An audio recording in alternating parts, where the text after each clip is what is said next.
functionality, either gained through everyday use or maybe from completing a Word for Beginners training course. And finally, I'm going to assume that you know the basic terminology used in Word. So terms such as ribbon, tab, group, right-click, dialog box, things like that. Now this course is divided up into sections, and each section is related to a particular topic in Word. And what you'll find within that section is a number of different modules or lessons. And each module contains one demo video that's usually between 5 and 15 minutes long. You'll find all of the files that I use in these demo videos in the course files folder, so you can download those and follow along if you want to. And then at the end of each section, there is a practice exercise that will allow you to practice the skills that you've learned in the section. So with all that said, and without further ado, let's dive into our first module, where I'm going to run through with you where you can go to access help at any point during this course. Once again, my name is Deb. I'm really excited to get into this course with you. So all that's left to do is grab a drink and prepare to immerse yourself in the wonderful world of Word 2019.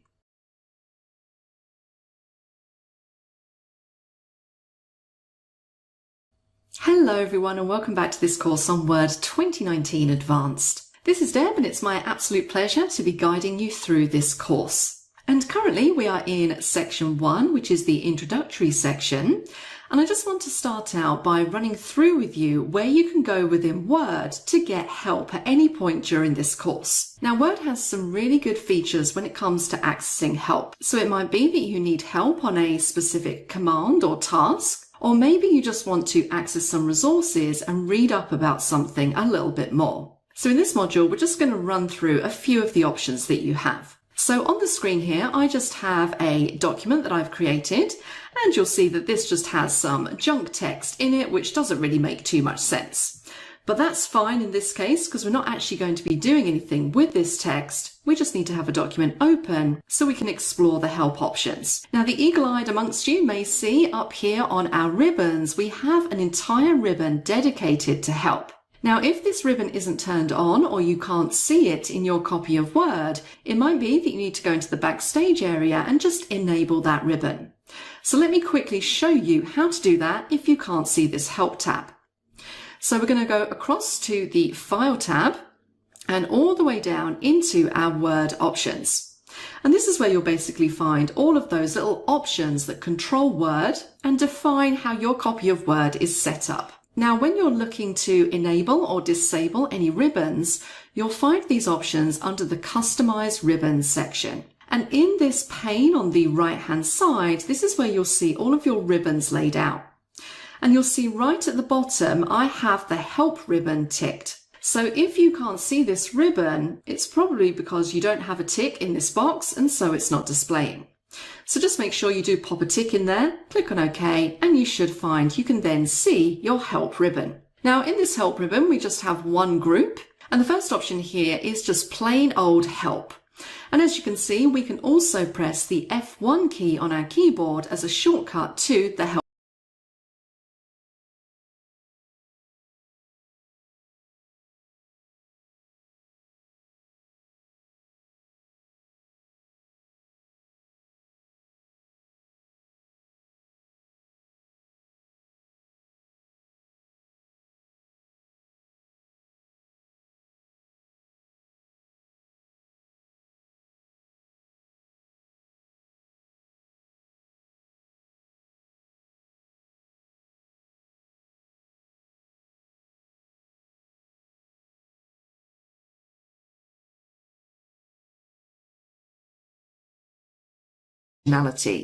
Either gained through everyday use or maybe from completing a Word for Beginners training course. And finally, I'm going to assume that you know the basic terminology used in Word. So terms such as ribbon, tab, group, right-click, dialog box, things like that. Now this course is divided up into sections, and each section is related to a particular topic in Word. And what you'll find within that section is a number of different modules or lessons. And each module contains one demo video that's usually between 5 and 15 minutes long. You'll find all of the files that I use in these demo videos in the course files folder, so you can download those and follow along if you want to. And then at the end of each section, there is a practice exercise that will allow you to practice the skills that you've learned in the section. So with all that said, and without further ado, let's dive into our first module, where I'm going to run through with you where you can go to access help at any point during this course. Once again, my name is Deb. I'm really excited to get into this course with you. So all that's left to do is grab a drink and prepare to immerse yourself in the wonderful world of Word 2019.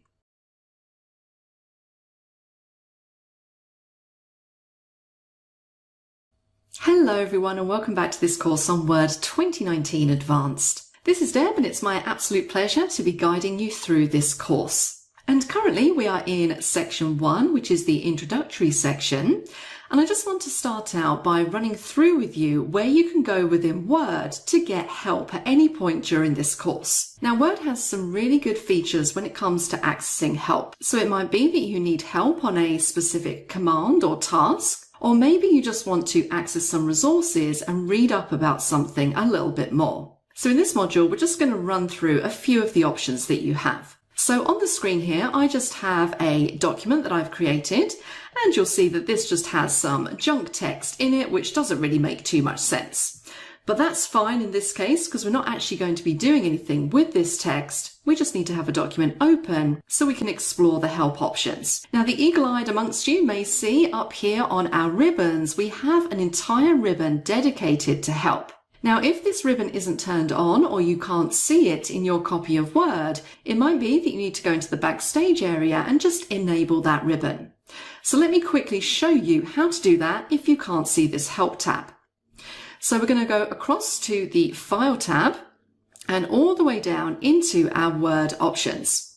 And this is where you'll basically find all of those little options that control Word and define how your copy of Word is set up. Now, when you're looking to enable or disable any ribbons, you'll find these options under the Customize Ribbons section. And in this pane on the right-hand side, this is where you'll see all of your ribbons laid out. And you'll see right at the bottom, I have the Help ribbon ticked. So if you can't see this ribbon, it's probably because you don't have a tick in this box and so it's not displaying. So just make sure you do pop a tick in there, click on OK, and you should find you can then see your Help ribbon. Now in this Help ribbon, we just have one group, and the first option here is just plain old Help. And as you can see, we can also press the F1 key on our keyboard as a shortcut to the Help screen.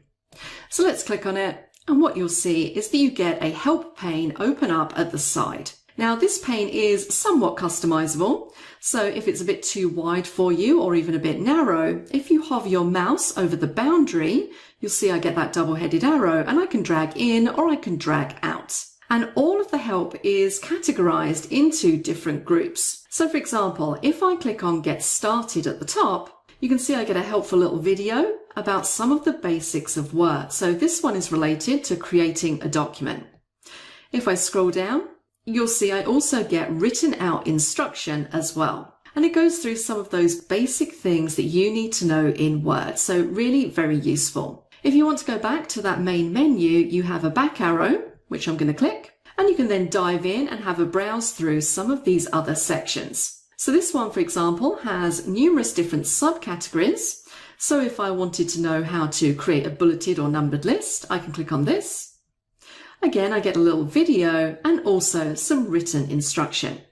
So quite a few items in there for you to have a browse through if you're looking for something in particular. And if you scroll all the way to the bottom, you'll also see that you have a list down here of top tasks. So these are popular help items that, again, you might want to have a read through.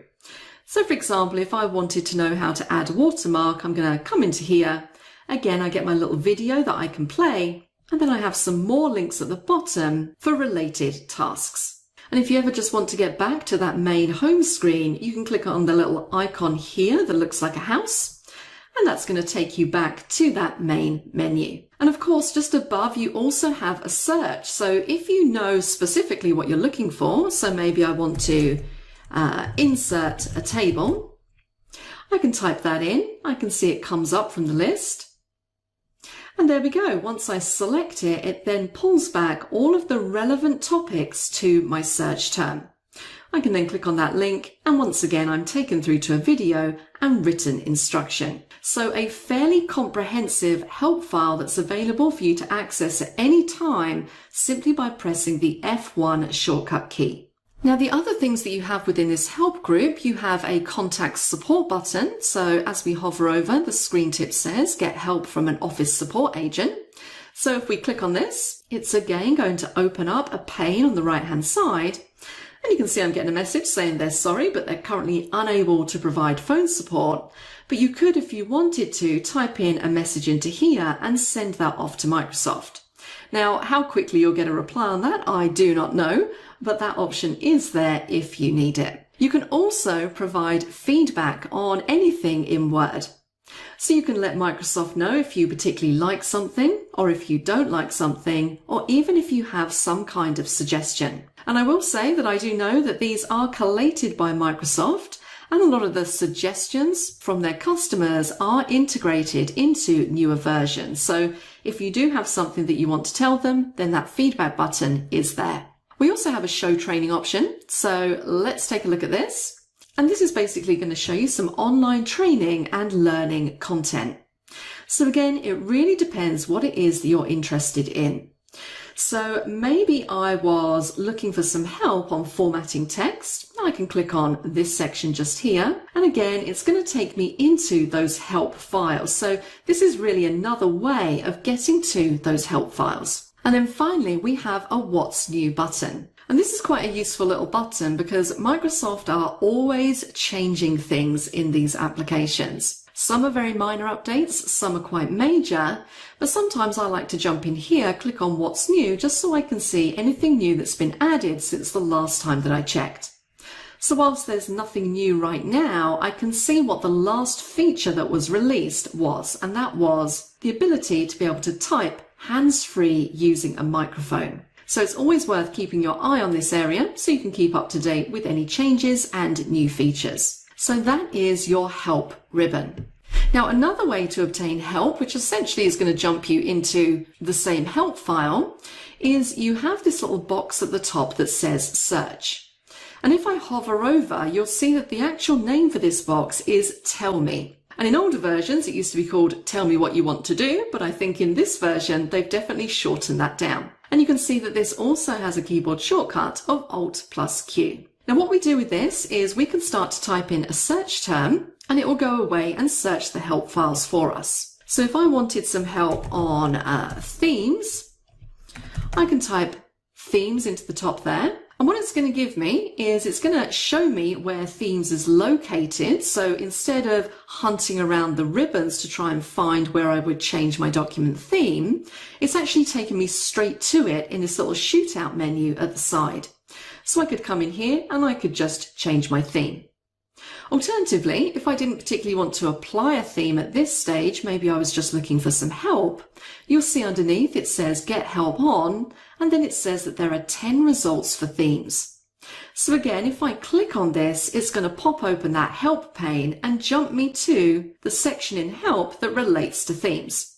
And I can then go through, click on my different sections to try and find what it is that I'm looking for. So that Tell Me box at the top can be really useful when it comes to navigating or trying to find where different commands are located on the ribbons, and also for quickly accessing help. So that is it on help. Those are all the resources that you have. They are fairly comprehensive, and I do find myself diving in and out of them reasonably often when I'm not sure how to do something, or if I just want to read a more in-depth explanation about a task, tool, or command. That's it for this module. In the next module, we're going to be doing an exercise to practice some of the things that we've been over in the introductory section.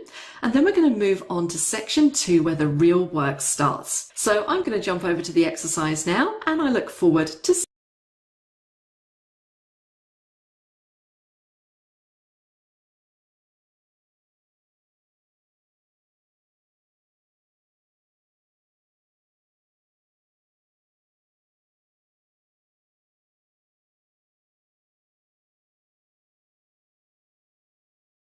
Hello everyone, and welcome back to this course on Word 2019 Advanced. This is Deb and we are down into our first exercise, exercise 1. And in this exercise and all of the exercises hereafter, we're just going to practice some of the skills that we've learnt in this section. Now, this is the introductory section, but there are a couple of things I'd like you to practice before moving on to section 2. So the first part of this exercise is very straightforward. I just want you to make sure that you have Word open with a blank document on the screen, as I have here. And I'd like you to check the version of Word that you're using. In the second part of the exercise, I'd like you to search through the help files for keyboard shortcuts. I want you to find the keyboard shortcut for closing a document, and then I'd like you to use that keyboard shortcut to close the open blank document that you have on the screen. So if you want to practice that, then you can pause this video now. If you've already completed this exercise and you want to see my answer, then carry on playing the video. So let's take a look at the answer to this exercise. The first thing I asked you to do was to check the version of Word that you're using. So to do that, we go up to the File tab and we go down to the Account section. And this is where you'll find that information. And you can see here that I'm using Microsoft Office Professional Plus 2019. Let's click on Back. The second part of the exercise, I asked you to do a search through the help files for keyboard shortcuts. So I'm going to jump up to my search box at the top here, and I'm going to do a search for keyboard shortcuts. And what you'll see is below I have 10 help results for keyboard shortcuts, so let's click. And the top link here is keyboard shortcuts in Word. Now I asked you to search for the keyboard shortcut that will close a document. So if you scroll down through keyboard shortcuts and down to frequently used shortcuts, you'll see in here you have an option to close the document, which is Ctrl+W. So now we know what that keyboard shortcut is. I'm just going to use that to close this document, Ctrl+W. And that is it. I hope you got on okay with that exercise, and I will see you in the next section.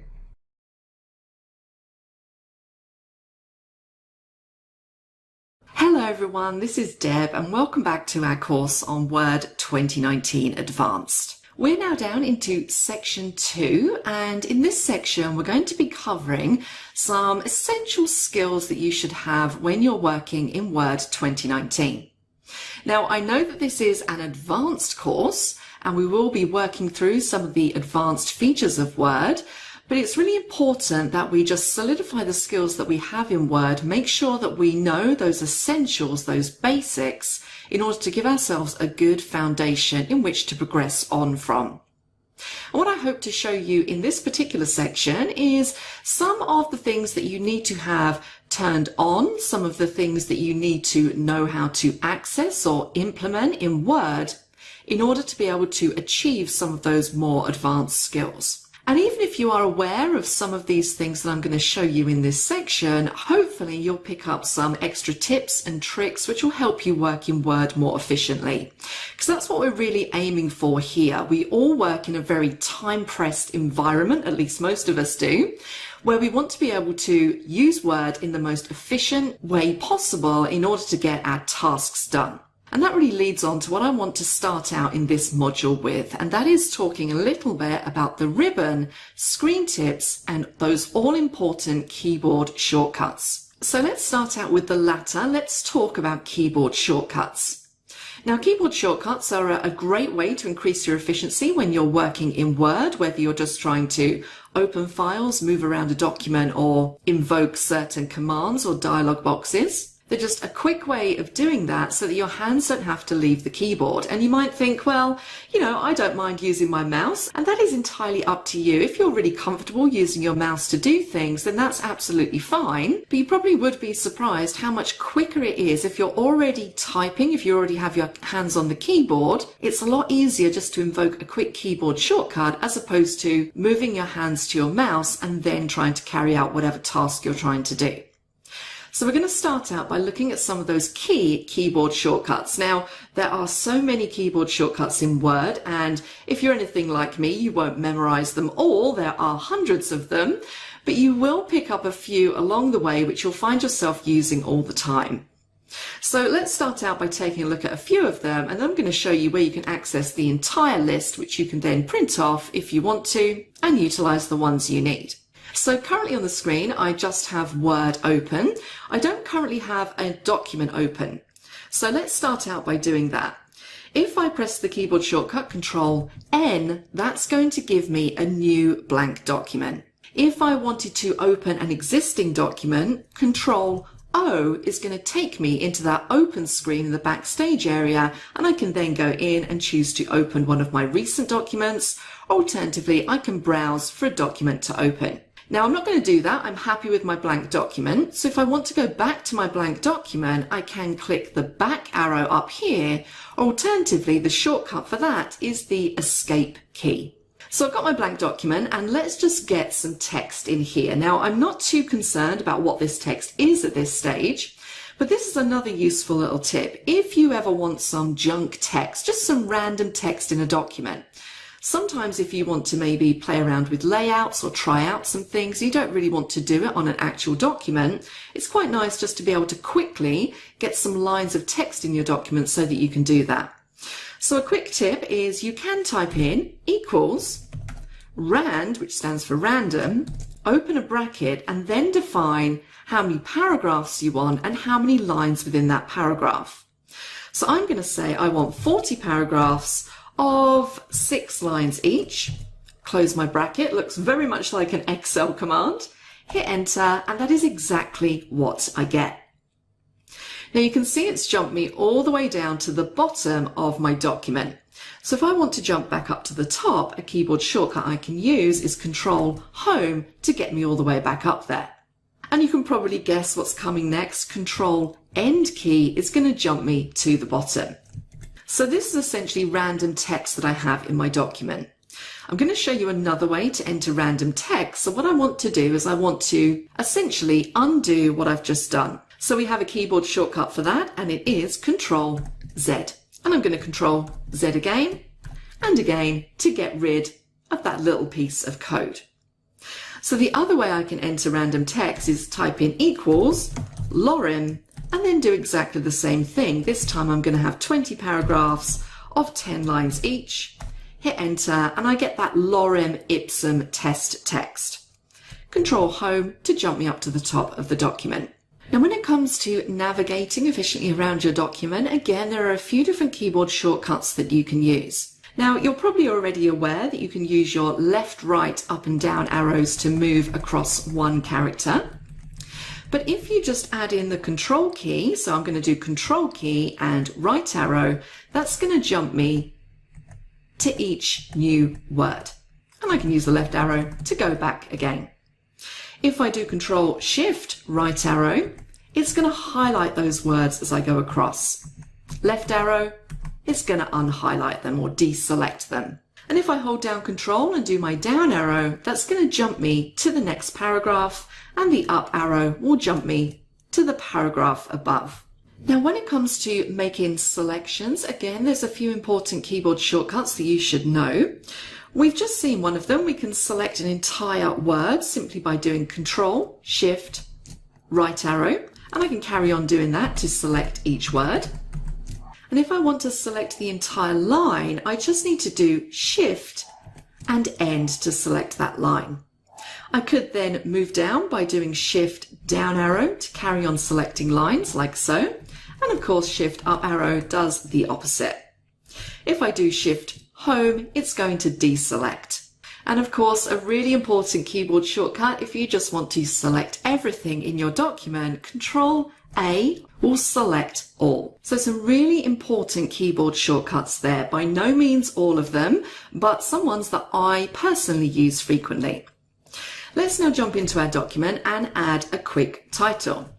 So we're just going to call this Lorem Ipsum. Now I want to make this title stand out a little bit, so of course we have keyboard shortcuts for some of our font formatting as well. So I'm clicked at the end of the title at the moment, so if I do Control Shift Home, it's going to select the entire title. And then if I want to make that bold, Control B is going to give me bold. Control I is going to make that italic. And if I wanted to apply an underline as well, Control U is going to give me an underline. Now, if I decided at this stage I wanted to do some more advanced font formatting, I might want to jump into the font formatting dialog box. And again, there is a quick way to do that. If we do Control D, that's going to jump us straight into that font formatting dialog box. So it might be that I want to come in here and maybe change the underline style to double underline, click on OK, and there we go. And if at this stage I want to do something like increase the font size, if I hold down Control, Shift, and then use my angle bracket, or what you might know as the greater than sign on your keyboard, I can increase my font size. And if I use the other angle bracket or the less than symbol on the keyboard, and that will take that font size back down again. Now at this stage, I'm currently working in an unsaved document. So you can see at the top in the title bar, it says document 4, which tells me that I haven't yet saved this. So what I'm going to do is I'm going to save this to a folder that I have on my PC. And a quick way to jump into that Save As dialog box is to press the F12 key, and that's going to pop up my local folders. So I'm just going to select a folder to save this into, and we're going to select the section 2 folder. I'm happy with the name lorem-ipsum.docx. I'm going to click Save. And there we go. We now have a saved document. Now, as I said, those are just a few of the keyboard shortcuts that are available in Word. But if you do want to see a full list of them, you can do that very simply from within Word. So right at the top here where we have this search bar, if we click in here and type in keyboard shortcuts, you can see just here we have 10 results in the help section within Word. So if I click on this, it's going to open up a pane on the right hand side, which is essentially going to jump me into Word's help facility. And you'll see here all of the matches that we have for keyboard shortcuts. So lots of information in here. But if you purely just want a list so you can see all of the keyboard shortcuts available, it's this top link that you're going to want, keyboard shortcuts in Word. And here we go. Now this is a pane that you can pop out. If I just grab the top and just drag it, I can then make this as big as I want to make it easier for me to read. And it's going to go through all of the different keyboard shortcuts organized into helpful topics. So you can see here at the top, it says frequently used shortcuts. If I click on this, it's going to show me all of those keyboard shortcuts available to open a document, create a new document, save, so on and so forth. So this might be something that you want to print out, or it just might be something that you want to refer to from time to time, but really useful to know where to access that information. Now it's also worth noting that you can customize keyboard shortcuts. So if you want to essentially assign your own shortcuts to certain things in Word, then you can definitely do that as well. If we jump up to the File menu, and we're in the Backstage now, so we're going to go down to Options right at the bottom, and you'll find your keyboard shortcut customization options underneath Customize ribbon. And right at the bottom here where it says Keyboard Shortcuts, we have a Customize button. And we can now go in and look through the different categories and the different commands and set up our own keyboard shortcuts. So what you'll see is that for some of these, there are already keyboard shortcuts. So for example, if I click on File Open, you can see that we have these two current keyboard shortcuts assigned. Now I could go in and change that or add another one if I wanted to, but just be aware of this when you are setting your keyboard shortcuts. So let's quickly add in a new keyboard shortcut. I'm going to scroll down and let's say for File Close. Now I'm going to add a new keyboard shortcut, and this is going to be Control-Shift-Y. Now I can see underneath that this isn't currently assigned to anything, and that is exactly what I'm looking for. What you need to be careful of is using shortcut keys that are already assigned to other things. So you want to make sure it says unassigned under here. And when you're happy with it, you can click on Assign and Close and click on OK.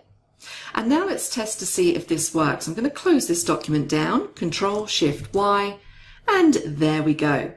If I want to reopen the document, I can do Control-O, and there it is at the top of my list.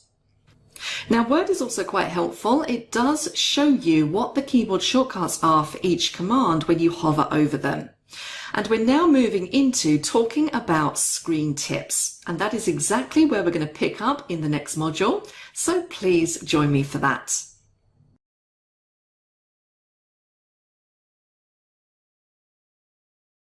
Hi everyone, and welcome back to our course on Word 2019 Advanced.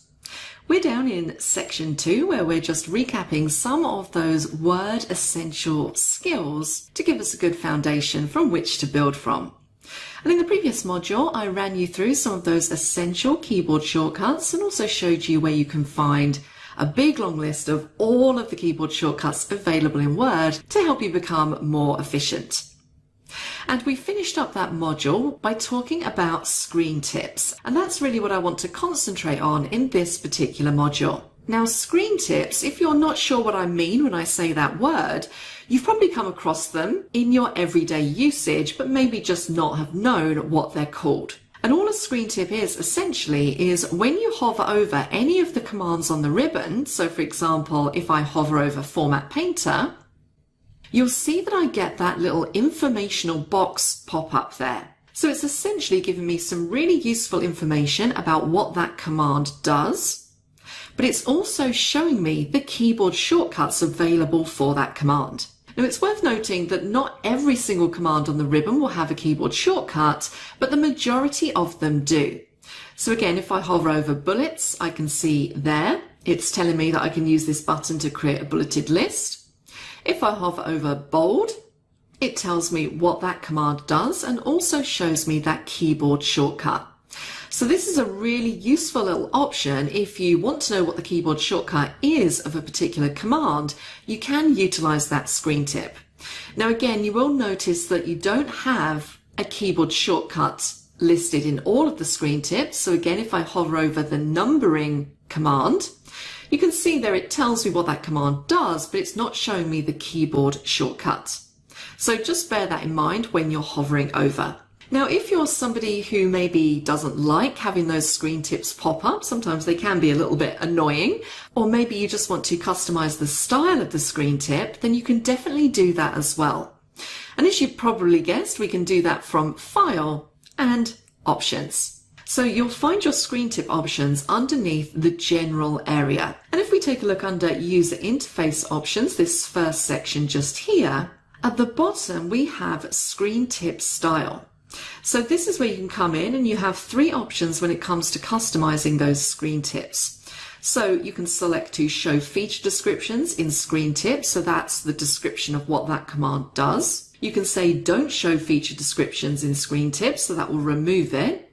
And you can select to not show screen tips at all. So if I was to select don't show screen tips and click on OK, you'll now see that when I hover over something like Format Painter, I'm not getting that screen tip pop up. Now I actually do like to have my screen tips turned on, so I'm going to go back here and I'm going to say show feature descriptions in screen tips. Now another thing you can customize when it comes to screen tips is whether or not that shortcut key is shown in the screen tip. Now again, I find this really useful, but if for some reason you don't want to have that showing, if you jump across to the advanced area, and we're going to scroll all the way down to display, you can see here there is an option which I currently have ticked that says show shortcut keys in screen tips. So again, if you didn't want to do that, you could untick that box, click on OK, and now when I hover over Format Painter, I just have the description, but I don't have the screen tips. And you'll see the same if I hover over bold, just the description, no screen tips in there. Now it's also worth noting that you can create your own screen tips, and this is particularly useful when you're using things like hyperlinks and bookmarks. And I'm going to show you exactly how you can add information into your document in the form of a screen tip to help people who are accessing that document know exactly what to do a bit later on in this course when we talk about bookmarks and hyperlinks. But for now, that is it on screen tips. In the next module, I'm going to talk to you a little bit more about the ribbons, so please join me for that.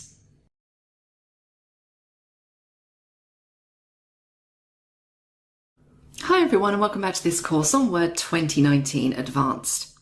This This is still Deb, and we are in section 2, where we've been taking a look at those essential skills that you need when you're working in Word. And in the past couple of modules, we've taken a look at keyboard shortcuts and also how to utilize and customize screen tips.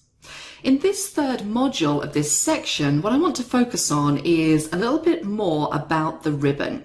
Now, if you've been using Word for quite a few years, then I'm sure you're aware of this ribbon structure that we now have. This is something which came in around 2010, where we switched from the menu drop-downs to our commands running horizontally across the screen on what we call ribbons. So in this module, I just want to go into a few options that you have when it comes to managing and using your ribbons. So the first thing you need to be aware of is that we have our ribbon tabs running across the top, so Home, Insert, Draw, Design, Layout, so on and so forth. We also have a File tab, which isn't essentially a ribbon as it doesn't have that horizontal organization, but this is where you'll find all of what we call our backstage options. And these are the more admin tasks surrounding your document. So things like new document, opening, saving, printing, share options, and of course also your overall Word options. Now, on each tab, you'll find that you have commands organized into groups. So if we take the Home tab as an example, you can see the group names listed at the bottom. So we have Clipboard, Font, Paragraph, Styles, Editing, and Voice. And these are obviously different on each tab depending on the commands contained within the group. And these essentially just group together all commands that are similar to each other. So for example, in the Clipboard group, I have Cut, Copy, Format Painter, and all of my paste options. In the Font group, I have all of the commands available when it comes to formatting my font. So things like changing the font style, the size, the color, and also things like bold, italic, and underline. So these are your different groups, and within them, we have related commands. Something else you need to be aware of are galleries. Now you'll see these for certain items on the ribbon, and it just so happens that we have one on the Home ribbon, and that is this Styles gallery. So in the Styles group, you can see here I have a selection of styles that I can apply to different pieces of text. But if I click the drop down, it's going to open up that gallery and it's going to show me all of the options. So you'll see this sometimes, instead of having an actual command button, you'll have some kind of drop down, which is going to allow you to go into a gallery to make your selection. Something else that you'll also find on some of these groups is a dialog box launcher. And that is this little arrow that you see here in the corner of each of these groups. Now it's also worth noting that you don't have a dialog box launcher in every single group. So you can see at the end here with editing and voice, I don't have that little arrow. But if you do have a little box like this, it's going to take you into more options for that specific group. So for this one, Paragraph, I now have some other options available that I can select which aren't listed as commands within the group on the ribbon. So these are always good to go into if you're looking for more advanced features or just more commands. Now, I'm using Word 2019 on a high resolution laptop, and you can see the way that my ribbons, my groups, and my commands are organized. It's worth noting that if you have a lower resolution laptop or PC, you may find that your commands and groups look slightly different to mine. Now, the only way I can recreate this is actually to minimize my screen. So if I just minimize this down, I'm just going to drag it in very slightly so you can see what happens. So if I was using a lower resolution, you can see that now some of my options are grouped together. So now I have an editing group, and if I click the drop down, underneath I have Find, Replace, Select, so on and so forth. If I maximize out, you'll see that at my resolution, I have those actually listed out on the ribbon as opposed to just grouped underneath an editing button. So just be aware of that. If you're following through this course and you're thinking, well, I don't see exactly what you're seeing, it might be related to your screen resolution. It's nothing to worry about, but just something to note as we work through the different modules. Now, when it comes to these ribbons as well, you don't always have to have them displayed if you don't want to. You'll notice that the ribbons do take up quite a bit of screen real estate, as I call it, and if you want to give yourself more room when you're working on a document, you can definitely collapse up these ribbons. So in the top right hand corner, you'll see here I'm hovering my mouse over it, we have some ribbon display options. So if I click that, I have the option to auto hide the ribbon, to show just the tabs, or to show tabs and commands. So if I say auto hide ribbon, you can see it gets rid of that ribbon, and I now have more space in which to work on my document. If I want to get those ribbons back, I can just move my mouse to the top of the screen until I get that blue bar and click, and it will pull that ribbon down. But what you'll see is that the ribbon isn't actually locked to the top of the screen when I'm utilizing this mode. As soon as I click back on the document, that ribbon is going to disappear again. Now that might be something that you find quite useful, or it might not. Let's jump back into our ribbon options, and I'm going to select the Show Tabs option. So this is, as you would expect, it's got rid of all of the commands, the actual ribbons, but it's still showing me the tabs. So if I want to quickly access something, so maybe I want to make this entire paragraph bold, I can jump up to Home, it's going to display the ribbon, I can select my option, and then when I click back on the document, it's just going to go back to showing me those tabs. Now the third option we have is to show tabs and commands.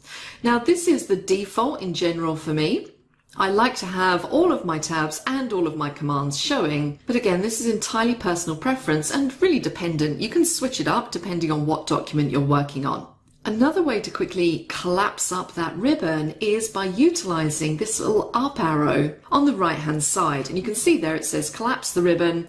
I can just click that button and it collapses it. I can then go to my ribbon options, say show tabs and commands, and it brings it back. You'll also notice as I hover over, there is a shortcut key to collapse the ribbon quickly, which is Control F1. So if I press Control F1, you can see there we go. Control F1 again brings that ribbon back. Now another thing you need to be made aware of when it comes to working in Word with the ribbons are contextual ribbons. Now these are ribbons which you can't see until you need them. So let me show you a very quick example. What I'm going to do is I'm just going to put into here, I'm going to take off italics first of all.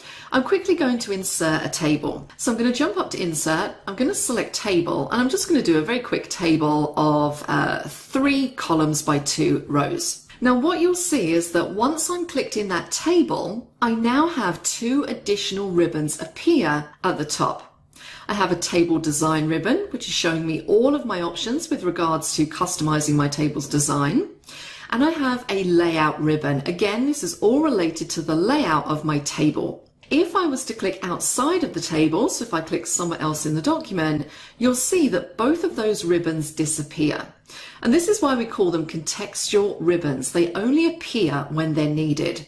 And you'll see this throughout your usage of Word. If you insert a picture, if you insert a shape, if you insert a chart, once you're clicked in the picture or in the chart, you will find that you will have contextual ribbons appear. So a really important thing to be made aware of when you're working with your ribbons in Word. Now I'm going to do a Control Z just to undo all of that and take my document back to how it was. Now another thing you can utilize when working with ribbons, and this kind of ties back to the keyboard shortcuts, is that if you press the Alt key on your keyboard, what you'll see is you get all of these different shortcuts, which essentially allows you to navigate through your ribbons using your keyboard as opposed to your mouse. So this is quite good for people who either prefer to work predominantly with the keyboard, or maybe if you have some kind of wrist injury which prevents you from working efficiently with your mouse, this might be a good option for you. So again, for example, if I wanted to jump to the Insert ribbon, you can see that the letter underneath is N. So if I press N, it takes me to the Insert ribbon and I get a whole new set of shortcuts that I can utilize. So if I wanted to access the inbuilt icons in Word, I can see that the shortcut key there is NS. So if I press NS, it's going to take me into my icon library. So a really nice way of being able to navigate through your ribbons and commands utilizing just the keyboard. And of course, if you want to come out of here, you can press the Alt key again. Or alternatively, if you press Escape, that will take you out as well. And the final thing I want to mention in this particular module related to the ribbons is that you can, of course, customize the way that your ribbons look. So again, if we jump up to File and go all the way down to Options, there is a section in here for Customize Ribbon. And what you'll see in here is on the left-hand side, you have all of your main tabs. So we can see things like Home, Insert, Draw, Design, so on and so forth. And if it has a tick next to it, it means that it's going to display it on your ribbon. Now, this is a good point to note. Most of the time, you'll find that the developer ribbon is not selected by default, and that's because it is one of the lesser used ribbons. Now, we are going to be using the developer ribbon in this course, so what I'm going to do is I'm going to put a check in the developer ribbon, click on OK, and you can see that I now have a tab added at the top, which is showing me the developer ribbon and all of the commands. Now, of course, you could go into Options again and go down to Customize Ribbon, and you can turn any of these ribbons off and on if you want to. You could even, if you wanted to, create your own ribbon and assign to that ribbon maybe commands that you use most frequently. So I'll show you very quickly how you can do that. Just be aware that if you're using your copy of Word through your organization, this might be something that is locked down. I know a lot of companies these days don't allow their staff to create their own ribbons. So if you come into here and you find that you have New Tab and New Group grayed out, then it might be that your company has locked that specific functionality down. But if you do have access to these, what we can do is we can create a new tab. And you can see at the bottom it says New Tab Custom. I'm going to rename this, and I'm just going to call this Deb's Ribbon. Click on OK. And I can now go in and create my group. So remember, all of your commands are in groups. So I'm going to select New Group Custom, which has been created by default. I'm going to rename this, and I can choose to give it a little icon if I want to. I'm not going to. I'm just going to call this group Formatting. Click on OK. And what I can now do is go through and add what commands I want to this formatting group. So let's look through our list of popular commands on the right hand side. I'm going to add some bullets like so, and you can see when I click add, it appears under my new group that I've created. I'm going to add font and also font color. Let's also add a line left at the top. So now I have 4 commands within my formatting group on my Deb's ribbon. So let's click on OK. And there we go. You'll now see added at the top, I have Deb's ribbon. I have my group called Formatting, and I have those commands that I've added. So if you do have access to this, it's actually quite cool to be able to create your own ribbons, maybe with all the commands on it that you use most frequently. And of course, if you want to get rid of that ribbon, if we go back into Options and into Customize Ribbon, I can deselect it, which will turn it off, but it's still there. Or alternatively, I can select it and I can say Remove, and that gets rid of the ribbon entirely. So that is pretty much it. Just a few key features that I wanted to make you aware of when it comes to working with your ribbon. That's it for this module. I will see you in the next one.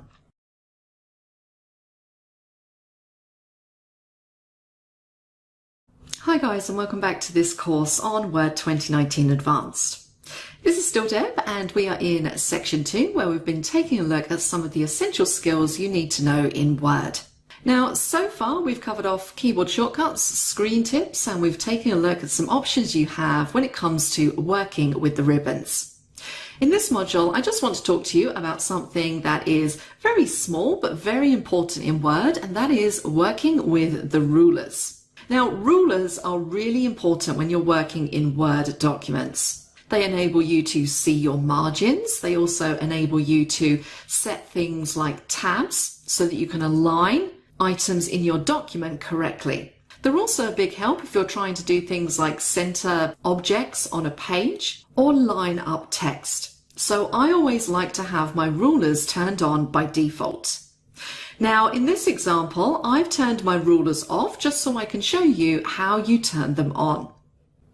So currently I have my document with my lorem ipsum text in it, but I don't have any vertical or horizontal rulers showing. Now, in order to display your rulers, it is very simple, but you do need to make sure that you are first in Print Layout View. So if we jump up to the View ribbon, you can see here in the Views group, I have Print Layout selected. So just make sure you're in that view. And then also on this ribbon, there is a group called Show, and in there we have an option for ruler.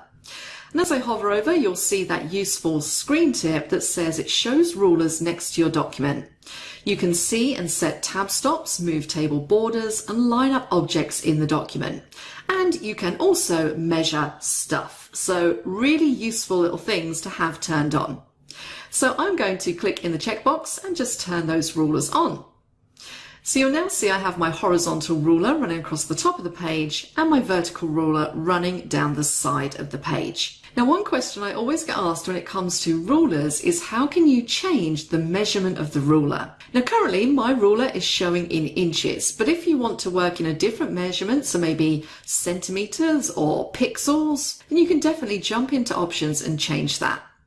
So if I want to change my ruler to centimeters, I'm going to go up to the File tab. I'm going to jump down to my options and I'm going to go straight into my advanced section. Now what you're looking for in here is you want to scroll down until you get to the display area. And it's this option that you're looking for, show measurements in units of. And you can see that mine is currently set to inches. But if I wanted to, I can click the drop down and underneath there I have centimeters, millimeters, points and picas. Now, picas is a typographic unit of measurement, and 1 pica is roughly equal to 1/6 of an inch, in case you're interested. Now, I'm not going to use picas, but I am going to change this to centimeters. Click on OK, and you'll see now that my ruler has changed to show in centimeters as opposed to inches. So if you haven't done already, please jump into that view ribbon, make sure that you have your rulers turned on and make sure that you have the measurements set to something that you find meaningful and can work with. That's it on rulers. I will see you in the next module.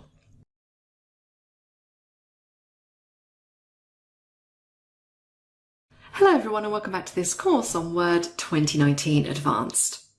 This is still Deb and we are still in section 2 where we're taking a look at some of those essential skills that you need in Word. Now in this module I want to move on a little bit and start to talk to you a little bit about finding and replacing formatting.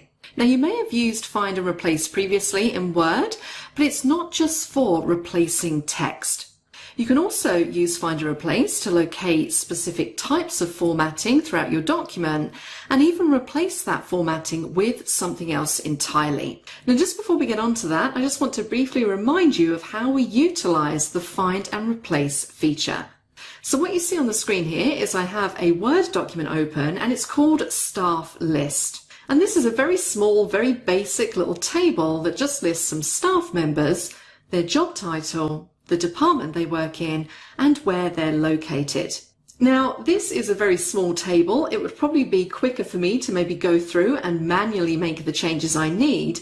But imagine if you have a much larger table or piece of text, and you want to find something in that table or text, and you want to replace it with something else. It's going to be a lot quicker for you to use the find and replace functionality. So for example, in this document, it might be that I want to change those locations to make them a little bit more concise. So wherever I have the word United Kingdom, I want to change that to UK. And wherever I had the word United States of America, I want to change that to USA. So this would be a perfect scenario for utilizing find and replace. So you'll find your find and replace options on the home ribbon, across all the way on the right hand side in the editing group. You can see you have a find and a replace. And you'll see there as I hover over, I get the screen tip with the keyboard shortcut of Control H. So I'm going to utilize that, Control H, to bring up my find and replace dialog box. So essentially what I want to do here is say what I want to find and then say what I want to replace it with. So let's just start out with United Kingdom. And I'm going to replace that with UK. I'm going to say replace all. It's made 3 replacements and you'll now see in the document that that has replaced successfully. Let's do the other one. So we're going to look for United States of America and we're going to replace that with USA and replace all. So very quickly I've been able to make those bulk changes to my document. So a really useful little utility. So that might be how you're used to using find and replace. What I want to show you now is how you can take that on a stage further and find and replace formatting.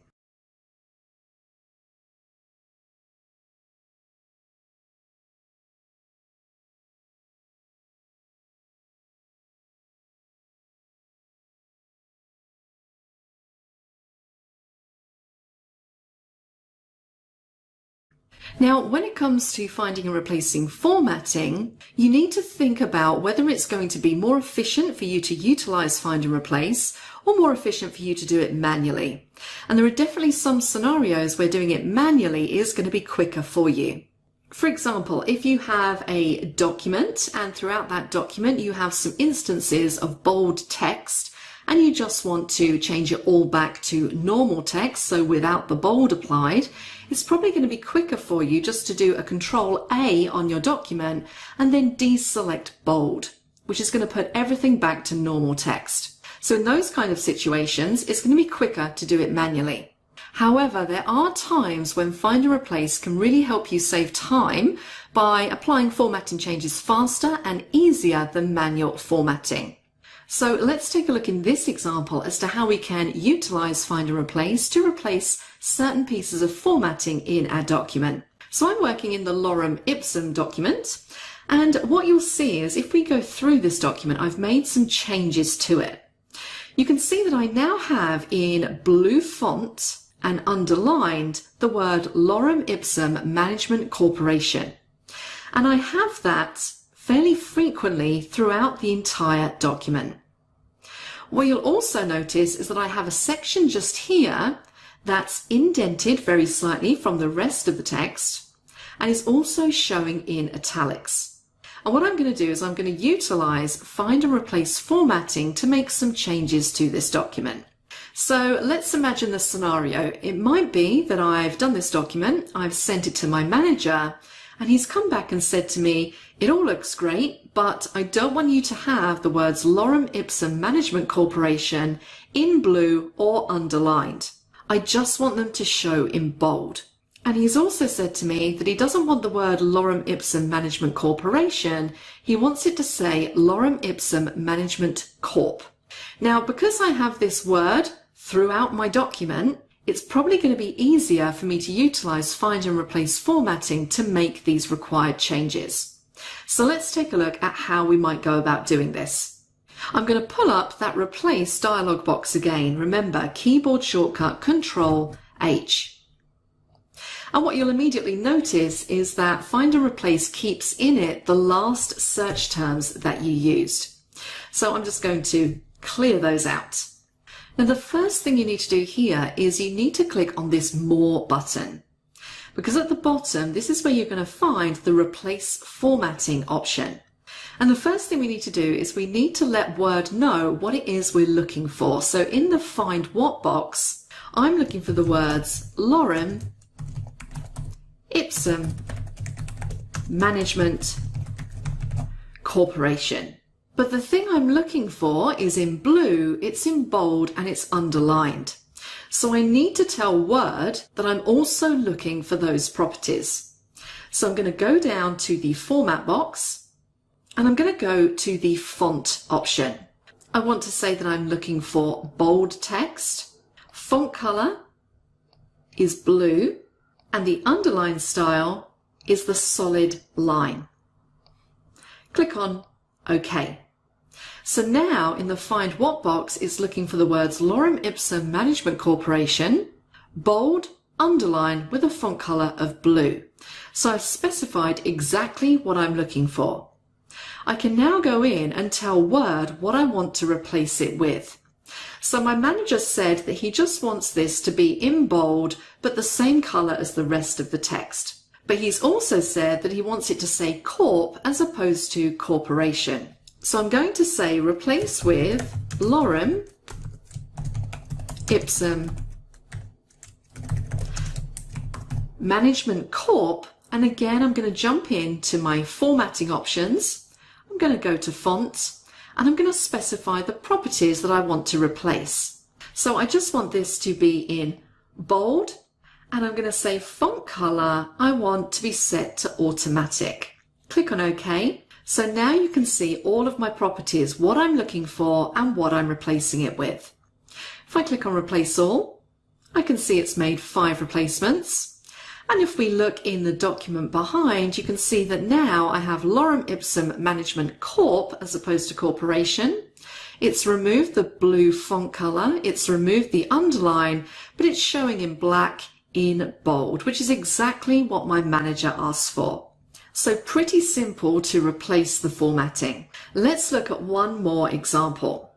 Now I've sent this document back to my manager. I've made the edits that he's asked for, but he's come back again and he said, actually, halfway through the document, we have this paragraph that's slightly indented from the rest and is showing in italics. And what he said to me is he wants to have italics removed and he wants the indentation to be removed so that's in line with the rest of the document. So what I would probably do here is I would make sure that my mouse is clicked at the start of this paragraph where we have that indentation, and I might just want to check how much these paragraphs are indented by. And I can do that by simply jumping up to the home ribbon and launching the paragraph dialog box. And in here, if I look down at the indentation section, I can see that where I'm currently clicked is indented on the left at 0.6 centimeters. So that's useful information for me when I'm trying to find and replace the formatting. So let's cancel out of here and let's do a Control H to fire up our Find and Replace dialog box. Now again, what you'll see in here is that it will hold in it the last searches that you did. And I want to remove this, so I'm going to just delete out where we have Lorem Ipsum Management Corp, but you'll see that it still holds that formatting underneath. So I need to make sure that I click the No Formatting button at the bottom just to get rid of that. And I need to do it for both the Find What and Replace With. So now I have a clean search. What am I looking for this time? Well, I'm not looking for any text specifically because this applies to this whole paragraph that's indented. So I'm going to click in Find What and I'm going to jump straight down to Find Format. And this time I'm searching specifically for text that is indented 0.6 centimeters. So I'm going to go to the paragraph option. And now I can set what I'm looking for. So my indentation I'm going to set to 0.6 centimeters. That is what I'm looking for. And click on OK. Now I can also see that these paragraphs are showing in italics, so I might want to add that in as well, just to really refine what I'm looking for. So I'm going to jump to Format again, and this time we're going to go to Font, and I'm looking for everything that's in italics. So now I'm doing a very specific search for all text that's indented on the left 0.6 centimeters and showing in italic font. And what do I want to replace this with? Well, let's jump down to Formatting, go into Font. I want it just to be regular text and click on OK. Let's go down to Formatting again and into Paragraph, and I don't want there to be any indentation. So essentially I'm going to set this to 0 centimeters. Click on OK. And now I haven't actually defined a piece of text, but I have defined those properties that I'm looking for.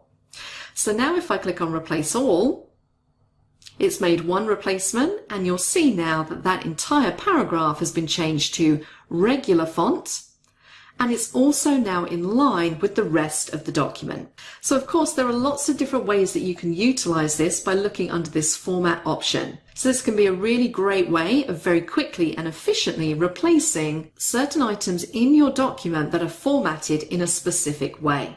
So that's it for this module. In the next module, we're going to stay on this same train of thought, and I'm going to show you how you can find and replace special characters. So please join me for that.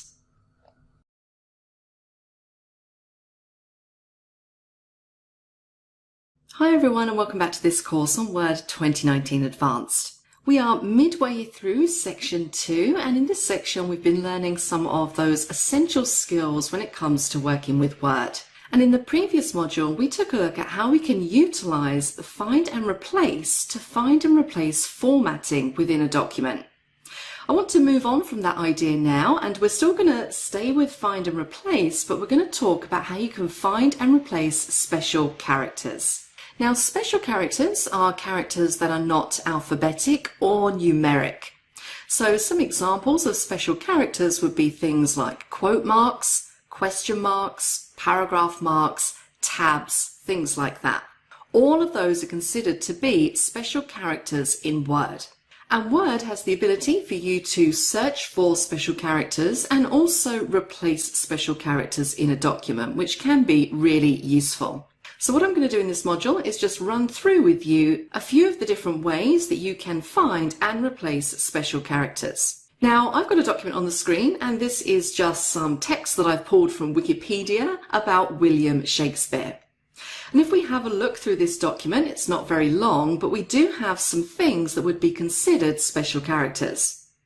So you can see here, after the word William Shakespeare in this first line of the first paragraph, we have a copyright symbol. We also have some curly brackets. We have a hyphen in here. We have some quotation marks down here. And as we move down, you'll see there's lots of other things in this document which are considered to be special characters. What you also might notice with this document is that I have some rather large spaces in between each of the paragraphs.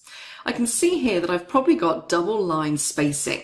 So the first thing I want to do with this document is I want to change the double line spacing to single line spacing. Now, something that's going to help me with this, and something which I turn off and on periodically when I'm working in long documents, is the Show Hide Paragraph Marker button. So up on the home ribbon, in the paragraph group, you'll see here you have an icon which looks like a paragraph marker. And if we hover over and take a look at the screen tip, you can see that it's called Show Hide. You can see the keyboard shortcut is Control+**.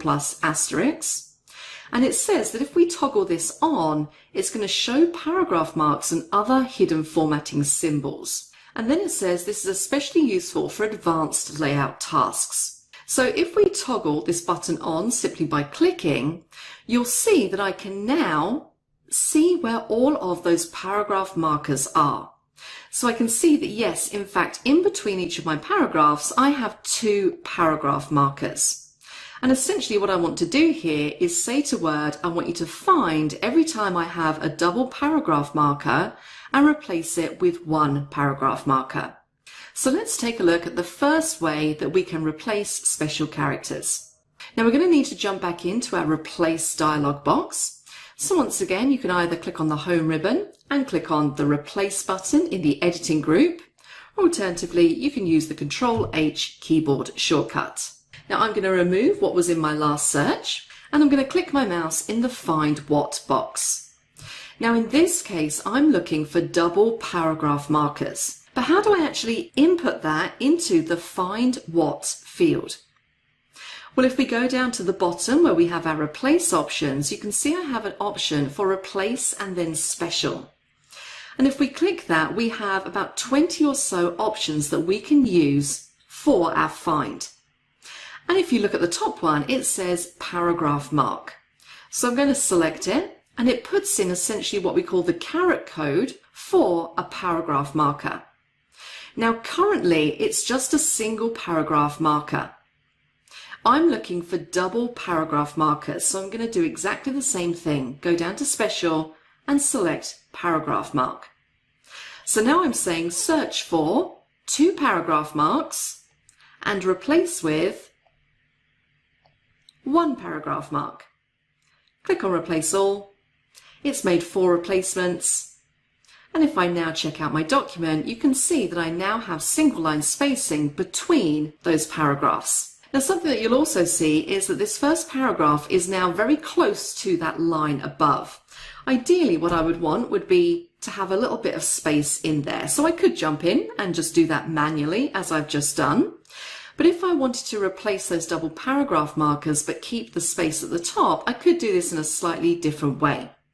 So let me do Control-Z to undo and come back to my 2 paragraph marks. So you can see here essentially I do have 2 paragraph marks because I've got one after William Shakespeare and one just below the line. So if I didn't want these to be affected, I could essentially select the document from the first line of the first paragraph down and then do my find and replace. So we know how to do this. I can do Control-Shift-End, and that's going to select everything below where I'm clicked.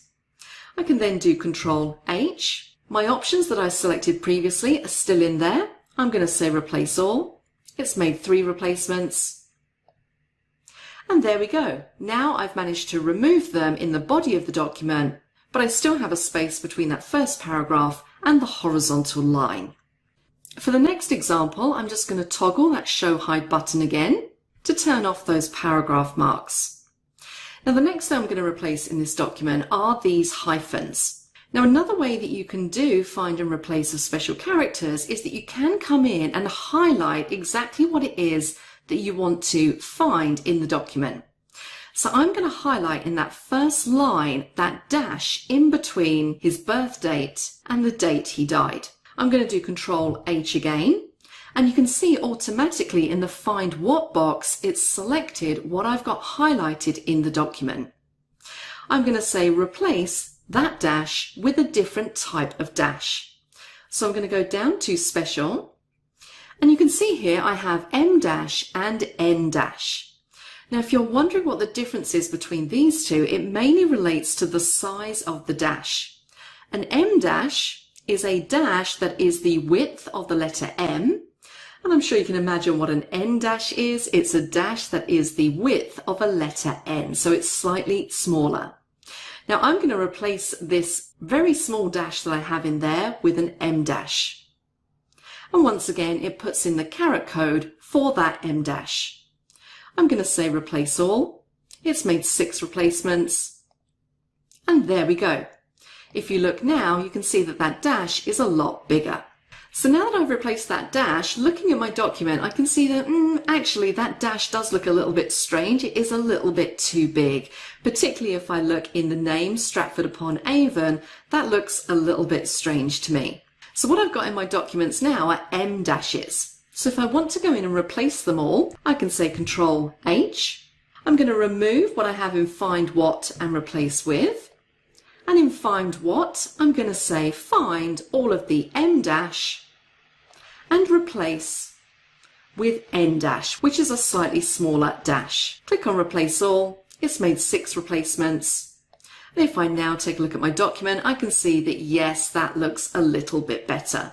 So it's definitely worth having a look through all of these different options that you have underneath special characters. You can replace things like tabs, column breaks, fields, footnote marks, manual page breaks. All of those kinds of things are available within the Find and Replace dialog box. Now, something else I might want to replace in this document is this copyright symbol. So in the first paragraph, we have William Shakespeare, and then we have that copyright symbol just there. And it might be that I want to replace the copyright symbol with the trademark symbol, the tiny little TM. Now, if I go into my Replace dialog box and click Special, I can see that I don't actually have an option in here to find the copyright symbol and replace it with the trademark symbol. So how would I do that? Well, let's come out of here, and something that's super useful when it comes to doing things like this, you'll find under the Insert ribbon, and in the group on the end where we have Symbol, click on More Symbols. So this is going to open up the symbol window, and you can see we have 2 tabs at the top. If you click on Special Characters, it's actually going to show you all of those special characters, and it also lists out their shortcut key. And I can see in there that I have copyright symbol, and I also have the trademark symbol. So I can see copyright is Alt-Control-C and trademark is Alt-Control-T.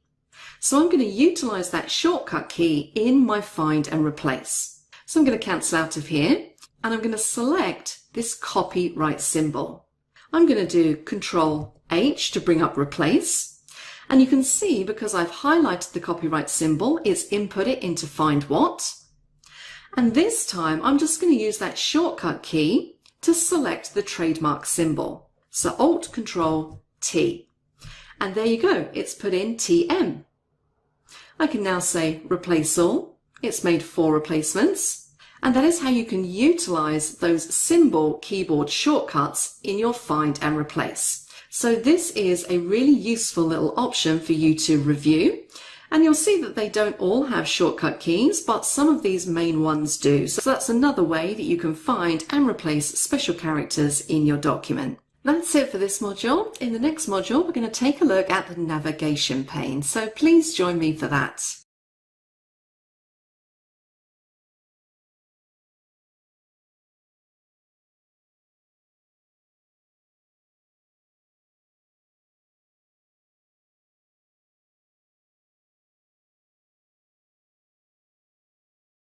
Welcome back to this course on Word 2019 Advanced. This is still Deb and we are in section 2 where we've been taking a look at some of those essential skills that you need to know in Word. And in this module I want to talk to you a little bit about navigating around your document, in particular using the navigation pane. Now I want to start out this module by just highlighting something that I get asked about all the time, and that is the existence of Browse Object in the later versions of Word. Now if you don't know what I mean by Browse Object, if you ever used Word 2013 or versions older than that, you would have noticed a really helpful little facility to help you navigate around your document. It was called Browse Object and you would find it underneath the vertical scroll bar in the bottom right hand corner. It was essentially 2 arrows and a little globe icon. And if you clicked on it, it would allow you to jump to certain objects, certain things within your document. And it was a really useful little facility that I know a lot of people found really helpful. Now, unfortunately, it was eliminated in Word 2013. So if you look down now at my vertical scroll bar, you'll see that I don't have any of those little icons. However, in the versions after 2013, there has been a partial replacement for this utility by way of utilizing the navigation pane and also the Go To dialog. So I'm going to show you both of those utilities, but I would say for those of you that did love the object browser, these are definitely not as convenient as the old functionality. So we're going to start out by taking a look at the Go To dialog. Now before we jump into there is something that I just want you to check and turn on.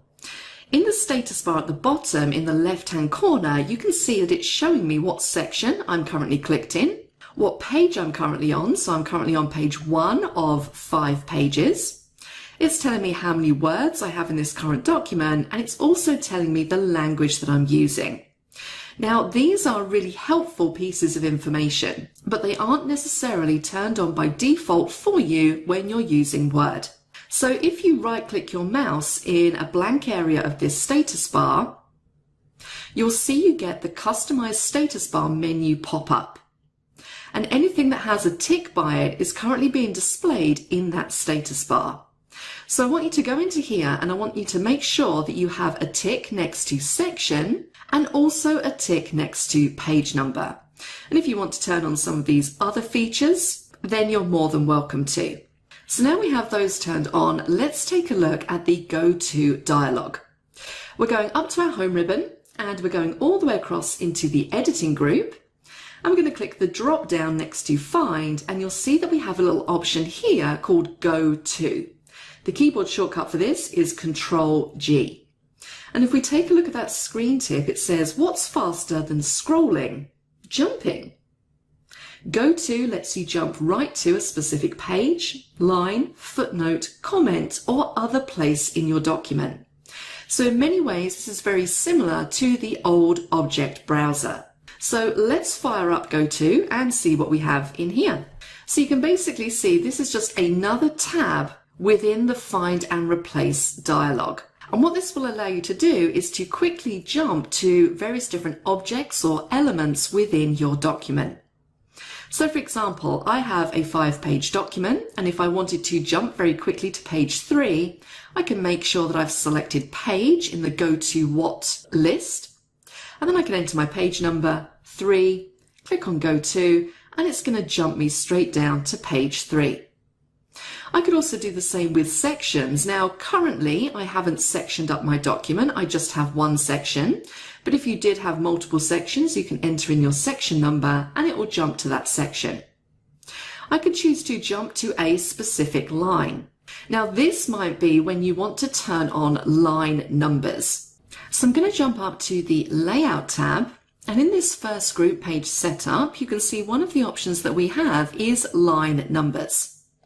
Now I have a few different options I can select in here, but essentially all I want is a number next to each line in the document. So I'm going to select Continuous, and you can see now that my document has line numbers. So now if I want to jump to a specific line number, I can enter in the line number in here, let's say 50, click on Go To, and you can see underneath it's jumped me to line 50. Now that may or may not be an option that you want to use, but it's good to know that it is there. So what I'm going to do is I'm going to go in and I'm going to turn off those line numbers. I can also navigate or jump to any bookmarks that I have in the document. We don't currently have any in here just yet. Any comments, footnotes, endnotes, fields, tables, lots of different things that we can jump to. For example, I could select graphic and then I can enter a graphic number. Now the only graphics I have in this document are essentially the logos in the header on each page. But if I wanted to jump forward 3 graphics, I could type in 3, click on Go To, and it's going to jump me to the 3rd graphic from wherever I was currently clicked. I could choose Object, which gives me a little drop-down menu, and I can then select from the drop-down what object I want to jump to. So if I have something like an Excel chart inserted into my Word document, I can select Excel chart, click on Next, and it's going to jump me to that particular chart. So lots of different options in this drop-down menu for you. And we can also navigate by headings, and I can enter in a heading number. So if I enter in, say, heading 4, click on Go To, and it's going to jump me to heading 4. So you can utilize that Go To dialog in order to navigate around your document. Now that's all well and good, but sometimes I find this a little bit cumbersome to use. Sometimes I don't know the heading number that I want to jump to. Sometimes I don't know how many graphics I want to jump forward. I just want to navigate through. And that is where the navigation pane is probably going to be more helpful to you. So let's close out of Go To, and we're going to turn on the navigation pane. So we're going to go up to the View tab, and in this show group, you'll see that the bottom option there is navigation pane. And the little screen tip says that this is like a tour guide for your document. Click on a heading, a page, or a search result, and it will take you right there. So let's put a tick in the box, and you'll see my navigation pane opens up on the left-hand side. And we have 3 main headings up here: headings, pages, and results. And then we have a search document bar just above. Now what you'll see under headings is it will essentially import all of the headings within your document into the navigation pane. Now I will say that this relies on your document being styled correctly. And what I mean by that is that you've used heading styles throughout your document, because the navigation pane is only going to pick up anything that has a style applied to it. Now you may or may not be familiar with using styles in your document, but if I just click at the start of this title just here and jump back to the home ribbon, I'm talking about this group here, the styles group. And you can see currently I have a grey box surrounding the style which is currently applied to the line that I'm clicked in. So currently this is a heading 1 style. If I click on the first item just here where it says names of the employee and employer, I can see that that has a heading 2 style applied. And it's really important to style up your documents, particularly if you're going to do things like tables of contents, and particularly if you want to be able to navigate around using headings. So essentially in this navigation pane, I have everything in here that I've applied a heading style to, and that enables me to very easily jump to specific points in the document. So if I want to jump down to point 10, other paid leave, I can just click on that heading in the navigation pane, and it's going to navigate me to that particular page. What you'll also see in here is that these are expandable and collapsible items. So if I didn't want to see any of these subheadings, I only wanted to see the heading 1s essentially, I can just minimize up everything, and I currently only have one heading 1 in this document, which is that first heading. So what I might want to do is maybe collapse up all of the heading 3s so that I'm only seeing heading 1s and 2s. So I can do that like so. And that makes the list a little bit easier to read, and I can then navigate to wherever I like. Now I'm going to expand these again. Another useful feature in this headings area of the navigation pane is that you can reorganize your headings very simply from here. So if I go down to, let's say, point 3 just here where it says job title or brief description of the job, I have 2 subheadings underneath there, job title and brief description of the job. If I then decide that I want brief description of the job to appear before job title, instead of going into my document and cutting and pasting and moving things around, I can simply just drag and drop above where it says job title. And what it will do is it will essentially move not only the heading, but the entire paragraph associated with it. So it's a really great utility for reorganizing items within your document. The next heading along is pages. So again, we can navigate specifically by different pages in our document. And this is pretty much what it says on the tin. We have all of the pages of our document listed out, and if you want to jump to a specific one, you simply click on it.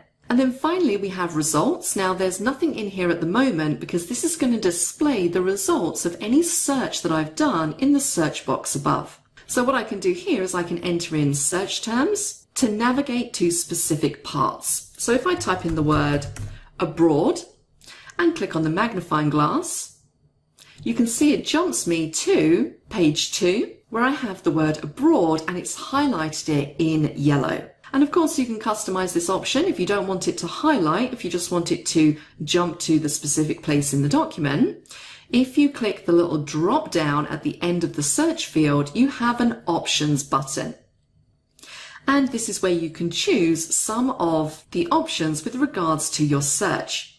And you can see that the only one that I have highlighted in here is the highlight all. So if you didn't want it to appear in yellow, you would just uncheck that box. You can also see in here that you can choose to match case, you can find whole words only, and you can also do things like use wildcards. Let's click that drop down arrow again and take a look at some of these other options. We have access to advanced find in here, so again that's just going to open up that find and replace box in case you want to do a more intensive find within your document. Replace is going to jump us to our replace dialog, and then again we have that go to option that we were just looking at. Now one thing I will say with this go to option, if you do find this useful and you find yourself using it a lot, as we no longer have quick access to it via the object browser in Word 2019, what you could do is add go to your quick access toolbar. So let's close out of here. I'm going to go up to Find in the editing group, and where we have Go To in the menu, I'm going to right click and I'm going to say Add to Quick Access Toolbar. And you'll see now that on the Quick Access Toolbar we now have the Go To option.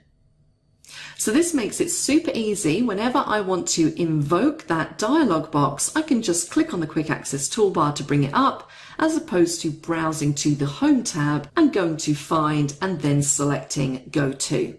And then finally at the bottom we have some specific things that we can find in our document. So again, if I wanted to look for specific graphics or tables, let's start with graphics. It's going to jump me to the next graphic from wherever I was clicked, and for me that is the logo for this company in the header. And I could also select tables, and it's going to jump me down to the only table that I have in this document, which is on that final page. Now I'm going to do one final search in here. I'm just going to type in the word job into the search box and click the magnifying glass. You can see that I have 7 results, and it's highlighting the headings where those results appear. If I click on the results tab, it's going to show me the line of text where that search term appears. And because I have 7 results, I can use my up and down arrows to navigate to the next result. And you can see as I click the down arrow, it's moving through my document to the next instance of my search term. Once you're finished with the search, if you just click the cross to clear out the search results, it's going to take you back so you can start again and type in another search term. And the final thing related to the navigation pane, if you don't particularly like the position of the navigation pane, you can move this. If I click the little drop down arrow for task pane options, I have a move option. And when I click that, my cursor changes to that double-headed arrow, and I can just click and I can pick up the navigation pane and I can literally drag and drop it to wherever I like. So I'm going to drag it over to the side because I prefer mine to be on the right-hand side. When you're done with the navigation pane, you can just click the cross in the top corner to close that down. So that is how you utilize Go To and the navigation pane to navigate around your document. And it's also the alternatives that you have available if you've been used to using the object browser in Word 2013 or previous versions. That's it for this module. I will see you in the next.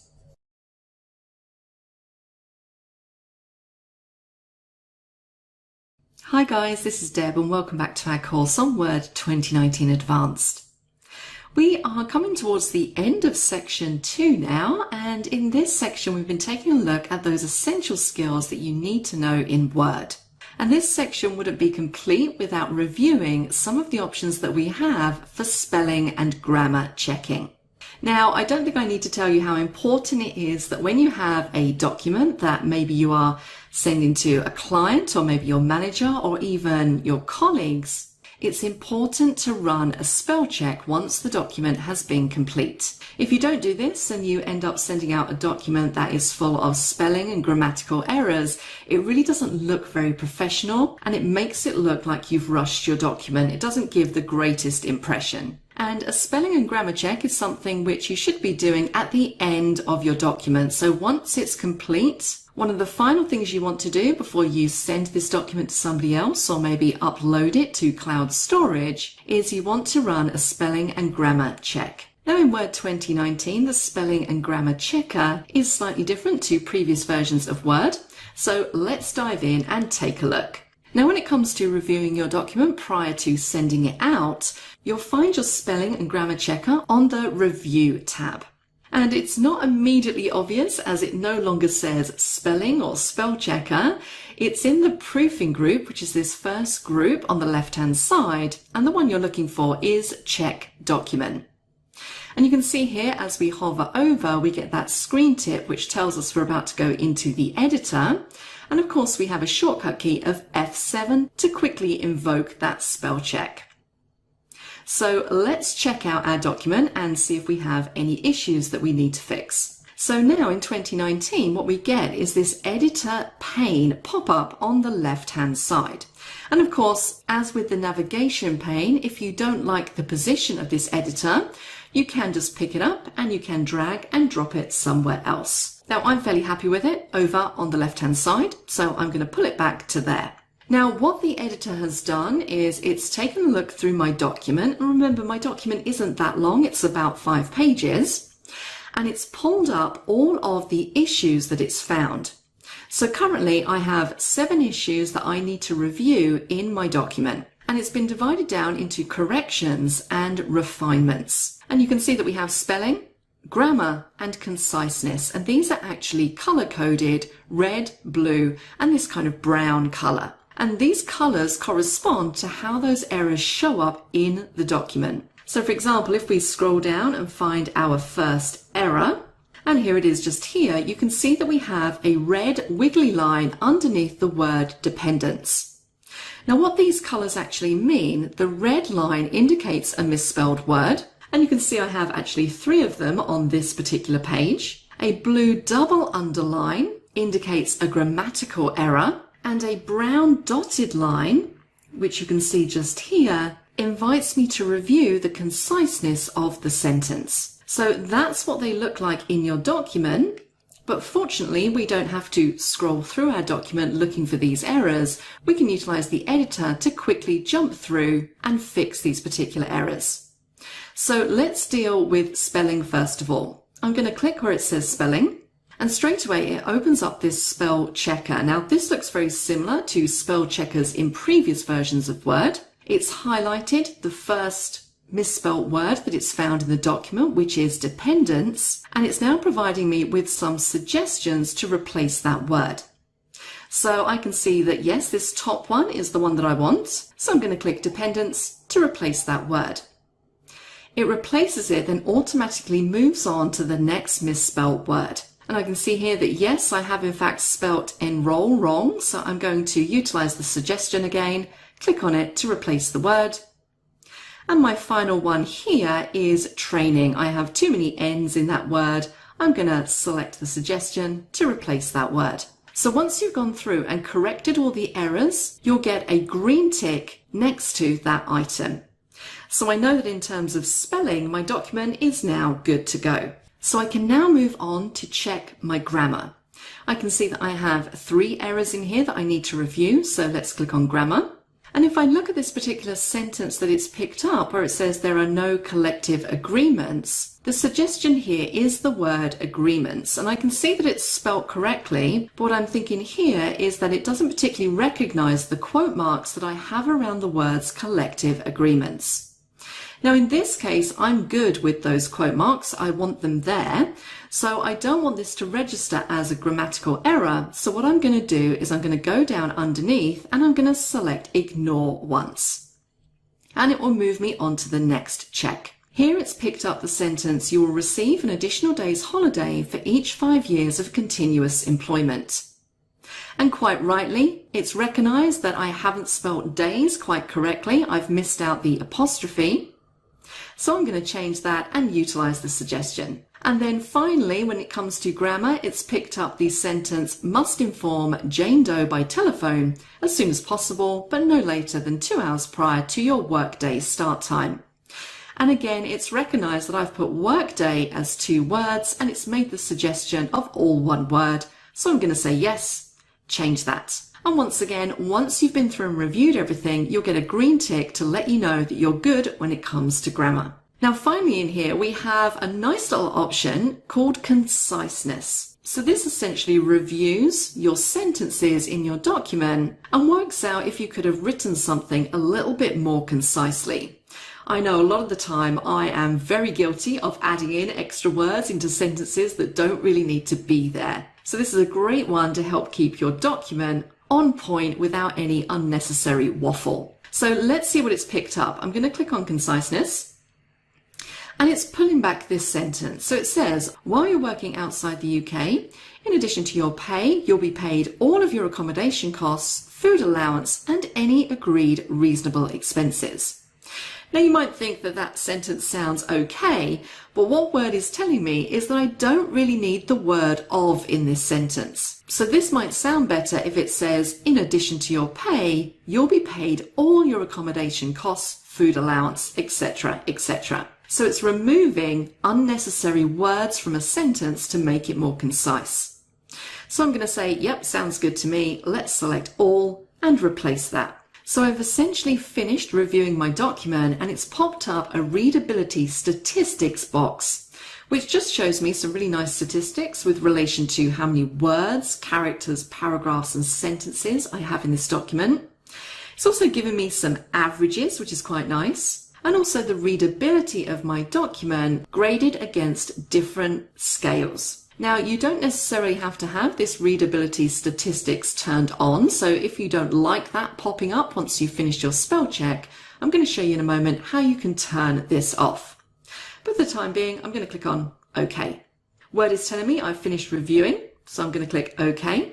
And I'm now pretty certain that my document is error-free when I send this out. Now, just before we leave this editor, let's just quickly jump into the settings at the bottom.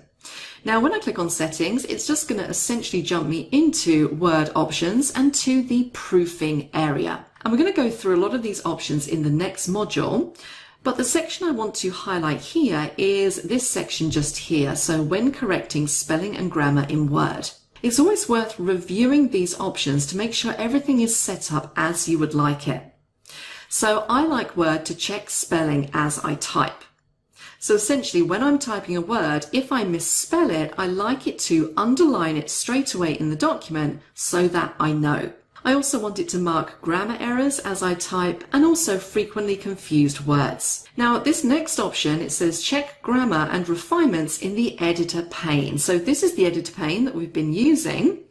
If I unchecked this box, it's only going to show me spelling errors. It's not going to give me the grammar and conciseness. And then finally, I have that show readability statistics. So if I don't want that to pop up, I can just untick that particular box. And if you wanted to, right at the bottom, we could do something like hide all the spelling and grammar errors in this document only. So if you have a particular document where you don't want to show any errors in it, you can select it or even set it for all new documents and then select hide spelling errors and hide grammar errors. Now, I'm not going to do that because I like to see when I've made a mistake, and click on OK. Now I'm going to close down the editor pane, and just one final thing I want to point out here when it comes to spell check as you type, and let's type a sentence and spell something wrong. So I'm going to say the document is attached. And you can see I've spelled document wrong, so I have my red wiggly line indicating a spelling error. Now I don't have to wait until the end to review any spelling errors. What I tend to do is if I'm typing in a document, I like to correct my spelling errors as I go. If I see that I've misspelled a word, if you right click on the word, your first option you get is spelling, which allows you to correct it as you're typing. So here I can see that I have my suggestion is document. I can select it and it's corrected immediately. Now that might be something that you like to do, or alternatively, you might just like to bash out your document and then just check the whole thing at the end. It is entirely up to you. And finally, before we leave this module where we've been talking about proofing, let's just look at these other two options that we have in this proofing group, thesaurus and word count. Now the thesaurus lets us select an alternative word that means the same thing. So for example, if I highlight the word accommodation in my document and click on thesaurus, it's going to give me a whole host of other options which basically mean accommodation. So I find this useful sometimes when I'm writing a paragraph. I find myself repeating the same word and it just doesn't sound particularly great, so it's nice to have other options available. So that's a nice little option. And then finally we have word count. So again, this just gives us some statistics in our document in relation to how many pages, how many words we have in the document, characters with spaces, characters no spaces, paragraphs and lines. So again, I find this particularly useful if maybe I am writing something like a blog post and I've been given a word limit, so maybe I can't go over 1,000 words. This helps me keep track of where I'm up to. And of course, in addition to this little word count pop-up box, you also have that down in your status bar if you have word count turned on. So that is it when it comes to proofing tools, checking your document for spelling, grammar and conciseness. I hope you found that useful and I will see you in the next module.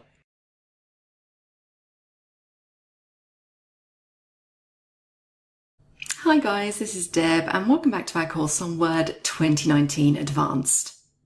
We're coming towards the end of section 2 where we've been reviewing all of those essential skills when working in Word.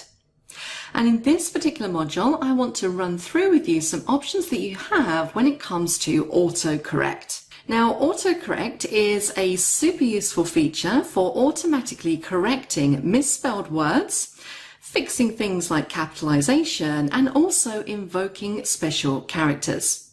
And it's so good you may not even have noticed when you're busy typing away frantically in a document that it's actually working as you type. So let me show you what I mean, and let's take a look at autocorrect in action. So currently I just have a blank document open. I'm going to click in my blank document and I'm going to misspell the word the. I'm going to type in HTE. And let's just zoom in a little bit so that's a bit easier to see. Now when I press space, you can see the word autocorrects it to the word the.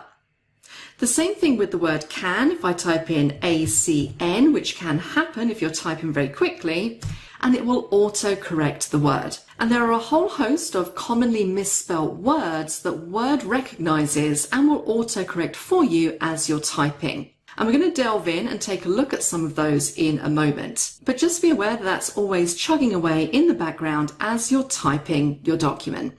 Now, aside from words, there's also some other things that Word will autocorrect for you as you're typing.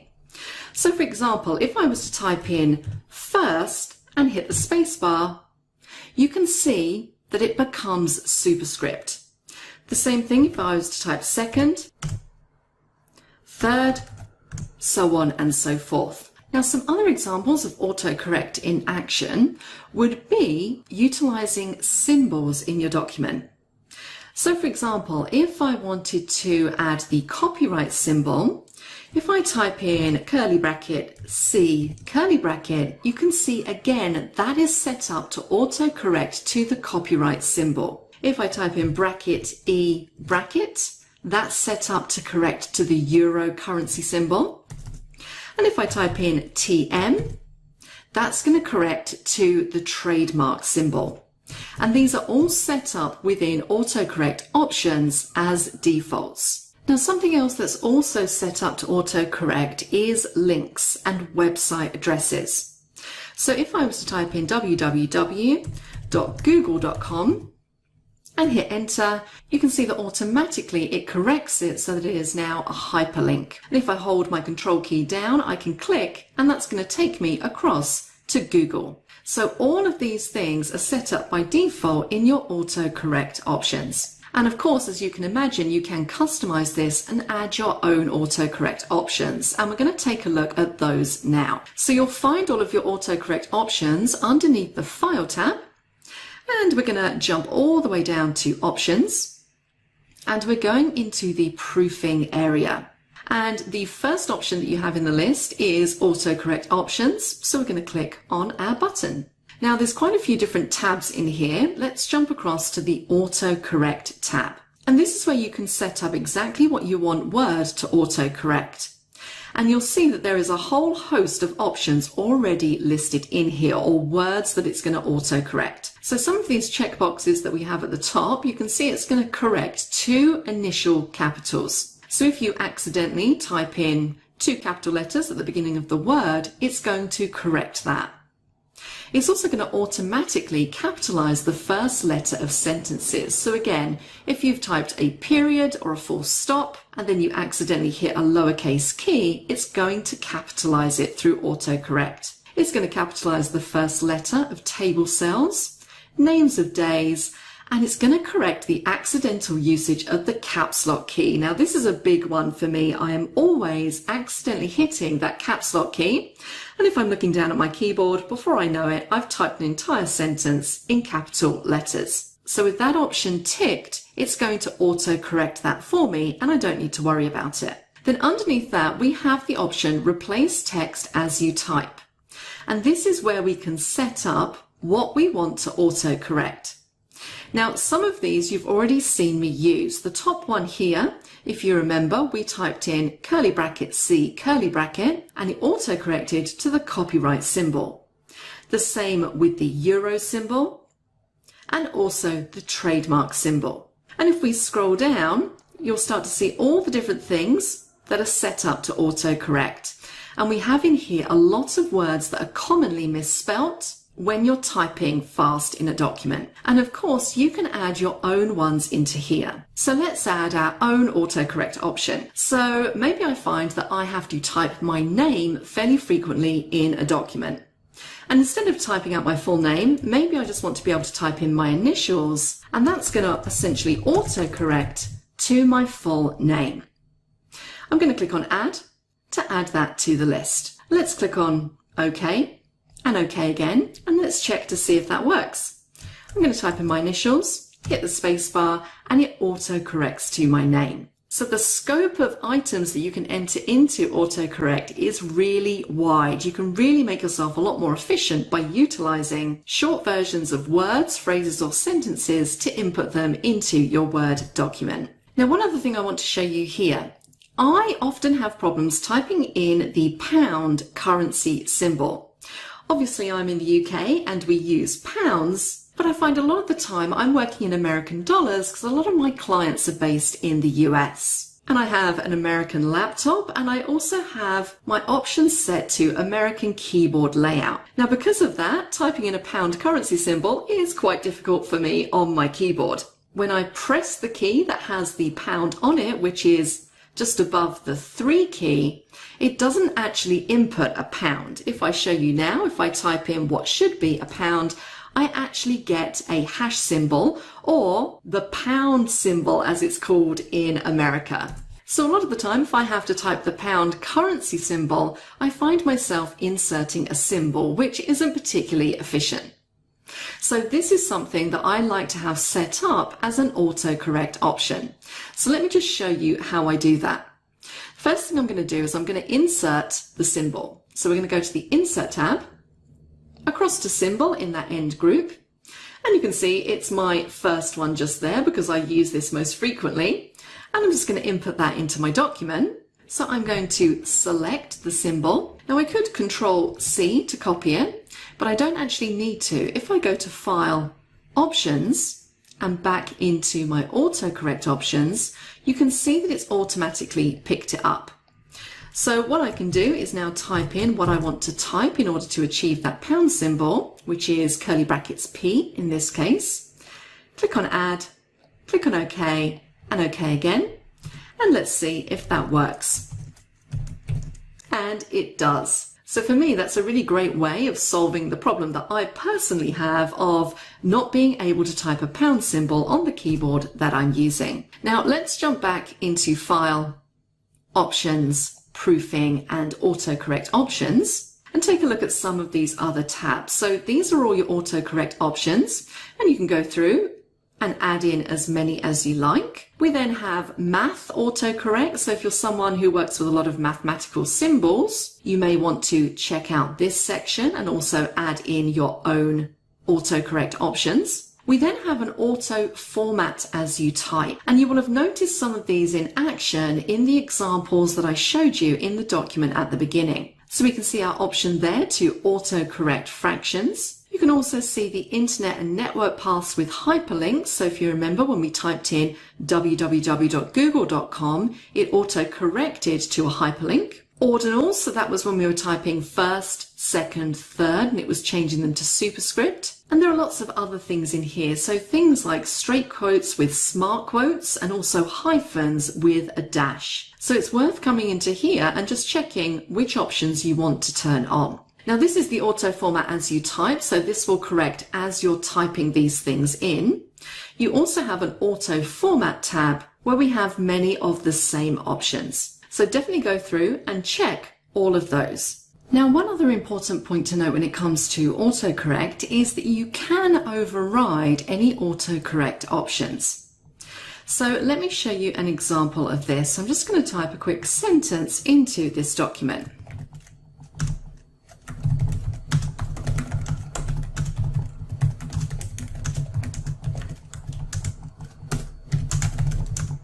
The quick brown fox jumps over the lazy dog. Now I don't know if you noticed when I started to type that sentence, I actually typed a lowercase t for the word the. And of course, Word auto-corrected that to capitalize that first letter. Now what about if I actually wanted that to be a lowercase t? Well, when the auto-correction has been applied, if you hover your mouse over the corrected letter, so in this case the T, you'll see you get this little autocorrect options drop down. And if I click that drop down, I can choose to undo the automatic capitalization this one time, or I can choose to stop auto-capitalizing the first letter of sentences. So selecting that option is essentially going to turn it off within Word options. So if I now go on to the next line and type the same sentence, it's not auto-correcting. Now I'm going to undo that option because I like it when it auto-corrects for me. And then of course the final option you have in here will just jump you into all of those auto-correct options to make any further customizations. A couple of final things I want to show you in here. We're going to stay in our Word options and we're going to go down to Advanced. And in editing options, I just want to highlight to you this option just here, Show Autocomplete Suggestions. Now, autocomplete is a little bit different to autocorrect. There are some words that Word will automatically recognize as you start to type them, and it will offer you a suggestion for completing that word. Now, I actually really like this option, so I have a tick in the box. So this might be something that you want to turn on. So let me show you what this does. Let's click on OK. And if I was to type a word, let's say Monday, you can see as I get partway through the word, I get that little suggestion just above, press enter to insert. I can just hit enter and it will complete that word. And it will work the same for most of the days of the week. It also works for months of the year, but it's worth pointing out that not all of them it works for. It works for the longer ones, but something like May doesn't auto-complete, and neither does something like March. But longer words, you'll get that little suggestion and you can just hit enter to complete them. So if when you're typing you do see that little screen tip pop up, just be aware that you can hit enter just to complete that word. Saves you a little bit of time. So that is it on autocorrect and autocomplete. In the next module, we're going to take a look at how you can group objects together. So please join me for that.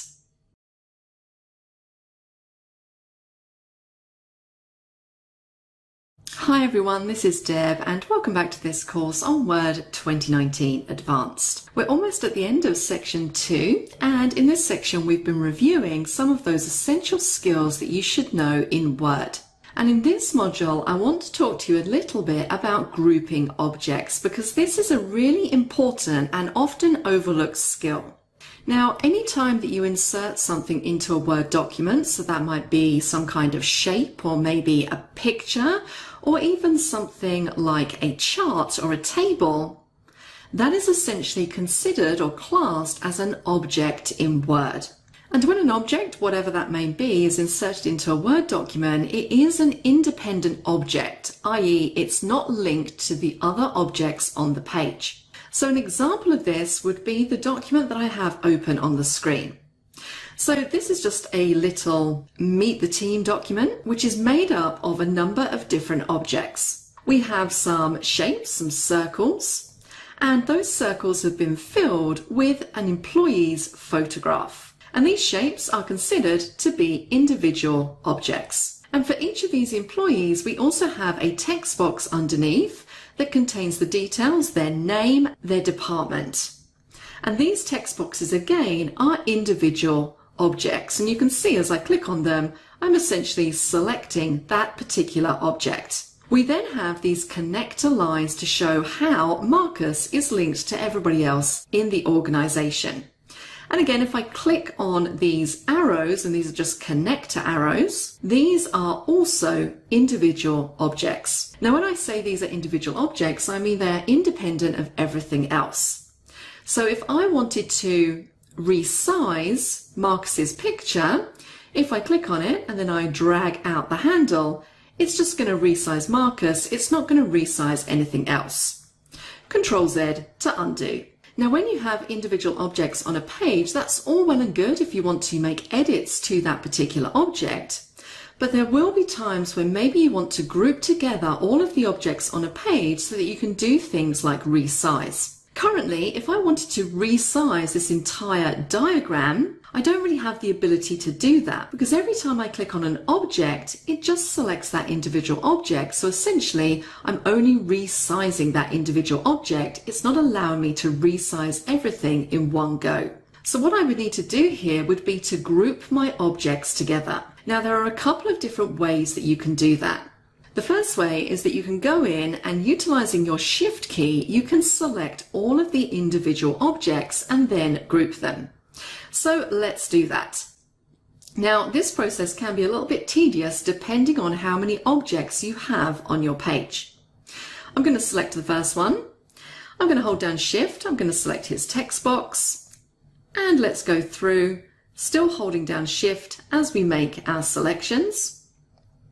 And don't forget those connector arrows as well. So I've now got essentially all of my objects selected. What I can now do is group them together. And there are a couple of different places I can go in order to access my group options. You'll see that because I have objects selected, I now have two different contextual ribbons appear at the top, Drawing Tools and Picture Tools. And it actually doesn't matter whether you go into Drawing Tools or Picture Tools because the option that we need is available on both of these ribbons.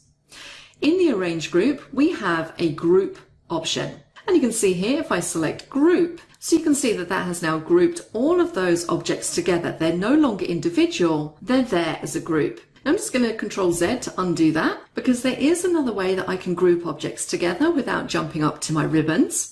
Once I have all the objects selected, if I right click on one of the objects, in that right click menu I also have the group option in there, and it pretty much does exactly the same thing. So essentially now everything is grouped together as one object, and I can resize this diagram as one single object.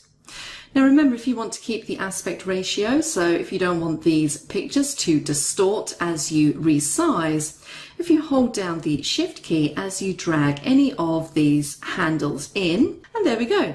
I can also pick this object up and I can place it wherever I like within this document. Now you will notice that the text inside these text boxes is now being cut off, so it might be that I want to do some rearranging with that text, maybe make the font a little bit smaller, but pretty much everything else has resized nicely and we don't have any distortion. Now once I have my objects grouped, if I want to now work on them as individual objects, of course I also have an ungroup option. So let's just right click, go down to group, and you'll see now the one that we have available to select is the ungroup option. And now everything is back to individual objects. So I'm going to go in and I'm just going to decrease the font size in these text boxes, and I'll be right back with you. Now another really nice method that's available in Word for selecting all of your objects prior to grouping or ungrouping is using the selection pane. And this is actually my preferred method, particularly if I have a document that has lots of objects that are overlapping each other. Sometimes when you're using this manual method of selecting your objects by clicking and holding down your Shift key, if you have lots of objects kind of stacked on top of each other, it can be really difficult to grab objects that are underneath other objects. So an easier way of doing this is utilizing the selection pane. So I'm going to click on one of my objects so that I get my contextual ribbons. And again, I can utilize either the drawing tools or the picture tools format tab. And in the arrange group, you'll see that we have an option there for selection pane. And the screen tip says you can see a list of all of your objects. This makes it easier to select objects, change their order, or change their visibility. So let's click to open up that pane. I'm going to make this a bit wider.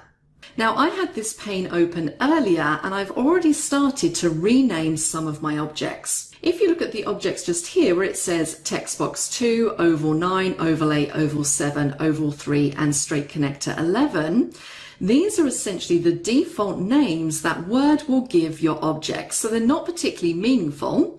And sometimes if you have a lot of objects on the page, it's a bit hard to know which one you're selecting from this pane. So what I like to do is go through and rename all of the objects so I can easily identify them, which is exactly what I've done with these ones at the top. So the first one, middle arrow connector, if I click on this, it's going to select that middle arrow connector. We have left arrow connector, and you'll see the selection in the document. Right arrow, we have Vivian Fisher text box, so that is the text box that contains her information. We have a text box for Darius, one for Sarah, and then I still have these to rename. So let's go through. I'm going to click on text box 2, and I can see that that is Marcus's text box. So I double click, and I can simply go in and say Marcus Lee, text box, and hit enter. If I click on oval 9 to see what that is, I can see that that is the photo for Vivian Fisher. So again, I can double click on oval 9 and I can rename this object. Vivian Fisher photo, hit enter. So I'm going to go through and rename the rest of these, and I'll see you back here in a moment. So there we go, I now have all of my objects with meaningful labels, which makes it super easy for me to make selections of individual objects using this selection pane. So as I mentioned before, this is great if you have objects that are stacked on top of each other and are quite hard to select manually. You'll also notice in this selection pane you have this little eye icon to the right of each of the objects. So this allows you to essentially show or hide specific objects. So for example, if I click on the eye next to Marcus Lee text box, you can see that now that is hidden. Click again and it brings it back. So again, this is good if you need to see an object that's underneath another object. You can also use this selection pane to essentially move your objects forwards or backwards. So an example would be Sarah Cox's photo. If I wanted the photo to be over the top of the Sarah Cox marketing text box, I can do that by just dragging the object in the selection pane. So all I would need to do is grab Sarah Cox photo from the selection pane, and I'm going to drag it and I'm going to place it above where it says Sarah Cox text box and let go. And you can see now that it's brought that layer, essentially that object, to the front. Now I'm actually going to drag that back down because I want the text box in front. So when it comes to utilizing this pane for grouping, this makes it super easy. All you need to do is select the top object, hold down Control, and select the rest of the objects. So sometimes that is a lot easier than trying to fiddle around in the main document. Once you've got them all selected, you can go up to your Format ribbon and use your Group option. Alternatively, you can right-click and you have your Group option in here. And there we go. And now that these objects are grouped, if you look over in the selection pane, you can see it's created a group, again with a very generic name, but I'm going to double-click and I'm going to rename this Meet the Team and hit enter.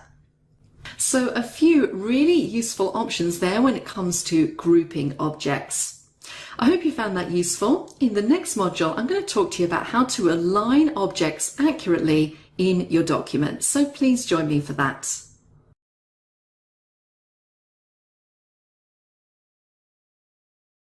Hello everyone and welcome back to this course on Word 2019 Advanced. This is Deb and we are in the final module of this section, section 2. And in this module we have been looking at all of those essential skills in Word. And in the previous module we were looking at how you can group and ungroup different objects that you have in your Word document. And I'd like to progress that idea on a little bit and talk to you about aligning objects in your documents. Now, aligning is really just the process of making sure that all of the pictures, shapes, charts, whatever it is that you might have in your document are all lined up nicely in relation to other objects on the page and also on the page itself. And many people don't realize that there are lots of tools available in Word that really help you align these objects accurately. So the document that I've got on the screen here is just our Meet the Team document. And I have 3 pictures of employees and also some labels for those pictures. And currently these pictures and labels are very much scattered haphazardly around the page. So it might be that I've just created these and inserted these pictures into my document without too much concern with how they're lined up. But now I want to put these in a nice neat line and position them underneath this title. Now the most obvious thing which people reach for is just by doing this manually. So I could grab one of the pictures and I can drag it and position it where I want it to be and kind of have a good guess, which may or may not be accurate, as to where the center is, so on and so forth. But I don't really need to do that, and I can take all of the inaccuracy out of this process by utilizing Word's alignment tools. So let me show you how they work. So what I'm aiming for here, first of all, is that I want to get all 3 of these pictures in a row with even spacing in between each. I'm not going to worry too much about where they're positioned in relation to the page. I just want them in a nice row lined up with each other with equal spacing. So all I need to do is, first of all, make my selection. So I'm going to hold down Shift and select all 3 of the pictures. And it's worth noting when you are aligning objects, you do want them to be ungrouped. Now I'm going to jump up to my Picture Tools Format ribbon, and in the Arrange group we have an Align drop down. And this houses all of your alignment options. So I can align the selected objects to the left-hand margin, to the center, or to the right-hand margin. I can align them to the top of the page, to the middle, or to the bottom.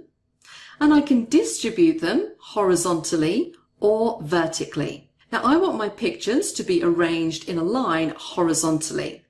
So the first option I'm going to choose here is Align Middle. And there we go, they are now lined up in relation to each other to the middle. But one thing that's glaringly obvious here is that I have quite a large amount of space between the middle and the last picture, and a small amount of space in between the first two pictures.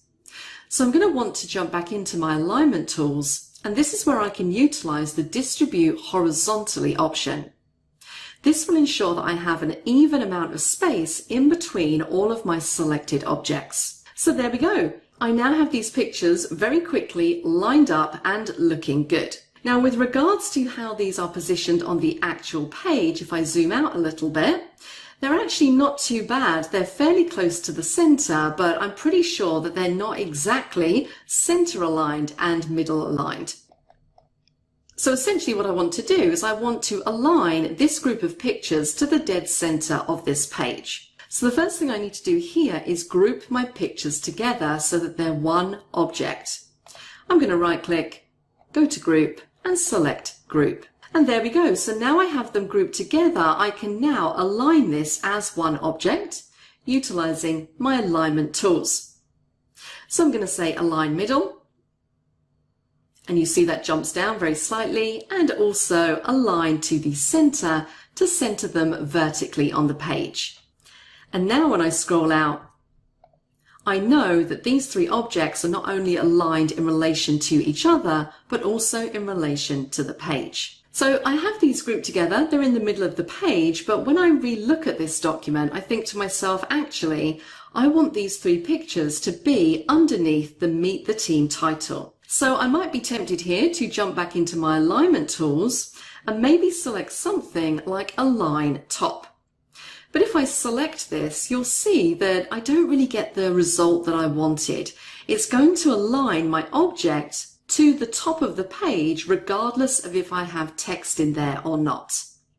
So I'm going to Control Z to undo that. And if I jump back into my alignment tools, I don't actually have an alignment tool that's going to accommodate any text that I have above what I'm trying to align. So in this particular situation, I'm probably going to want to move this object manually into the position that I want. And in order to help me do that and ensure that everything is still lined up, I'm going to first turn on Use Alignment Guides. Now, alignment guides are super useful. When you have them turned on and you pick up a picture or an object and try to move it, you'll see they start to appear. They're these green lines which run across the page telling you when you've centered or lined up your object with other objects on the page. So currently this alignment guide is telling me that this is in the dead center. If I move across slightly, it's telling me that it's lined up with the end of the Meet the Team text. And I could do the same on the other side. It's lined up with the end of the Meet the Team text. If I was to move this down, you can see there, because I have those two green lines intersecting, that is the dead center of the document. So utilizing these, it means I can safely drag this up, and it doesn't matter if I go off course a little bit, because when I get to the position I want to put it in, I can just utilize my alignment guides so that I know that this is dead in the center. Like so. So now I have these labels for each of my staff members. So once again, I'm going to pick these up, and I'm just going to drag this one up to here, and I want it to be about there. And I'm going to let go. Now notice that when I place that particular object, I didn't get any alignment guides come up to assist me. So when you're doing more granular work like this, it can be useful sometimes to turn on grid lines to help you align some of your objects. And there's a couple of different ways that we can turn on grid lines. We can do it from the View ribbon. In the Show group, we have a Grid Lines option. If I select the tick, it's going to give me some grid lines. I could also do it from that Format menu from Picture Tools or Drawing Tools. So if I click on one of the pictures and go up to my Picture Tools Format tab, in that Align drop-down, I have a View Grid Lines option. And this can then really help me when it comes to aligning some of these other items.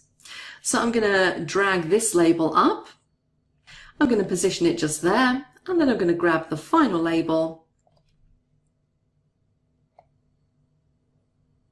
and I'm going to position it just there. And I've used that line in my grid so that I know that there is the same amount of space between that line and the bottom of these text boxes. Now, one thing that you'll also notice when you're moving objects around, and I'll just select this text box as an example, is you'll see as I move, it's not particularly smooth. It's kind of jumping all over the place a little bit. There's a little nudge in there as you drag the object around. And that is because by default, Word makes objects snap or jump to an underlying grid laid across the document. And that is why when you're dragging these around, it's attempting to snap it to that underlying grid. And this can cause some issues sometimes when you're trying to align objects because you don't have as much control as to exactly where you place things, because it's constantly going to move it to the next underlying grid line. Now you can turn this snapping feature off. Again, if we jump up to the Format ribbon and go into our alignment options, you'll find these options underneath Grid Settings. And there's a couple of options that you want to make sure that you've got turned off to kind of override that grid snapping. And that is this one here, the Snap Objects to Other Objects. We take a tick out of that box. And I'm also going to remove the grid lines from this screen. Click on OK. And now you'll see that when I move my object around, that is so much smoother because it's not constantly trying to snap. So it gives me a little bit more control when it comes to placing my objects on my page. Now I'm going to jump back into those grid settings, and I'm just going to turn back on object snapping and snap objects to grid when the grid lines are not displayed. So now that I've turned those back on, you'll see we get that jumpy movement again. But a quick way of overriding this is to hold down your Alt key as you're dragging your object around. So instead of going in and turning on and off those options, you can just do that in order to override that snapping utility. And of course, if you need to make any granular changes, so if you prefer to have a little bit more control, if you select an object, you can use your arrow keys to move that particular object. Now again, because I have snapping turned on, you can see as I move, it definitely jumps. So if I want to be super granular, I would again go in and I would turn off those snapping options. And then when I utilize my mouse, I get much more control as to where I'm placing that particular object. Now, one final point to mention here, and it relates to those grid lines, which I'm just going to turn back on, is you can adjust the spacing of your grid lines. So you're not just stuck with this one grid style.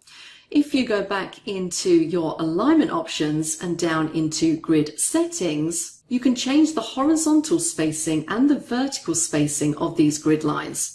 So if I want a little bit more space, I can put these up to, let's say, 8 centimeters, click on OK, and I get a different type of grid. So entirely up to you how you want to display those. Hopefully that's given you a good introduction as to the plethora of alignment utilities that you have available to you within Word to really help you align those objects on your page and make your document look really professional. That's it for this module. We have one final exercise and then we are on to the next section. So I will see you over there.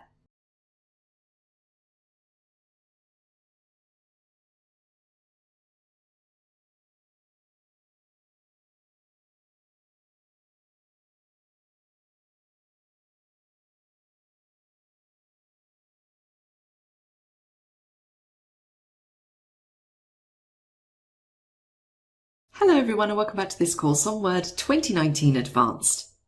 We've made it down to exercise 2.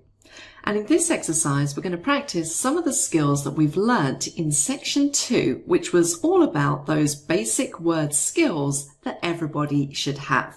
And I want to start out this exercise by showing you my answer. So on the screen I have a document and the title is 7 Facts About Henry VIII. I have some paragraphs of text and also some numbered items. And then right at the bottom I have another heading titled The Wives of Henry VIII, and I have 8 circles all perfectly lined up. And what I want you to do in this exercise is basically recreate what I have here. So let's take a look at what I'd like you to do. So this is the same document, but you can see as we scroll through, it's in a less tidy state. So what I want you to do is utilize some of the skills you've learned in this section to replicate the neat version. So the first thing you need to do in this exercise is open the document titled Exercise 2 from the Exercises folder. I'd then like you to toggle on Show Hide so you can see all of the paragraph markers in this document. I'd then like you to go through and replace all double paragraph markers with single paragraph markers. Once you've done that, I'd like you to scroll down to page 2, and I'd like you to align these circles on the page so that they're distributed evenly and aligned to the center. I'd then like you to group the 4 circles together and duplicate them and position the second row so it's neatly under the first. And then just to finish up, I'd like you to give your document a spell check. So quite a few different tasks there. Please feel free to rewatch this video and pause where needed as you practice each task. So I'm going to show you my answer now, so you might want to pause this video, but if you're ready, let's proceed. So let's run through the answer to this exercise. The first thing I asked you to do was open exercise 2 and then turn on Show Hide markers. So we're going up to the home ribbon, into our paragraph group and clicking Show Hide. So I can now see all of those paragraph markers. What I then wanted you to do was to find all of the double paragraph markers in the document and replace them with single paragraph markers. So for this, we need to invoke Find and Replace, and the shortcut key for that is Control H. Now for this, you need to click in the Find What box, and then from your special options at the bottom, you need to select Paragraph Mark twice to find those double paragraphs. I then want to replace them with a single paragraph mark and replace all.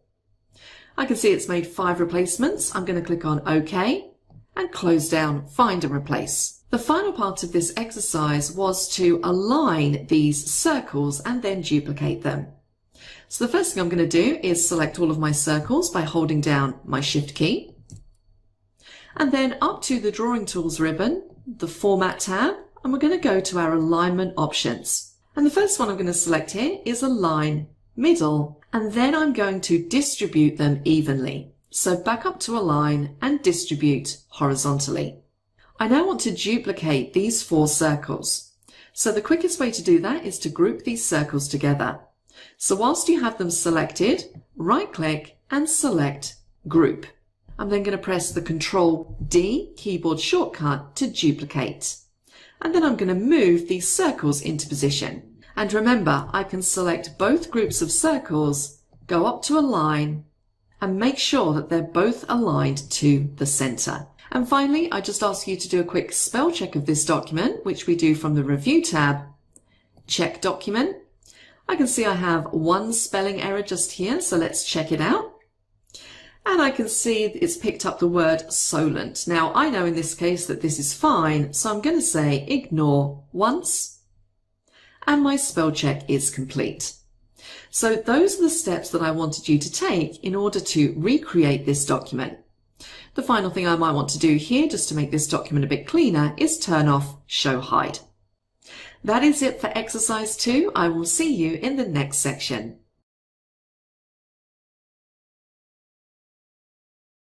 Hello everyone and welcome back to this course on Word 2019 Advanced. We've made it down to section 3, and in this section we're going to be talking about how you can work with different views in Word. Now, views are just the way that you are viewing your document. And in Word, we have different views that you can toggle between, and they each display your document in a slightly different way. Now, which one you choose to use very much depends on what you're trying to do at that particular time. So what we're going to do in this section is we're going to go through all of the different views that you have. I'm going to show you the difference between them and also highlight when would be the best situation to use each view. But in this first module, I really just want to introduce you to the options that we have on the View ribbon. So I've got a document open at the moment, and this is an employment contract, and I'm currently clicked on the View ribbon. So let's just take a look at the different elements which make up this ribbon. So the first group here is our Views group, and this is really what we're going to be focusing on in the next few modules. This is where you can come to switch between all of the different views that you have available. We have Read mode, we have Print Layout mode, Web Layout, Outline and Draft. Now by default, more often than not, you're working in Print Layout view, which is the one that I have selected now. And this is by far the best view when it comes to editing your document. Now I'm going to go into each of these different views and the advantages and disadvantages of them over the next few modules. But just be aware that this is where you come on the ribbon to switch between your different views. It's also worth noting that this isn't the only place where you can come in order to switch views. If you cast your eyes down to the bottom right hand corner of the screen, right down in the status bar, you'll see you have a zoom slider, but then you also have access to different views down here. So we have Web Layout View, Print Layout View, and also Read Mode and Focus Mode. So two different areas where you can switch between views. The next group on this View ribbon is the Immersive group. Now, these two options here, Focus and Immersive Reader, you'll only have these if you are using Word 2019 or Word as part of Microsoft 365. These are newer features, and again, they're related to how you're viewing and how you're reading your document. And once again, we're going to go into these in the following modules. The next section is Page Movement, and again, this is a reasonably new addition to Word. So in general, by default, when you're reading or working on a document and you scroll your mouse, it's going to scroll vertically. That's what we're all used to when we're working in a document. However, we do have now another option called Side to Side. So if I was to select that, you can see now if I use my mouse, I'm actually reading this document as if I had these pages on my desk in front of me. I'm reading them side by side as opposed to scrolling through vertically. And I'm going to jump that back to vertical. We then have our Show group, and we've pretty much seen a demonstration of everything in this little group in the course so far. I've got my rulers turned on, both vertical and horizontal.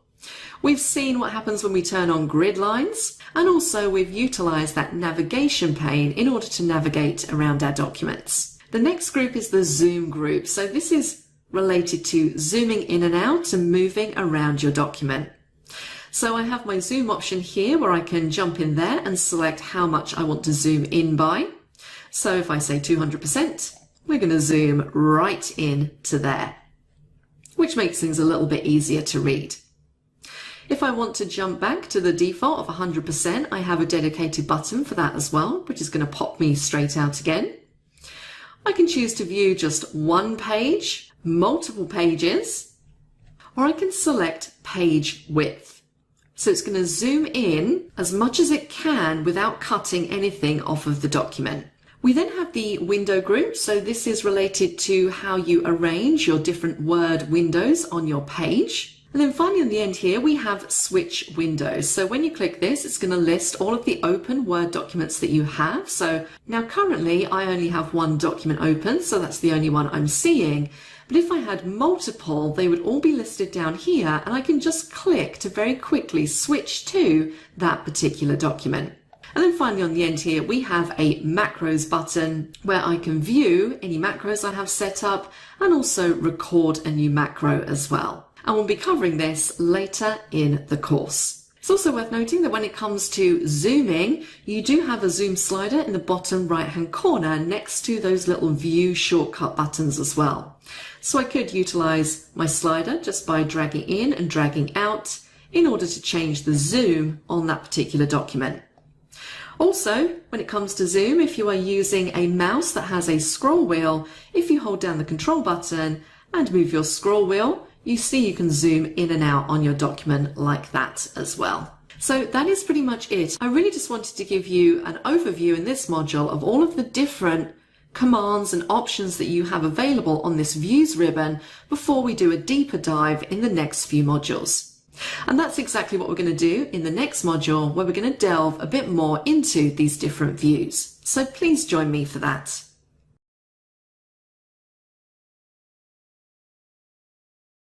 Hi guys, and welcome back to this course on Word 2019 Advanced. We're down into section 3, where we're taking a look at the different ways that you can view your document in Word. And in the previous module, we had a quick run through of all of the options and commands available on the Views ribbon. And what I want to do in this module is really focus in on reading documents. Now, sometimes, particularly if you work in a job role that requires you to read lots of long documents, so maybe you're a lawyer who's constantly reading contracts, or maybe you're a writer who needs to go through and review your work, sometimes it's quite nice to be able to switch into a view mode that's going to allow you just to read your document. That is, it's going to remove all distractions and it's going to give you more screen space, more real estate, so you can read your document a little bit easier. And fortunately, Word has a view that's going to allow you to do just that, and it's called Read Mode. So let me show you how it works. So I'm going up to the View ribbon and across to the Views group, and we're going to switch into this one just here, Read Mode. And straight away you'll notice quite a drastic change. The thing that's most obvious is that all of our ribbons have disappeared, so anything that could possibly distract us has been removed from the top of the screen, or collapsed up, I should say, leaving us with a lot more space to read our document. The document's also zoomed itself in to the maximum without cutting off any of the words or the sentences, so the text is nice and big on the screen, making it easier for me to read. Another thing you'll notice is that it's put it into a 2-column layout. So instead of just reading vertically, I'm now reading across the screen. So this is much more like a book. So here I'm seeing pages 1 and 2. And if I want to move to the next 2 pages, I have an arrow over on the right-hand side, which I can click. It's going to slide along like I'm turning the pages of a book, and I can read the next 2 pages. Now, of course, I don't have to use my mouse to click on these arrows. I can also use my arrow keys to move through the different pages in this document. Now, whilst the ribbons are collapsed up when you're working in this view, you do still have access to them. If you look in the bar running across the top, we still have access to File, Tools, and View. So if I click View, if I want to switch back into Print Layout View and essentially edit my document, I can just select Edit Document and it's going to jump me back to Print Layout View. Let's go back into Read Mode and click View again. Now there's lots of things in this View menu that we can do whilst we're working in Read Mode. So we can switch to Focus Mode. Now I'm not going to do that right now because we are going to cover this a bit later in this module. I can bring up the navigation pane. So if I want to search for something in this particular document, I can do that. I can choose to show any comments that have been added into the document. Now I currently don't have any, but if you do, it will show all of your comments alongside your document. I can choose the column width. So currently I have the default column width set, but if I switch to narrow, I now have 3 narrow columns as opposed to 2 wider columns. And if I select wide columns, I basically just get 1 column. Now, I like the default, so let's switch back to that. I can also change the page color. So currently I have this set to none, so I just have black text on a white background. But you also have the choice of displaying it in sepia, or even in inverse, so we have a black background with white text. Now, you might not personally like these, but sometimes, particularly if people have sight issues, these different color backgrounds can be a lot easier on the eye and make it easier for you to read your document. So it's worth having a little experiment with those. We then have some layout options. So I have column layout set, which I quite like, but I can also choose paper layout, which essentially puts it back very similar to Print Layout View, where we're scrolling vertically. And let's put mine back to column layout. I have a syllables option, so this shows the breaks between syllables in your document. So let's click that, and what you'll see now is that the syllables of each word are separated by a little grey square. Back up to view, and let's just turn syllables off. We have a text spacing option, and this basically increases the amount of space in between the characters and also the lines. So again, if you find it a little bit easier to read a document like that, then you can jump in there and you can turn on text spacing. Now I'm going to turn mine off to put that back. And then finally in this view menu, we have a read aloud option. So this will read out all of the text and will also highlight each word as it's read. So again, this is a really great option with regards to accessibility. If you're someone who is maybe partially sighted, then essentially you can have Word read your document back to you. Written statement of employment particulars, employee. This statement lists the terms and conditions, particulars, of your employment with us. So lots of different options for you to explore underneath that view menu. Let's take a look at what we've got in tools. So if we click on tools, again, we have our find, which is just going to pop out that navigation pane. So if you want to search for anything in the document, you can just type it in and it's going to highlight much like it does in any other view mode. We also have under tools a smart lookup. So if I was to highlight a specific word in this document, so let's say employment, go to Tools and Smart Lookup, it's going to search for that word, it's going to pop open a pane on the right hand side, and it's going to basically search the internet and pop up any entries which relate to that particular word. So you can see in here I have some Wikipedia entries, and then also I have some results of the web search. So that's a nice way of being able to select someone's name or a place name or anything in your document and then explore it further on the internet without leaving the bounds of Word. And then finally in here we have a translate option where it's going to pick up the word that I've got selected and I can choose a language to translate it to. So let's just say Dutch, and there we go. And if I wanted to, I could even select Insert to replace the English word with the Dutch word in the document. So a few nice options in there as well. And then of course, finally, we have our File menu, and that just jumps us back to our regular Backstage area.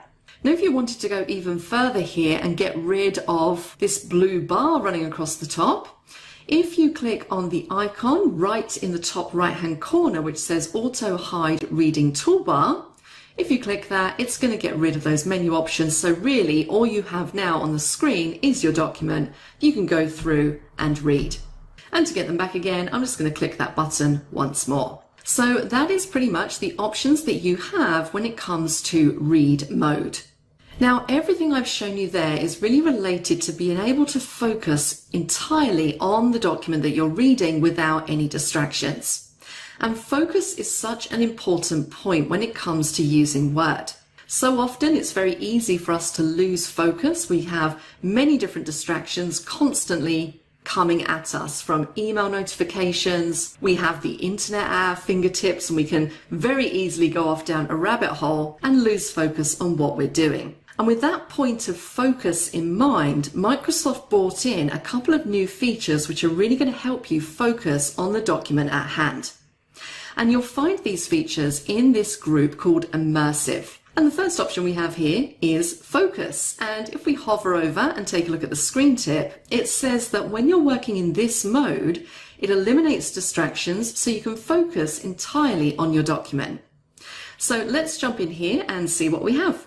So the real aim of focus mode is to enhance your document viewing experience by hiding all of the ribbons and distractions on the screen and allow you just to concentrate on the content of your document. And you can see here that is pretty much literally all I have on this page. I have a plain black background and just my document. Now, of course, you can pull down those ribbons. If you move your mouse to the top of the screen, the ribbon will drop down again and you can make any selections that you need. But one thing that you'll notice is when you are in focus mode, if you go back to the view ribbon, you have an additional option that's been added, and that is background. So this will allow you to change the background that you're using when you're working in focus mode. And I will say these backgrounds did used to be a lot more interesting in older versions of Word. We used to have things like a wooden coffee table background, which was quite nice. Now we just have these solid fill colours, and you can go in and select whichever one is going to suit your eyes the best. So I'm going to choose dark grey. And really that is the extent of focus mode. It just clears everything out the way, allowing you to focus on your document. Now, if you want to come out of focus mode, you can go back to your ribbon and just click the focus button once more. Or alternatively, if you press the escape key on your keyboard, that will take you out and back into print layout view. And then finally, we have the immersive reader. And the immersive reader is part of Word's learning tools, and the idea of it is to help with reading fluency and comprehension. Now when we jump into here, you'll notice that a lot of these look fairly similar, as we had access to a lot of these options when we were working in read mode. So we can change our column width, and this changes the line length to improve focus and comprehension. We can change the page color, which can make text easy to scan with less eye strain. We can choose to focus in on a specific line, so I can say 1 line, 3 lines, 5 lines, and this is all dependent on where you're actually clicked on the page. We can increase the amount of space between words, characters and lines with the text spacing option. We can show the breakdown between syllables to improve word recognition and pronunciation. And then of course we have that read aloud option again, which lets you hear your document as each word is highlighted. So some really useful tools within the immersive reader as well. So hopefully now you have a greater understanding of some of the tools available to you when it comes to reading and really focusing on the document at hand. That's it for this module. I will see you in the next one.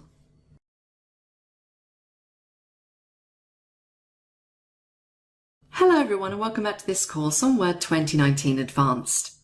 We're down into section 3 where we're taking a look at the different views that you can work in when using Word.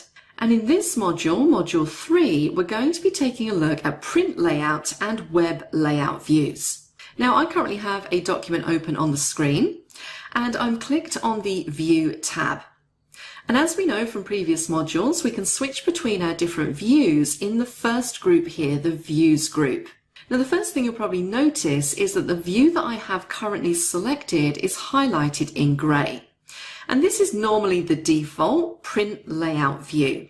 And if you're following along with me and you're not currently in this view, I would ask you to switch to it now simply by clicking on the print layout command. Now the major benefit when it comes to print layout view is that you can basically see how your document is going to look if you were to print it. So it allows you to better judge things like the margins, the spacing that you have throughout your document, page breaks, section breaks, and lots of other visual elements. And if you see anything that looks a bit strange, then it allows you to adjust them accordingly. And even if this is a document that you don't necessarily intend to print, you'll probably find that working in print layout view is going to be most suitable for you the majority of the time. Now, one other thing you'll notice with print layout view, if I scroll down to where we move on to the second page, you'll see that we have a gap in between our pages. So it makes it really easy for me to see where one page ends and the next page begins. It's also showing me that bottom margin as well. Now, if you didn't want to have any space between these pages, you could jump into File Options. And in the display area, this first option here, page display options, we have show white space between pages in print layout view. And you can see the screen tip says show the top and bottom margins, including the content of headers and footers. So if I was to untick this option and click on OK, what you'll now see is that I don't have any space between those pages and I'm not seeing the header or the footer. So this is sometimes a nice option if you are maybe just reading a really long document and you don't want to have to keep scrolling past a very large header or footer, you just want to read down the page, then that option can be quite useful. Now in this case I'm going to turn that back on because I do want to see where one page ends and the next page begins. Also remember that if you want to switch into print layout view, you can utilize the little buttons on that status bar next to the zoom slider. So now let's jump across into web layout view. So now we're looking at our document in a completely different way. You can see that this view, you don't have margins, spacing, page breaks, and other elements which you might find distracting or disruptive when you're reading your document. And basically, web layout view is designed to show you what your document is going to look like if you were to upload it to the internet and publish it as a web page. It gives you a much more compact version of your document, and you can see that we don't really have any page breaks, section breaks, line breaks, or anything that's distracting us from reading this document. It's also worth noting that you don't need to switch back into print layout view if you want to make any edits to your document. If you are working in web layout view, you can simply edit your document in this view as well. So that is pretty much all there is to print layout and web layout view. Hopefully that gives you a greater understanding of the difference between the two and helps you make better decisions when it comes to establishing which one is going to be the best option for whatever it is you're doing at the time. In the next module, we're going to explore the final two views that we haven't yet looked at, and that is outline and draft view. So please join me for that.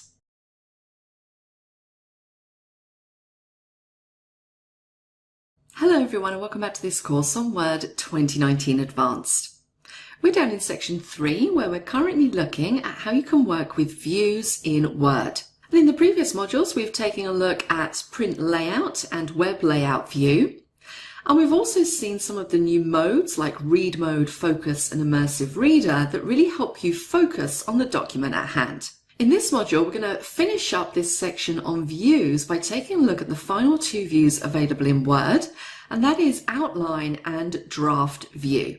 So let's start out by switching into draft view. Now, draft view is a view that displays just the text in your document.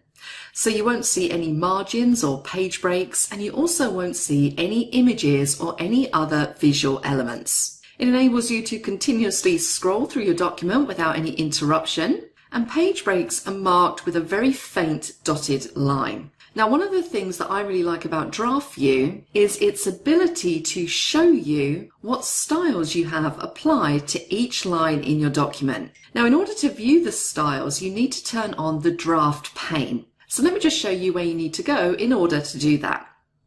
I'm going to jump up to File, and we're going all the way down into our options. And we want to jump straight across to the advanced area. Now, if we scroll down, all the way down to this display section, you're looking for this option here. So where it says style area pane width in draft and outline views. Now, if you have that set to 0 centimeters or 0, then you're not going to be able to see that style area pane. So all you need to do is change this to something like 2 centimeters. Click on OK, and now you can see down the left-hand side we have our style pane visible. Now, if this is a bit too narrow or a bit too wide, you can adjust it simply by dragging it in or out. But what you'll see now is that I can see every single style that I have applied to each line. So I can see that this top sentence here is a heading 1. We then have a paragraph of normal text. We then have a heading 2, so on and so forth. So the kind of situations where I would utilize this would be if I have a long document that I'm currently trying to add styles to. I find this view particularly useful when I'm doing that because I can see what I've applied, and it just makes it a lot easier for me to ensure that everything is consistent and I'm applying the correct styles to the correct lines. Once you've finished using that styles pane, you don't have to jump back into options to turn it off. You can just grab the edge once more and just drag it all the way over to the left-hand side and it will disappear. So that is draft view. Let's now jump across into outline view. Now, it's worth noting that you can turn on the styles area pane for outline view as well. So let's jump up to File again, go into Options, back into Advanced, and I'm just going to turn that styles area pane back on again, like so. Now, outline view is useful if you just want to view the headings and subheadings and text in your document without images or other visuals. And it's a really good view to work in if you need to do some reorganizing of your document. Now you'll see that as soon as I switched into outline view, this view comes with its own contextual ribbon. So if you have a look now, you'll see that I have a new ribbon to the left of the home ribbon called outlining. And on this ribbon, I have some controls which allow me to adjust what I'm seeing in this particular view. What you'll also notice is next to my different headings, I have these collapsible and expandable buttons. So in this outline tools group, in this first section here, this is where I can change the level heading for a particular item. So currently, if I just take this first heading 1 as an example, I'm clicked in the heading 1. If I wanted to change that to a heading 2, I could say level 2, and you can see now that that has changed. And I have all of my different level headings in here that correspond to the heading levels. I also have demote and promote buttons, so I can click on promote to pull that back up to a heading 1. And then I have a specific button to promote to a heading 1 and a specific button to demote to body text. In the next group of outline tools, this is where I can specify which levels I want to show in my outline. So for example, if I'm only interested in seeing the level 2s, I can select that level. And now it collapses up anything that's body text or heading 3, 4, and I'm only seeing those heading 2s. If I say level 3, I'm also going to get thrown in there now anything that I have marked as a heading 3. I also have in this drop down an all levels, which is going to bring everything back again. If I want to turn off any text formatting, so maybe I have a lot of formatting in the document making it quite hard to read, I could untick the show text formatting box and it's just going to put that into normal text. And I also have a show first line only option, which is just going to show me the first line of any of my paragraphs. So if we take this one as an example, this first normal paragraph, if I say show first line only, I'm now only seeing the first line of that particular paragraph. So this view is a good view to work in if you have a reasonably large document that has lots of heading styles contained within it. Sometimes it's easier to jump into this view, collapse. Hello everyone and welcome back to this course on Word. Welcome back to this course on Word 2019 Advanced. We've made it down to exercise 3, and in this exercise we're going to practice the skills we've learned in section 3 when it comes to working with views. Now this is a reasonably straightforward exercise. So the first thing I want you to do is open the exercise 3 document from the exercises folder. I'd like you to switch the document into read mode and change the page color to sepia. Once you've done that, I'd like you to come back to editing the document. What I'd then like you to do is switch to outline view and turn on the styles pane. And I want you to make sure that you've set the styles pane to 2 inches. Now the final part of this exercise is optional. It's not content that we've covered in this particular section, but at this stage in a Word Advanced course, these are definitely skills you should know. So if you do want to practice your skills a little further in Word, the final part of this exercise is to replace all of these numbered items with the heading 3 style. Now just a little tip on this, if you have the styles pane open, you're going to be able to see what styles are currently applied to these numbered items. And you can use that information to very quickly change all of those styles to a heading 3. Now, as I mentioned, that last part is completely optional, so see how you go with that. If you want to go through this exercise, you can pause the video now. If you'd like to see the answer to this exercise, then carry on watching this video. So let's take a look at the answer to this exercise. The first thing I asked you to do was to switch into read mode and change the page color to sepia. So I'm going to go up to the view ribbon and into my views group and switch to read mode. Now to change this background page color to sepia, all we need to do is jump up to view, go down to page color and select sepia. I then asked you to go back to editing the document. So again, we're going to go up to view and select edit document. I then asked you to switch into outline view, making sure that you can see the styles pane. Now currently I can't see my styles pane, so I need to go into the backstage and turn that on. So let's jump up to File and down to Options. And we want to select Advanced from this list. And we're going to scroll down until we get to the Display section. And you can see here it says Style Area Pane Width in Draft and Outline Views. And currently that's set to 0 centimeters, and what I've asked you to do is change this to 2 inches. So I'm going to go just above, change the measurement to inches, and then I'm going to type in 2 and click on OK. And now you'll see the Styles pane in the left-hand margin. Now the optional part of this exercise was to replace all of these numbered items with a heading 3 style. And a little tip I gave you was that when you've got the styles pane showing, you can see which styles are applied to each paragraph. So I can see here that I have the list paragraph style applied to all of my numbered items. So a quick way of changing everything that's marked as a list paragraph to a heading 3 is to go to the Home ribbon, jump into the Advanced Options for Styles. I'm just going to make this a little bit bigger. I'm going to find the list paragraph style, which is towards the bottom here, click the drop down, and I'm going to say select all 7 instances. So very quickly, that's going to select all items where list paragraph is the style. Now I have them all selected. I can simply jump up to my styles gallery and very quickly apply a heading 3. I'm going to close down my styles pane and switch my document back to Print Layout. And there we go, that was what I was looking for. I hope you got on okay with that. I will see you in the next section.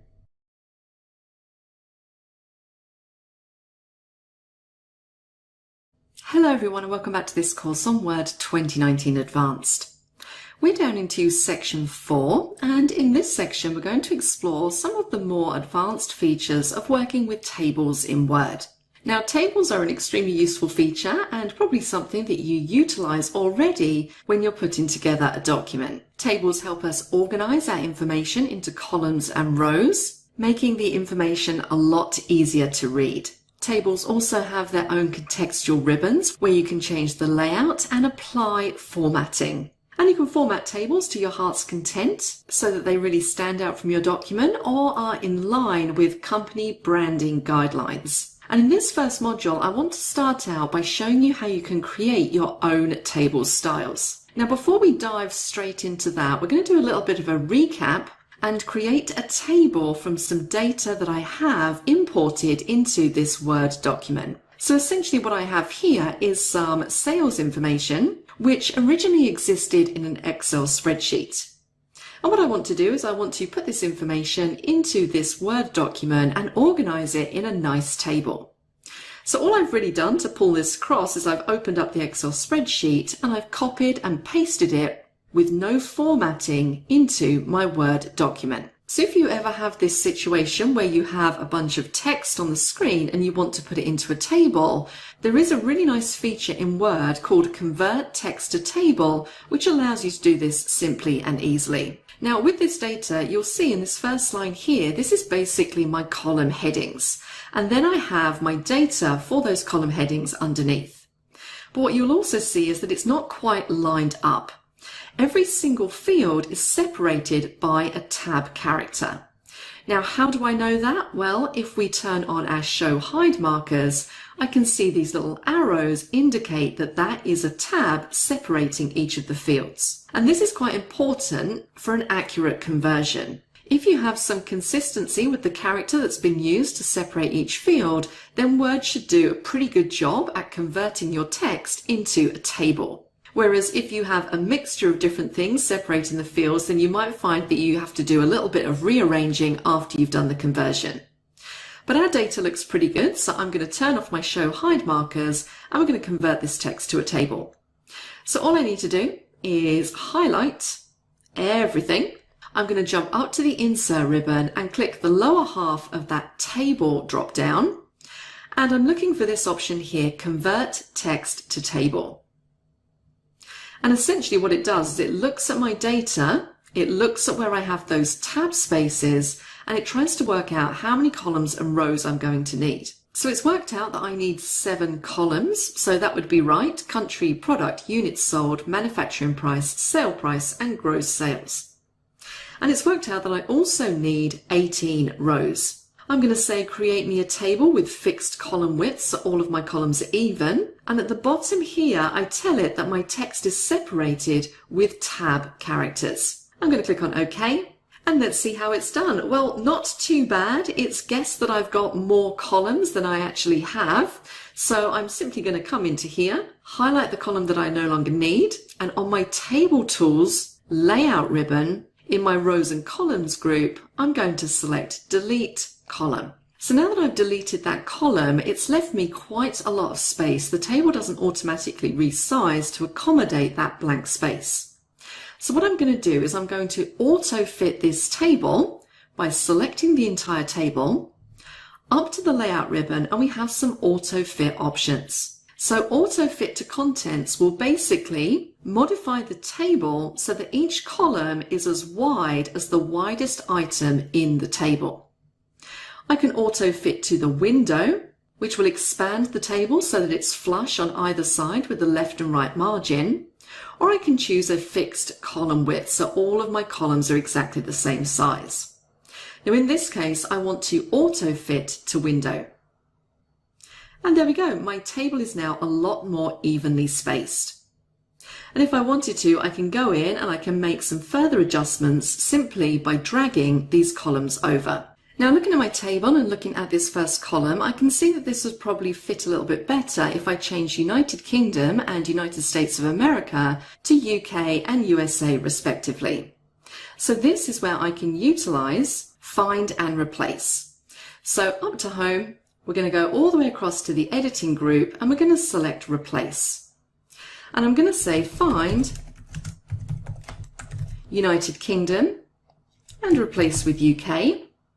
I'm going to replace all, and we're going to do the same, but we're going to find United States of America and replace that with USA and replace all. So there we go. With a few edits, my table is now looking a lot neater. So once we're at this stage, I'm probably going to want to jazz this table up a little bit and make it stand out by applying some kind of table style. And we have a whole host of table styles available on the Table Tools Design ribbon. And it's this large group in the middle. We have numerous different options, and it really depends how we want our table to look. So we have some plain table styles. You can see as I hover over, I'm getting that live preview in the document in the background. I have some grid table styles, so this is where we can start to apply some colors. These table styles will give our heading row a color. The next row will give the first column and the heading row a darker color. And there is a whole host of different table styles that you can apply if you scroll through the list. So let's just apply something fairly straightforward. I'm going to apply this Grid Table 4 Accent 5 style. Now it's worth noting that when you do apply a table style, because the table style might make certain words bigger or might make them bold, you might find that you'll need to come back into the table and just rejig some of the widths of these columns again to accommodate the newly formatted text. And also here, I'm not particularly interested in having my countries showing in bold, so I'm going to select them all, and utilizing my mini toolbar pop-up, I'm going to deselect bold. So reasonably quickly, I've been able to use Word's inbuilt table styles to very quickly format a table of data. Now that's all well and good, but what if you want to create your own table style, which maybe aligns more to your company or branding colors or house style? Well, you can definitely do that as well. You'll see right at the bottom, we have an option to create a new table style. And this is going to allow us to define how we want each element of the table formatted. It's then going to save it as a table style, which we can then reuse. So let's quickly create a new style and apply it to our table. So the first thing I need to do here is give my new style a name. So I'm going to call this Deb Table. The style type, well, I'm doing a table style, so I'm going to select table from that list. And then I can basically choose a style to base it on. And this is really like a starting point. So in here we have lots and lots and lots of different table styles. And if I select one of them, you'll see in the preview window below what that looks like. So if you want to utilize one of these as your starting point, you can do that, and then you can format the various different elements. So I'm going to start with Table Grid Light. And now we can go in and format each of the individual elements of the table. So in the Apply Formatting To drop down, you can see we have whole table, header row, total row, first column, so on and so forth. So you just go through and select where you want to apply the formatting and then set the formatting properties. So I'm going to start out with the whole table. And what I'm going to do is I'm going to change the font for the entire table to this font just here. And I'm actually going to make it slightly smaller because that is quite a large font. And I'm happy with the font color and the borders. But what I am going to do is I'm going to center everything like so. I'm now going to go back up to my Apply Formatting To drop down, and I'm going to define how I want the header row to look. So I want my header row to be in bold. I want the background fill of the header row to be, let's do a dark green color. And I want the font to be white so it stands out. I'm going to go back up to my Apply Formatting To, and I could do total row, first column, last column, but I'm going to say even banded rows, and I'm going to choose my fill color, which is going to be a lighter green color. And I could carry on going through applying formatting for each element of my table. Now I'm happy with the way that looks, so I'm going to leave it just there, but I have a final selection to make at the bottom here. I can choose to make this table style available only in this document or in new documents based on this template. Now I'm not using any specific template for my document, so when you don't select a template, you're using the normal ... template. So pretty much most documents that you create are going to be based on the normal ... template. So if I was to select this option, new documents based on this template, pretty much every time I create a new blank document, my table style is going to be available. So I'm going to select this option and I'm going to say OK. And what you'll see now is that in our table styles drop down, we have a new group at the top called Custom, and this is where you'll find any table styles that you've created. And I can just click it to apply it to my table. Now I can see here once I've applied it that that first column is again in bold. So what I want to do is jump back into my table style, modify it and remove bold for that first column. So up to Table Styles, right click your mouse and you have an option for Modify Table Style. So now I'm going to say Apply Formatting To, first column. And what you'll see here is that in this window, it doesn't actually show as being in bold. But if it's showing in bold in your table, then just toggle it so it appears to be on in your Modify Style box. Click on OK, and you'll find the reverse happens.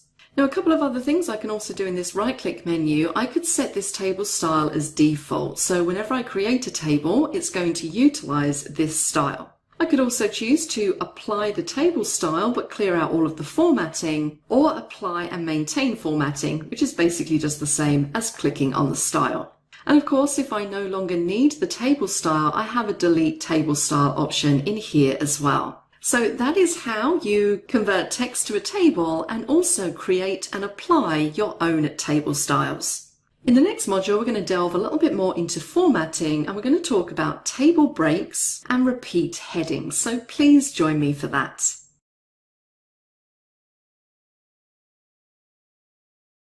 Hello everyone, and welcome back to this course on Word 2019 Advanced.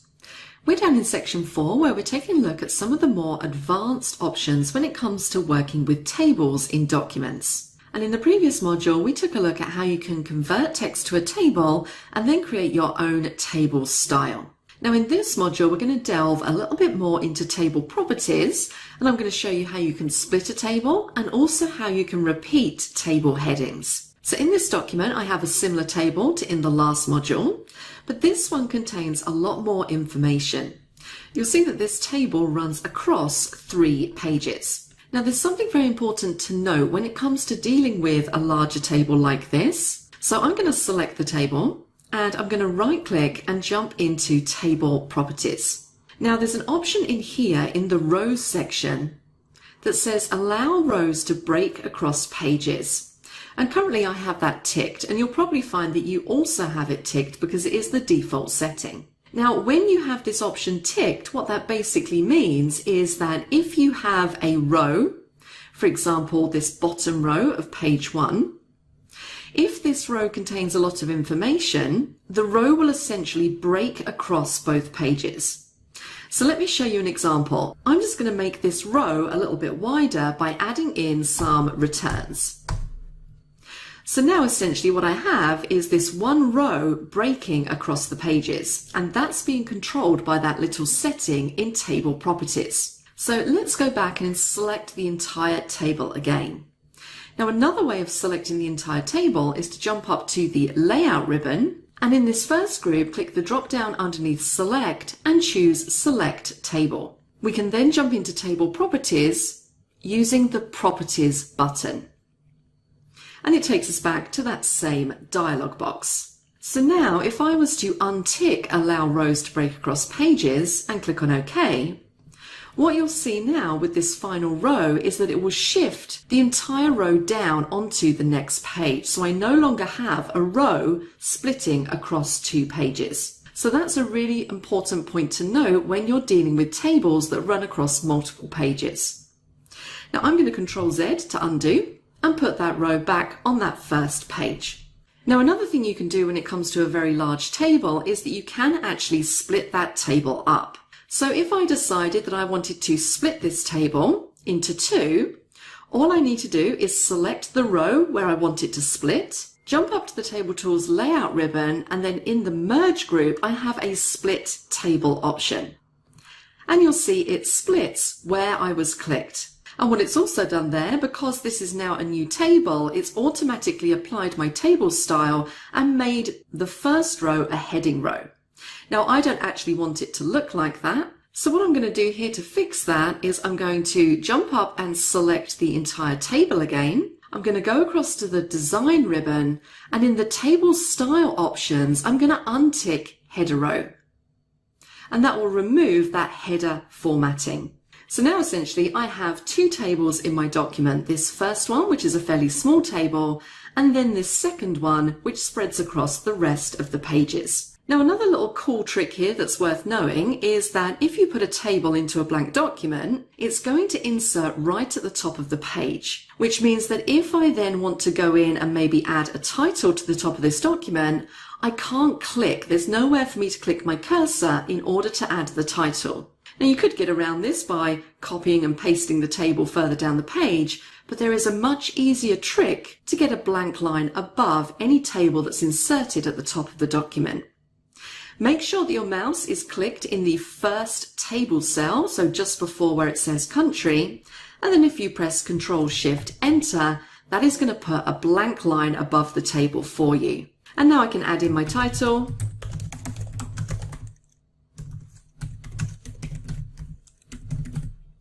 Like so, and I might want to give this some formatting, and I'm going to make this a little bit bigger, like so. So now I've got this table split into 2. What if I want to do the reverse of that?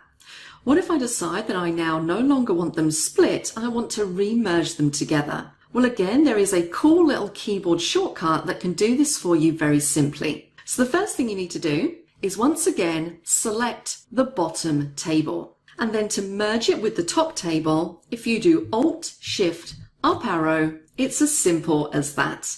Now the final thing I want to show you with this table is how you can repeat the header row across multiple pages. So in order to demonstrate this a little bit clearer, I'm going to change the way that I'm viewing my document. So I'm up in the View ribbon, I'm going to go to the Zoom group, and I'm going to say that I want to view my document as multiple pages. So this is going to put my 3 pages side by side, and this makes it a lot clearer to see. So you can see that on page 1 I have my column headings there, so country, product, units sold, so on and so forth. But those currently don't repeat across the other pages. And sometimes it can be a bit confusing if you're looking at data where you can't actually see those column headings to know what information you're looking at. So there is a very simple way to get those column headings to repeat across all of your pages. Now I'm going to go back to zooming into 100%. So I'm going to select the row that I want to repeat. So in this case, this is the header row. I'm going to right click my mouse and go into Table Properties.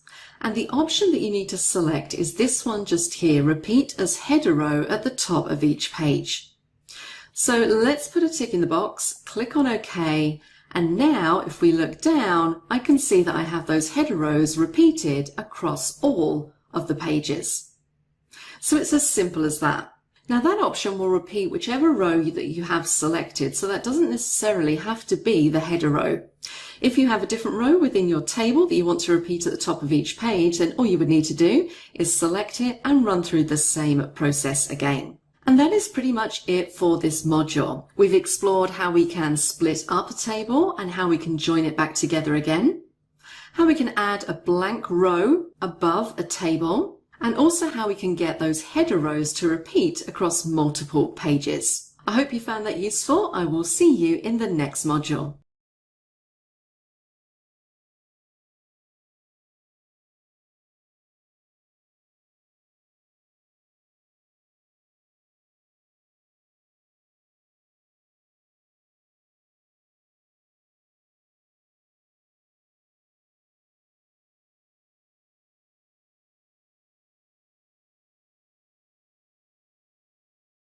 Hello everyone and welcome back to this course on Word 2019 Advanced. We're down in section 4 where we're looking at working with tables in Word documents. And so far we've seen quite a few really useful tips and tricks when it comes to manipulating tables.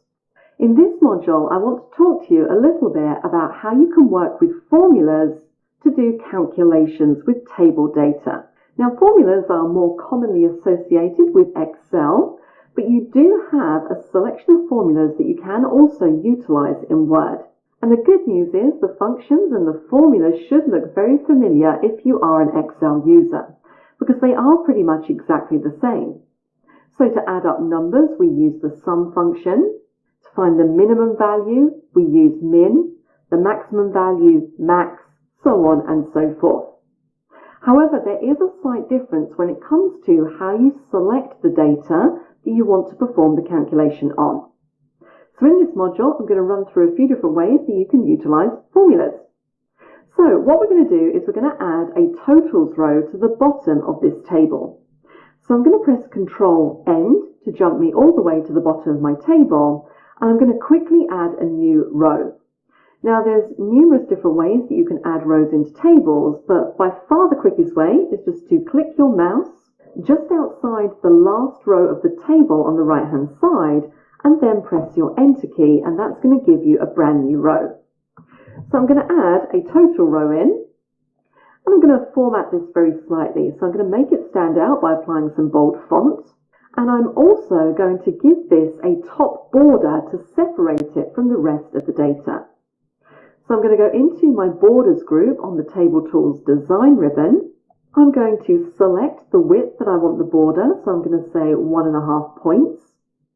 And I'm going to choose the pen color. We're going to have this as a dark green. And then the border that I'm going to add is just going to be a top border, like so. So now we have a real separation between our table data and our total row. Now in the last two columns of my table, I have sale price and gross sales. And it might be that I want to perform some calculations on these two columns. So let's start with the sales price. I'm going to click in that last row in that column. And we're going to add in a formula first of all that's basically just going to add up everything in this sales price column. So if we jump up to the Table Tools Layout ribbon, in that final group on the end, the data group, we have an option to add a formula. So let's click it. So this is our little formulas dialog box, and you can see that Word has made a guess as to what I might want to do with these numbers. And it's input the formula into the formula field for me. So it's doing a simple sum calculation, but instead of selecting cells like you would in Excel, it's got the word above, which basically means it's going to sum all of the numeric values above where I'm clicked, which is essentially the entire column. And it probably won't surprise you to know that if we had our table laid out in a slightly different way, I could utilize the word below to sum everything below. I can say sum everything to the left or sum everything to the right. I can even combine two and say sum everything to the right and to the left. So you can use these directional words in order to essentially select the range that you want to sum. Now I'm going to stick with above in this case. I can then choose what I want my number format to be. So if I look at my number format in this column, I can see that I have 2 decimal places. So the number format I'm going to want to use is going to be this one just here that has those 2 decimal places. Now the paste function box at the bottom, this essentially shows you all of the functions that are available for you to use in a formula in a Word table. And we're going to look at a couple of these other ones in a moment, but for the time being, I'm happy with my sum calculation. I'm going to click on OK, and there we go. Now, unlike Excel, we don't have an autofill, so we can't essentially drag this formula across in order to total the gross sales column as well. So there's a couple of ways that we can get around this. We can either click in the gross sales column and repeat what we've just done by adding in the formula. Alternatively, I could copy the formula, Control C, and do a Control V to paste it in. Now you'll notice that it hasn't updated, but if I click and then right click and select Update Field, that will refresh it and give me my new total. So that's a quick little workaround. Now let's go back to this field. I'm just going to delete out that value and let's add in another formula. Now another way that you can do this is instead of using the words above, below, left and right to essentially make your selections, you can almost do cell references with word tables. Now this isn't quite as intuitive as something like Excel, but let me show you how you can do it. So I'm going to cancel out here for one moment and scroll to the top of this last page. Now the way that you can utilize cell references is basically to count the number of columns in your table. So essentially in Word, the first column is column A, second column B, C, D, E and F. So that is the first part of my cell reference. I then need to tell Word which row I want to utilize. Now the problem here occurs because unlike Excel, the rows in our table are not numbered. And that might be fine if you have quite a small table, you can just count down, but in my table I have a lot of rows, so how can I find out what my row numbers are? Well, unfortunately there isn't a great way to do this. You either do have to count down, or for example, if I want to see how many rows I have in this table, what I can do is select the entire table, right-click my mouse and jump into Table Properties, and you'll see when we click on that Row tab, it says rows 1 to 124. So I know that I have 124 rows in my table. So if I was adding up something towards the end of this table, that's probably going to help me work out which row number I need. As I said, not particularly intuitive, but I'm just trying to show you some ways that you could possibly think about doing this. So just as an example, I know I've got 124 rows. Let's add up row 123 and 124 of the sale price column. So the sale price column is A, B, C, D, is column E. So I'm going to jump up into my formula, and this time I'm going to replace the word above and we're going to sum row 122 and 123 because 124 is the actual totals row. So that's going to be E122, comma, E123. We're going to choose our number format, which is decimal places. Click on OK, and it's given me the answer of $22, which I can see very clearly is the sum of both of these numbers. Now I'm going to delete this out again And let's jump back up to our Formula button. Now, as I mentioned earlier, you have a whole host of different functions that you can utilize in Word tables. So, for example, I could count the number of items I have in this particular column. So what I can do is delete out the current formula, being careful to leave the equal sign there, and choose a different function that I want to use. So this time I'm going to utilize count, and I'm just going to say count everything above, click on OK, and you see it's given me $122. I'm probably going to want to go in there and just change that number formatting to just a plain number, like so. And just to show you one final example of a slightly more complicated formula, we're going to jump back into our formula button. We're going to remove what we have in there, and this time we're going to do an if calculation.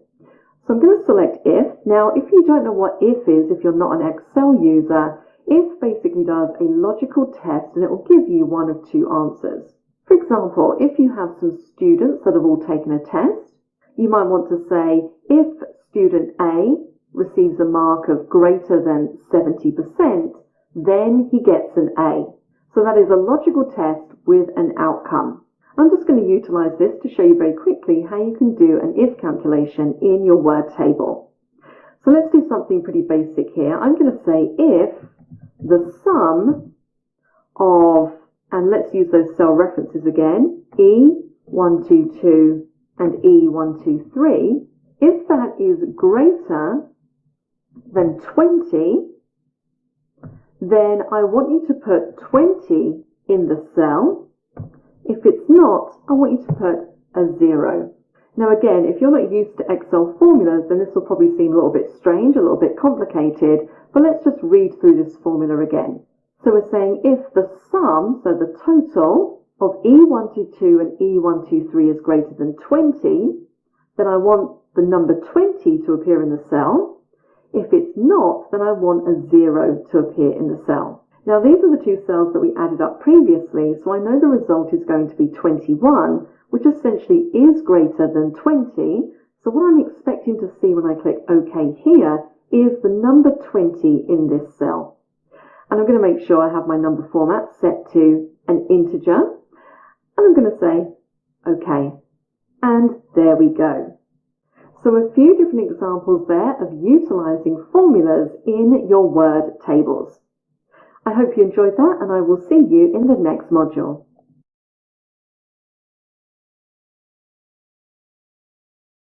Hello everyone, and welcome back to this course on Word 2019 Advanced. We've made it all the way down to exercise 4, and in the preceding section we've been talking about working with tables. And in this exercise we're going to get a chance to practice all of those skills that we've learnt. So on the screen here I have my finished document. So this is what we're working towards. This is what I want you to replicate in this exercise. So what I have on the screen here are two different tables.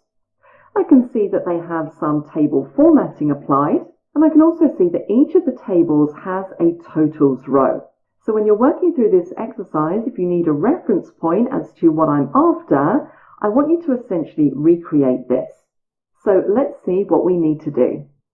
So this is our starting document. It's exercise 4 in the exercises folder.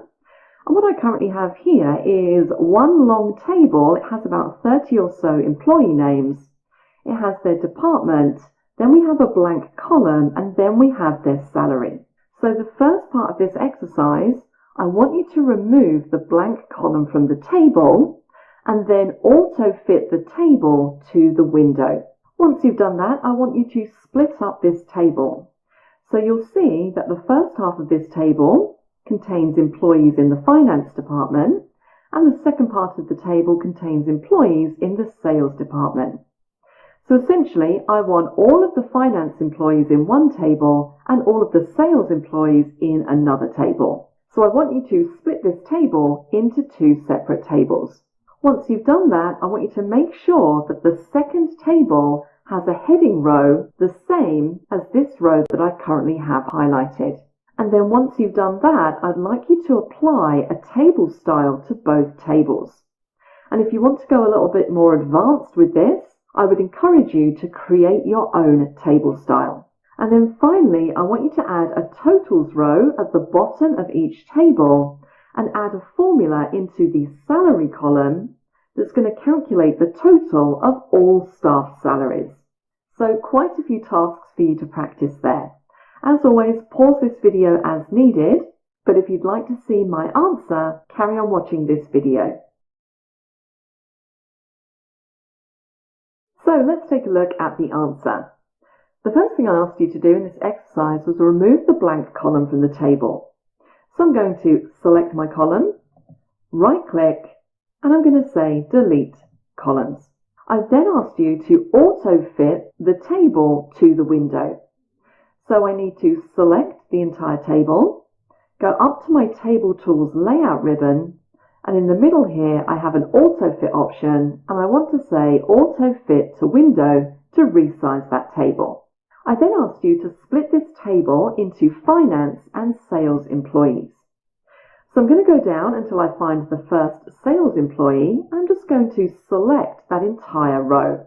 I'm going to jump back up to my Table Tools Layout ribbon, and in the Merge group I have my Split Table option. So I now essentially have two separate tables. Now my second table currently doesn't have a header row, so I'd like you to add one of those. So again, we're going to right click, go to Insert and say Insert Rows Above, and then I'm just going to add in those column headings. I then asked you to apply a table style of your choosing to both of these tables, and the advanced option here was to create your own table style. So I'm going to select my first table up to the Table Tools Design ribbon, and if I was creating my own table style, I would need to click the drop down in the Table Styles gallery and select New Table Style at the bottom, and at this point I could give my style a name and then set the options for my table. The simpler option for this would be just to select a table style from the drop down gallery. So I'm going to choose my custom table style, and I'm going to apply this to both of my tables. And the final thing I asked you to do was to add a totals row to the bottom of both tables and use a formula to calculate the total salaries for each department. So let's first add in our new row. I'm just going to click at the end of the table and hit enter to add in that row. I'm going to type in total, tab across to that final row, and then I'm going to go up to the layout ribbon and insert a formula. Now the formula that I've got in here, the default is correct. It's just going to sum everything that's above. And I'm going to choose a number format. I want the dollar currency sign and 2 decimal places after, and click on OK. I'm going to do exactly the same for the second table. Hit enter, type in total, tab, click on formula, select my number format and click on OK. And there we go. If you got something that looked like this, then you are doing pretty good so far. That's the end of this exercise. I will see you in the next section.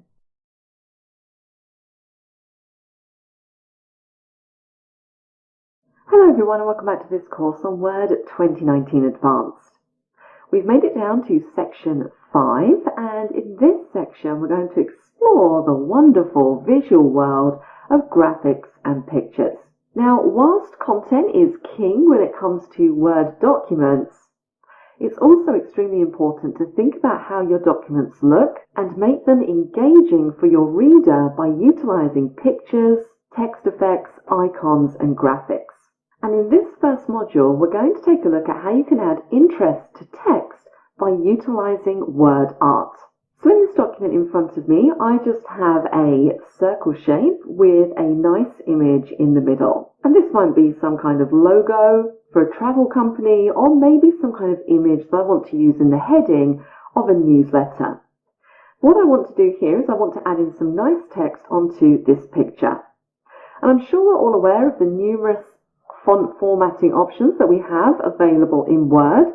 You can find them all on the home ribbon in the font group. Now, I don't want to actually concentrate on those. I just want to show you a different type of formatting that you can apply to any text.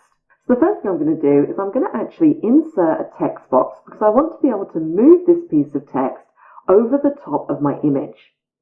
So I'm going to click on the Insert tab, And over in the text group, our first option here is text box. And you'll see that we have quite a few pre-formatted text boxes that we can insert into our Word document. So it really depends what you want your text box to look like. Now I just want a simple text box, so I'm going to select this first option just here. Now this simple text box just has default formatting, and you can see that I get some test text within a nice little text box which I can pick up, drag and drop wherever I want to on the page. And of course I can edit this text. So I'm going to add in the name of this travel company, which is Go Explore Travel. Now currently my text looks a little bit dull, but as we all know, we have many options available to us on the home ribbon in the font formatting group. But what I want to go through in this module is I want to introduce you to some of the word art options. So let's jump across to the Insert tab, and again over in this text group you can see that we have a drop down for word art. Now all word art is a quick way of applying different types of formatting to a piece of selected text. Now the word art gallery is reasonably limited, but I like to see these as more of a starting point because every element or every property of the word art can also be customized. So I'm going to go in and let's just select this second one here, Fill Blue Accent Color 1 with a shadow.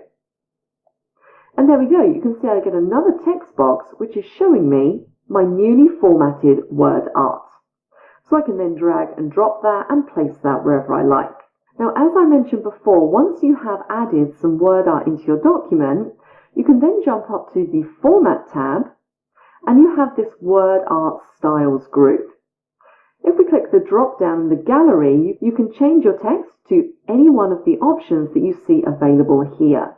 And as I hover over each one, I get this kind of live preview so I can see what that's going to look like when applied to my text. Now it might be that I want to change this to Gradient Fill Gold Accent Color 4. So let's do that, and my text has changed. I also have other options in here to customize this further. So if I quite liked the style, but I didn't particularly like the font color, I can go in and I can change the fill color. I also have some gradient fill options down here, which I can choose from. So if I was to change this to a green color, and then go back up and say gradient, I have different variations of a green gradient. Now I'm actually going to change this back to blue. And you can see I still have a yellow outline. So again, if I wanted to, I can jump up to my Word Art Styles group and change that text outline to something else. So let's just do a darker blue. And what I also have in here is the ability to add some text effects to my word art. So if we click on text effects, I can add a shadow, and you'll see that change in the live preview. I can add an inner shadow or a perspective shadow as well. We have lots of other options in here, so reflection can be quite a nice one. We have glow, which will put a nice glow around the selected text. We can make it a bevel texture, and I have to say, probably out of all of these, this is the one I use the least. And we have some 3D rotation options as well. So it really depends how you want your text to look. Something else that we also have is this transform utility. So this allows you to warp your text in various different ways. So if I just show you one of these follow path options, let's click this arch just here, you can see what that's done to this particular selected text. So I could then drag that down and into my logo. And when I click away, I can see that yes, that looks quite nice. And if I wanted to, I could also warp this a little bit more. So by utilizing this little orange handle, if I drag this down, you can see I'm drawing a path, like so. And then if I decide that I don't want it inside the picture, I can move that to just above, and I can make any editing changes to this piece of text that I need to using my Word Art Styles group. Now I'm going to drag this back down and just place it within my logo. And don't forget that whenever you see that little arrow in the bottom right hand corner of any group, if you click the arrow, it's going to take you into more formatting options for your selected item. So a lot of these are repeats of what we already have in this word styles group. So for example, I can add shadows from here. I can also add different types of reflection, but I have some additional options. So I could add a shadow, and then I could do things like change the transparency, change the size, so on and so forth. So I have a little bit more control when it comes to the text effects that I'm adding. I can change my text fill and outline from here as well. So if I wanted to switch it to a gradient fill, I could definitely do that, and I can adjust my gradient options. So let's just click this end gradient stop, and I'm going to change that color to a darker blue. And I'm going to adjust these gradient stops, and you'll see as I do this, it adjusts it very slightly in my logo. I also have similar options for the text outline as well. So if I didn't want any outline, if I say no outline, it's going to get rid of that. Now, I don't like that because it kind of blends a bit too much into the background. I'm going to say solid line, but I'm going to take the width of that line down very slightly. So it's a little bit more subtle. And then finally, we have a text box option, and this is where I can choose my alignment position and also the text direction. So if I was to change this to something like rotate all text 90 degrees, you can see what we get there. It's a little bit of a mess because of the warp that I have on there. Now, one thing I'll say about WordArt is that some of the options that you have are not particularly useful when it comes to creating professional documents. Most of the time when I'm utilizing WordArt, I'm doing some kind of fun personal project. So maybe it's some kind of newsletter or an invitation to a party. So just bear that in mind when you're utilizing WordArt. That's it for this module. I will see you in the next one.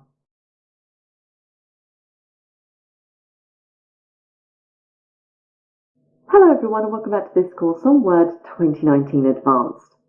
This is still Deb, and we are down in section 5 where we're taking a look at graphics and pictures. In this module, I'm going to talk to you about filling shapes with pictures, because this is a really nice effect and I get so many questions about exactly how to do this correctly. So I'm going to show you a couple of examples. Now what I have open on the screen here is a template for a newsletter.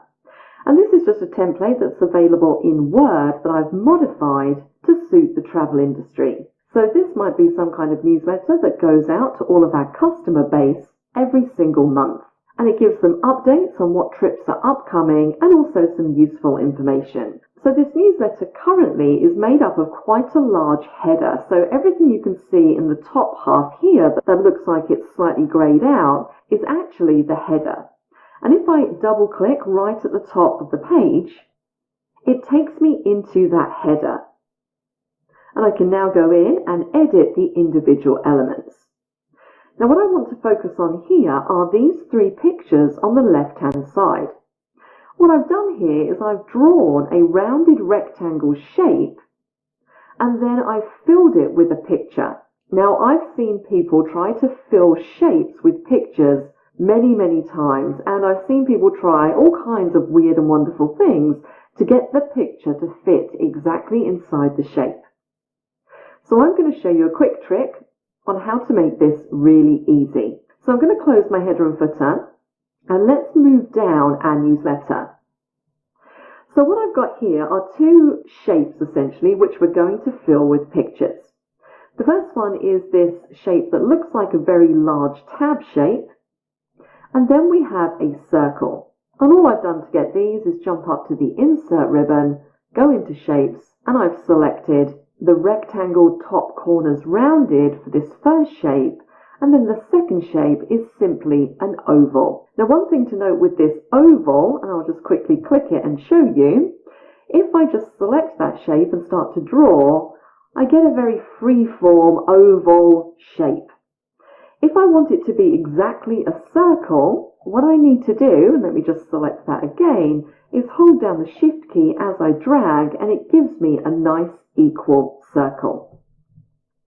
So that is how I got this circle shape in my document. So what I want in here essentially is in this top rounded rectangle shape, I want to fill this with a picture of the featured trip, which is Rwanda.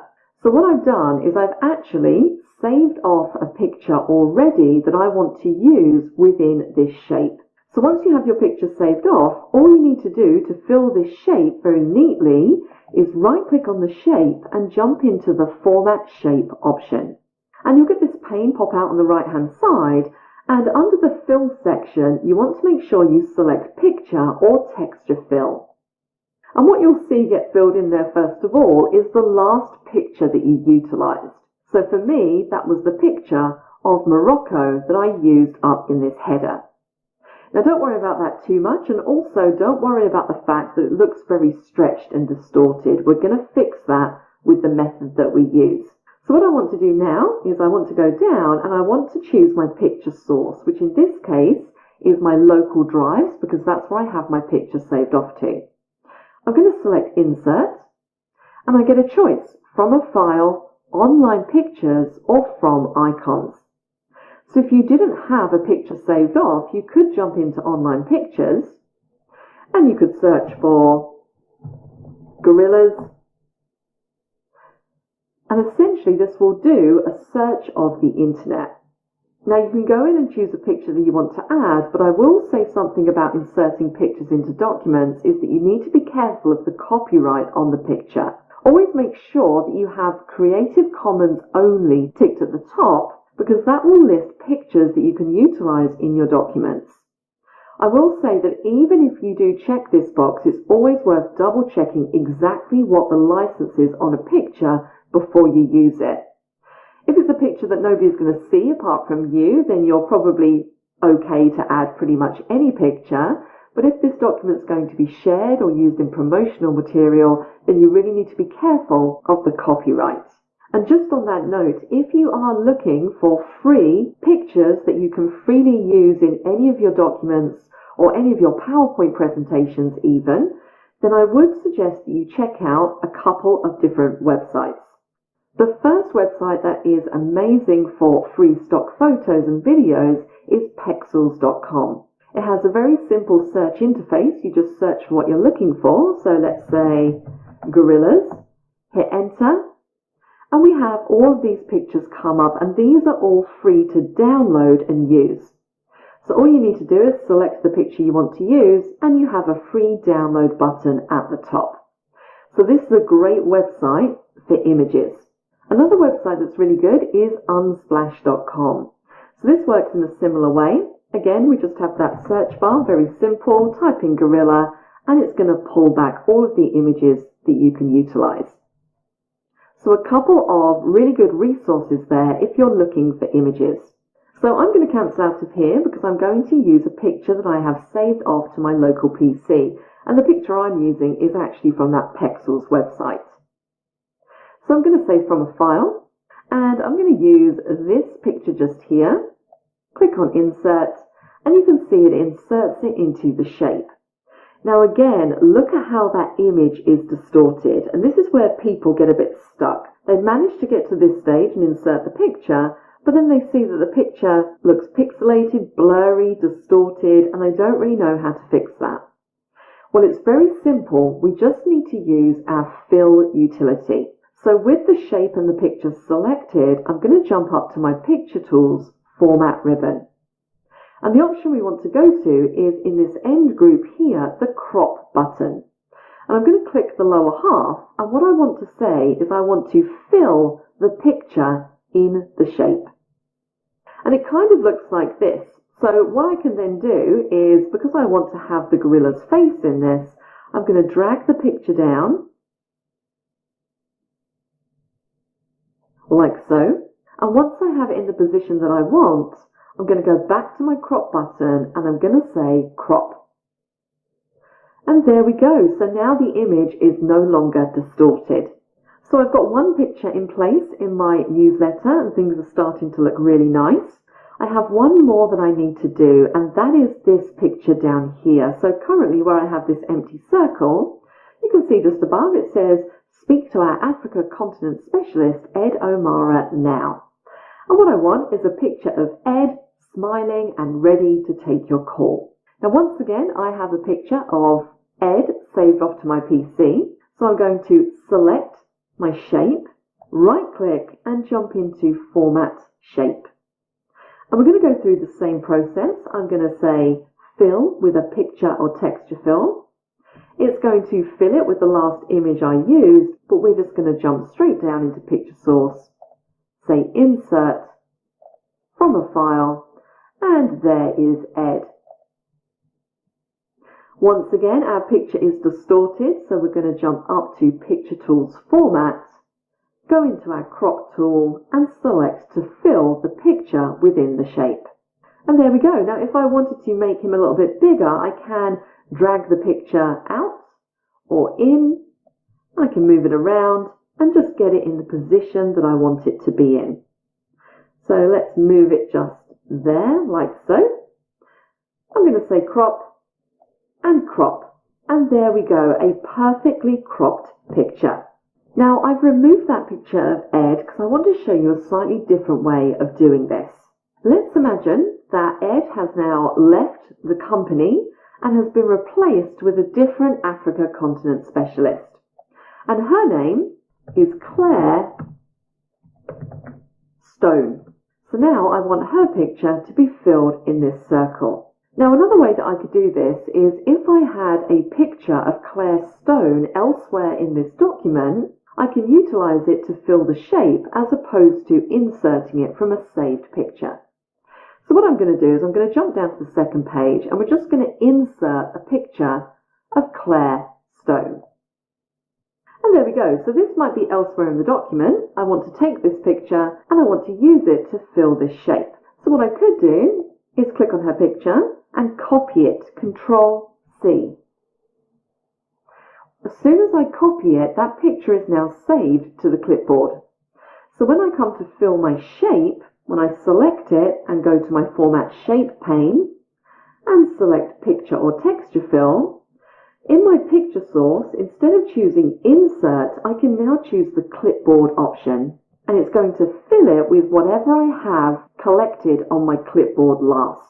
Now that picture is pretty good, but I am going to go up to the Format ribbon and do my Crop and Fill, and just move her over very slightly, and maybe I will make this picture a little bit bigger so that she's closer in to the camera, like so, and click the Crop button. I can then safely go in and delete out this picture if I need to. So that is how you insert a shape. You fill it with a picture using the insert method and also the clipboard method. I hope you found that useful. I will see you in the next module.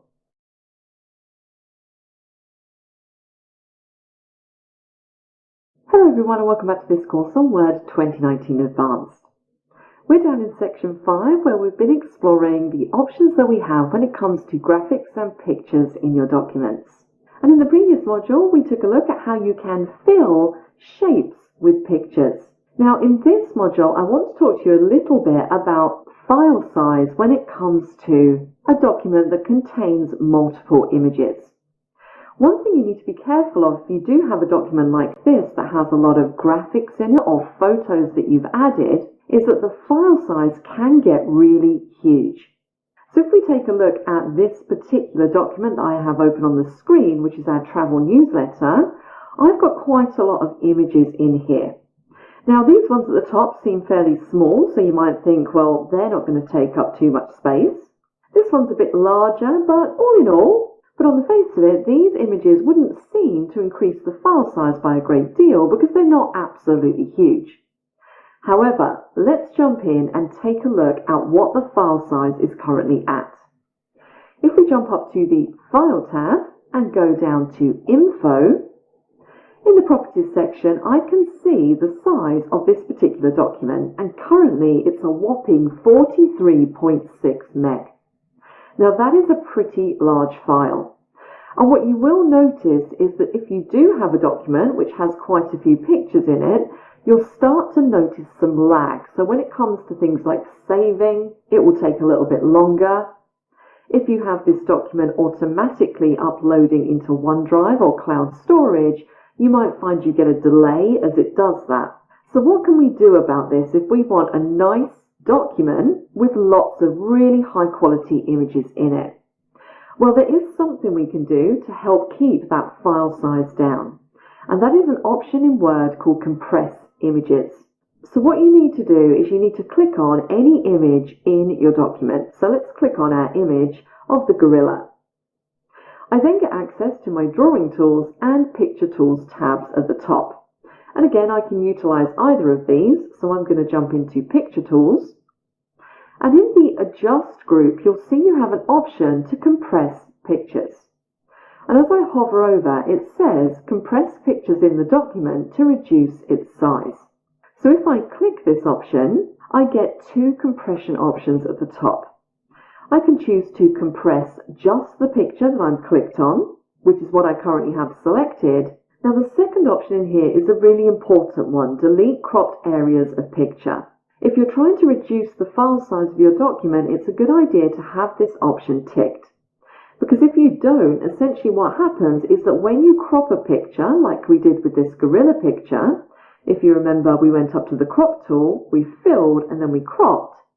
If you don't have this option selected, even though you can only see the cropped area, it means that the entire high definition picture is still floating around in the background of this document and adding to that file size.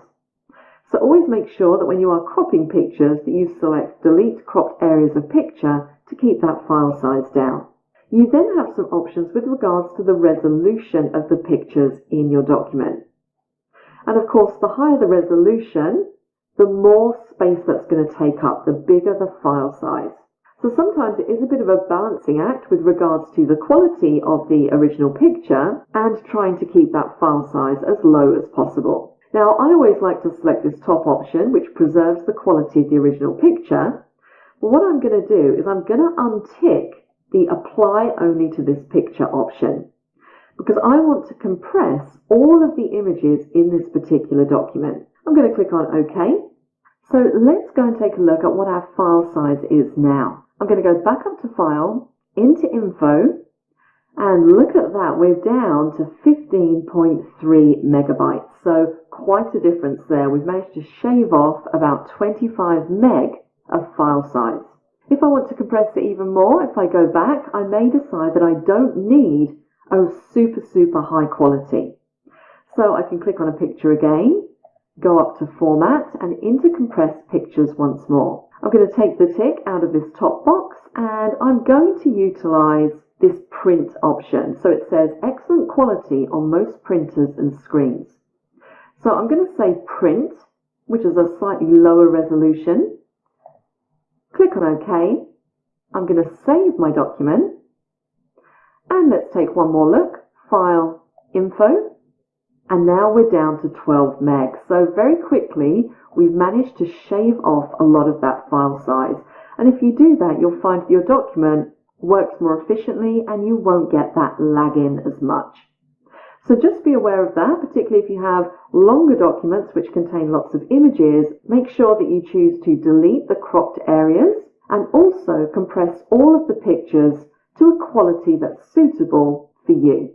That's it for this module. I will see you in the next one.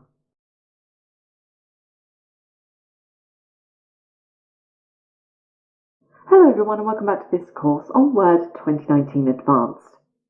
In this section we are looking at graphics and pictures in documents. And in the previous module I showed you how you can reduce your file size by compressing all of the pictures in your document. In this module I want to move on to talking about reusable content. Now in Word you have the ability to essentially save off images and text and reuse them elsewhere in your documents. And this is a really good way of being a little bit more efficient. If there is a certain image or maybe a certain piece of text or quote that you use constantly throughout your documents, sometimes it's a bit tedious to keep having to type it over and over again or insert the same image. Instead, what you can do is utilize quick parts in Word, which essentially allows you to save off your content into an organizer and reuse it when you need it. So let's take a look at a couple of examples. So on the screen I still have my travel newsletter open. And what I want to do is I want to take this picture of Claire and I want to reuse this in a different document. And maybe this is a picture that I have to reuse all the time. So when I'm sending out PR relating to the company, I like to show a list of all of my consultants with their picture. So maybe I find that I'm constantly inserting the same picture over and over again. And that isn't the most efficient way to work. So what we're going to do is we're going to save off Claire's picture to our building blocks organizer. So all we need to do is click on the picture, and we're going to go up to the Insert tab and all the way across to this text group. And you'll see one of the options that we have is Quick Parts. And if I hover over, it says Insert Pre-Formatted Text, Auto Text, Document Properties and Fields anywhere in the document. To reuse content in your document, select it and save it to the Quick Part gallery. And that is exactly what we're going to do. So we're going to click the drop down, and one of the options that we have right at the bottom is Save Selection to Quick Part Gallery. So let's click that, and it allows us to create a new building block. So essentially I have to give this Quick Part a name, so I'm going to call this CS for Claire Stone. Now I could call this her entire name, but I'm keeping it fairly short because I want to show you an even quicker way of reinserting the content a bit later on in this module. So for now I'm going to call it CS. I can choose which gallery I want to save it into, and we have a whole host of different galleries in here. So this is really just a way of categorizing the content that you're saving off. Now I'm just going to save this to Quick Parts. The category is going to be general, but again, you could go in and create your own category. So maybe I want one for images and click on OK. I can give this a description.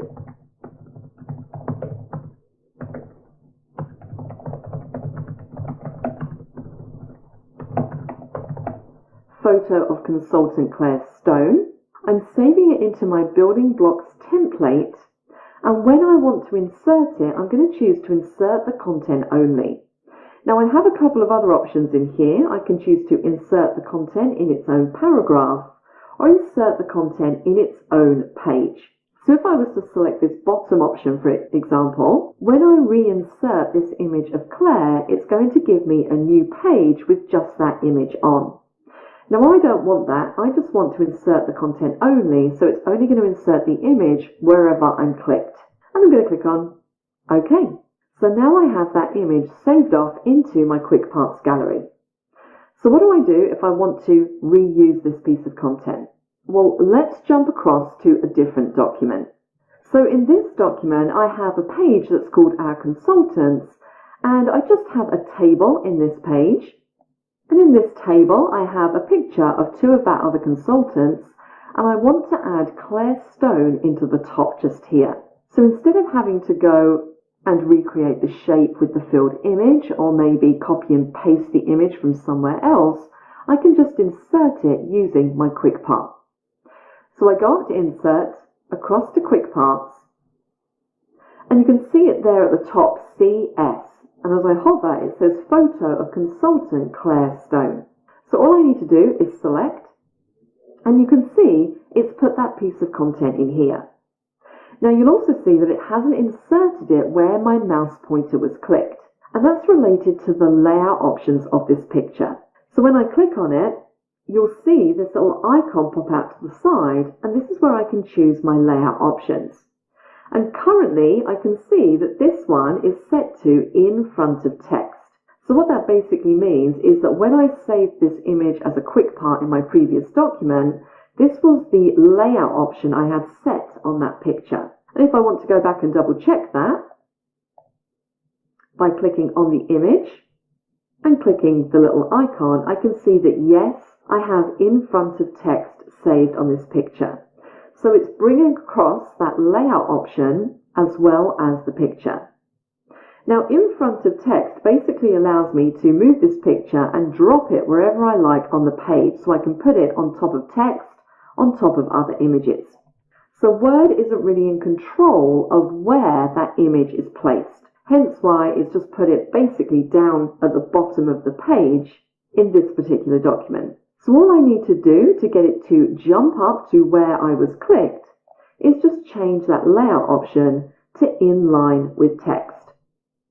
And you'll see it will pop up to where my cursor was clicked. And if I want to reuse that in another document, I do exactly the same thing, just up to quick parts, and I can select it from my list. Now, if you have a lot of quick parts, you might find that this list starts to get very long. So another way that you can insert it, so let me just delete out Claire again, is if we go to quick parts, I can go to the building blocks organizer. And this is where I'll find all of the different building blocks that I can add. And you can see that there are a lot of things in Word that by default are set up as building blocks. So things like templates are essentially building blocks. Headers and footers are building blocks. Page numbering is a building block. Now, if I'm looking for my particular building block, I know it's called CS, so what I might want to do here is order the names of my building blocks alphabetically to make it a bit easier to find.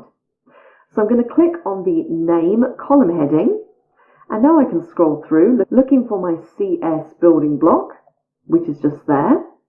I can see in the preview window what that looks like, and I can insert it from here by clicking the Insert button.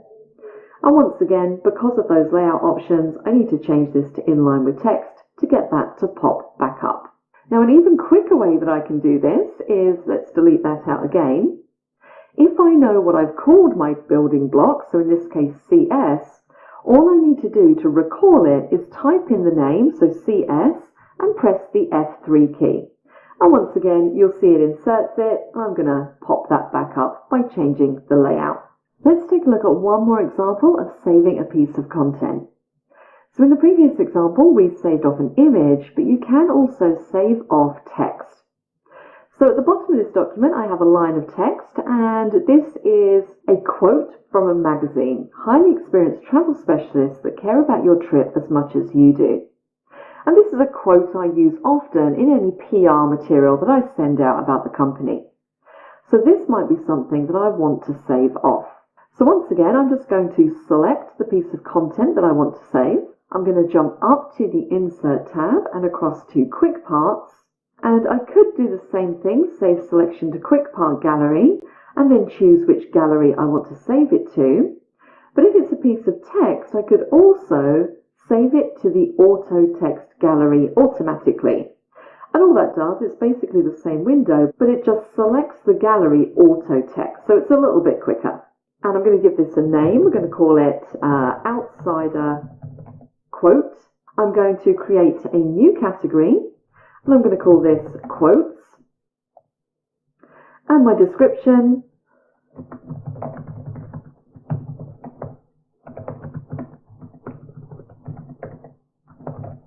Quote from Outsider Magazine. I'm going to save this into my building blocks, and I'm going to choose Insert Content Only.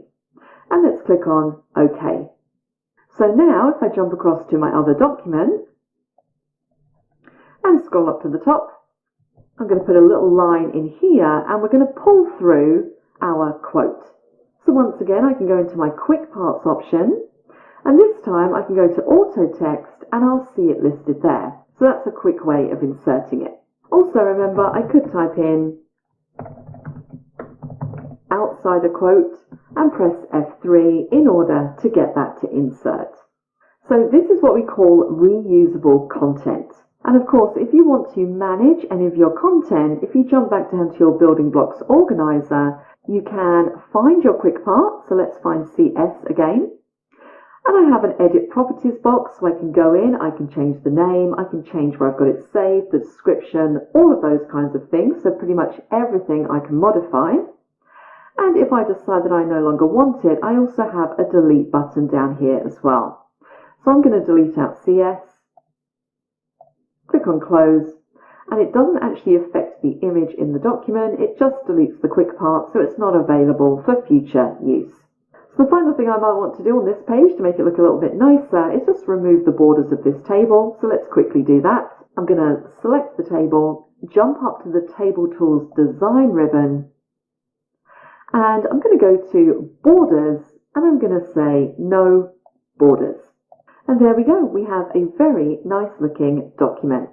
That's it for this module. I will see you in the next one.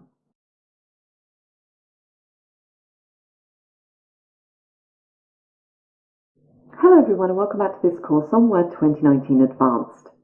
We're down in section 5 where we're taking a look at how to jazz up our documents a little bit with graphics and pictures.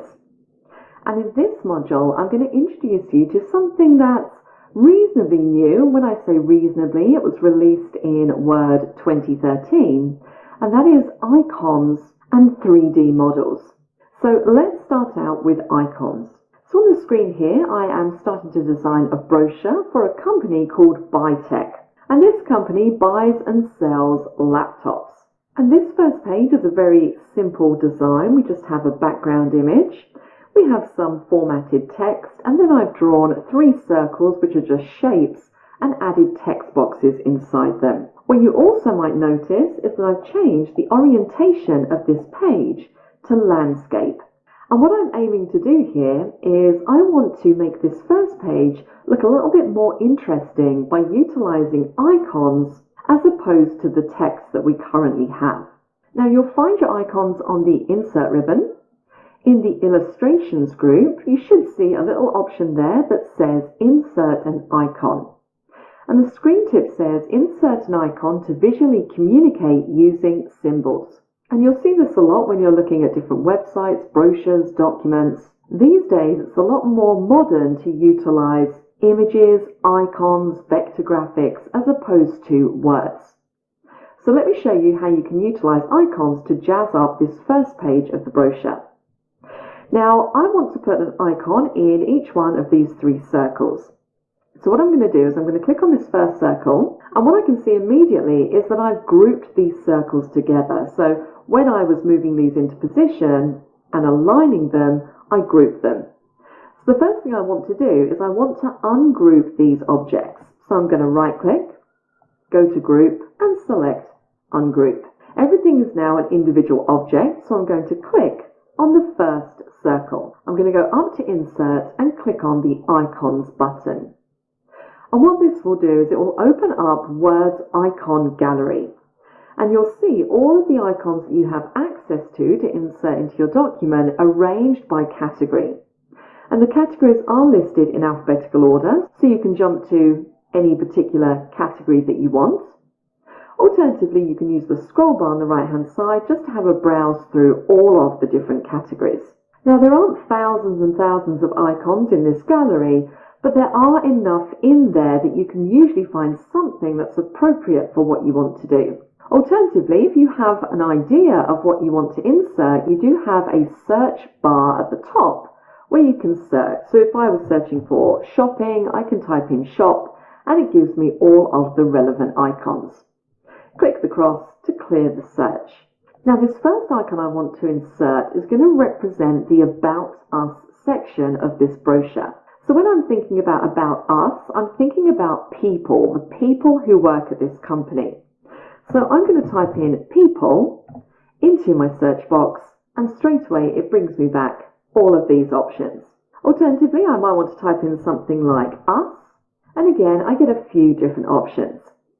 Now I quite like this icon, pretty much represents the About Us section. So I'm going to select the icon and then click on Insert at the bottom. Now you'll see on my first page I have the boundary, so this is where my icon actually is, but I can't see the icon because it's hidden underneath the background layer that I have. And you'll see we have that little layout options box once again. So here I want to change this from in line with text to in front of text. And that's going to pull that icon to the front. So I now have my icon, and the good thing about these icons is that you can edit them. So if you don't like the color, you can definitely change the color utilizing that graphics tool Format ribbon. So what I might want to do here is change the color of this icon to white. So I'm going to jump up to Graphics Fill and select white from the palette. I also have outline options, so I could outline it in black or a different color, so maybe let's try a bright blue, something like that. And I can also resize it. So if I drag out and drag in again, it's a resizable graphic and it doesn't distort in any way. I'm going to drag it across and I'm going to place it in there. Now, looking at it, I don't particularly like that blue outline, so I'm going to go up to outline and I'm going to say no outline. And to me, that looks a little bit better. So now I have my graphic. I don't really need my text, so I'm going to go in and delete out my text box. And I'm going to make this graphic slightly bigger. And what I want to do now is align this graphic directly in the center of this circle. So for this, we can use our alignment tools. I'm going to select the icon, hold down my Shift key, and also select the shape. I'm going to jump up to my Format ribbon, and in the Align group, I'm going to say Align Middle, and also Align Center. And now I know that that graphic or that icon is dead in the center of that circle. Now let's do the same for the next one. This time, I want an icon that represents shop. So up to Insert, and into Icons, and I'm going to type in Shop, and I think I'm going to use this little icon just here, the shopping basket, and Insert, and once again we just need to change that layout to bring that to the front. Now this time I'm going to have a slightly different colour. Let's go up to Graphics Fill, and I'm going to have a nice bright blue colour, or aqua as it's called. Now I need to resize this, and really to keep things consistent, I want this to be the same size as the previous icon that I inserted. But it's a bit difficult to judge that when you're just dragging those resize handles. So one way that you can do this is if you click on the first icon and jump up to the Graphic Tools Format ribbon. In the last group, it's going to show you the size of that current icon. So I can see it's 5.08 centimeters high and wide. So then what I can do is just click on the second icon and manually change it to match. So we want 5.08, and there we go. And I can now drag that down. I'm going to delete out this text box that says shop. I'm going to drag that over, and I'm going to center it within the circle. So let's select the circle as well. Up to Format, down to Align, Align Middle, and Align Center. Like so. And then finally I want an icon to represent contact. So once again, Insert, Icons, and this time let's type in contact. Now I'm not too keen on those search results, so I'm going to try something else. So I'm going to type in phone, and let's just use this little image of a phone. Insert. I'm going to pull it to the front by bringing it in front of text, and I'm going to change the fill. And this time I'm going to go into more fill colours because I want this kind of pinky red colour. I'm going to jump straight across to custom. And let's go over here. I'm going to drag that down a little bit, and yes, that is the kind of colour that I want. Click on OK, close the layout options, and once again I want to make sure that this is exactly the same size as the other two icons. So I'm going to jump straight up to height and width, and once again change this to 5.08 and hit enter. Let's delete out our text box that says contact, drag our icon over, and once again I'm going to select by holding down Shift both the icon and the circle, up to Format, into Align, Align Center, and Align Middle. And there we go. So very quickly we've been able to add these really nice looking modern icons, which look so much slicker and cleaner than having text all over the screen. So icons are a great way to add a visual element to your documents. Let's now take a look at something a little bit different, and that is 3D models. So I'm going to scroll down onto page 2 of this brochure, and this is where we have our product page. And on the left-hand side, we just have a little text box that's showing us some information about the X Pro 5.0 HD laptop. And it might be quite nice to have a picture of the laptop that you can move around and see all the different elements that make up that laptop. And 3D models are exactly what they say on the tin. They're pictures that you can insert into your documents, but they have an interactive element. You can click on the picture, you can spin it around and get a 360 view of the picture. So let's see how they work. We're going to jump up to Insert. And in the Illustrations group, we have a 3D Models option. I'm going to click the drop down and I can choose to insert one from a file. So if I have some kind of 3D model saved off, I can do that. Alternatively, I'm going to select one from an online source.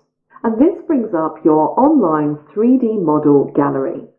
And much like the icons, all of the models are categorized. So if you want to, you can have a little browse through. So if we click on Animals, you can see all the different 3D models that we can insert. Alternatively, we do have a search bar at the top, which allows us to search for whatever it is that we're looking for. So I'm going to click the back arrow to come out of the Animals category, and I'm looking for a picture of a laptop. So I'm going to type in laptop and hit enter. And here we go. I have a whole host of different laptop images. So I think I'm going to select this one, and I'm going to insert it into my page. Now these 3D models are quite intensive when it comes to their size. So sometimes there is a little bit of a delay from when you select the model to when it actually inserts into your document. Now mine was pretty quick, which was good. And I'm going to make sure that I have my layout option set to in front of text, which I do. And I'm actually going to drag this down and place it on this second page. Now I'm going to resize this again, so I'm going to drag it out like so. And when I say these models have an interactive element, I'm talking about this little round circle in the middle. If I click, I can literally drag the model around so I can see everything related to this particular picture. So if I'm trying to demonstrate a product and I want to show the different ports on the side, I can hold it at that angle. Or if I want people to see the front of it, I can do exactly that. Now these 3D models also have their own contextual ribbons. So if you click at the top on the Format ribbon, you can see we have lots of different options related to this 3D model. So I can rotate it by using different views, like so. And I can also change my 3D model, so I can go back in and select a different one from online sources. I can reset the 3D model, so if I've done lots of changes to this, if I've resized it, rotated it, and I just want to reset it back to how it was when I inserted it, I can choose to reset the 3D model or reset 3D model and size. And then I have all of the regular options that you'll find when it comes to inserting pictures, so things like bringing it to the front, sending it to the back, so sending it behind the background essentially, which I don't want to do, so I'm going to bring that to the front. And I can choose how I want my text to wrap around this particular object and also the position. But currently I'm pretty happy with how that looks. And I really like the fact that it is interactive, so people can come in and they can move around the product. So 3D models are another great way of adding visual elements into your documents. And if I jump up to View and choose Multiple Pages, I think you'll see that this document is really starting to stand out and look a lot more interesting than it was before we added in these images. That's it for this module. I will see you in the next.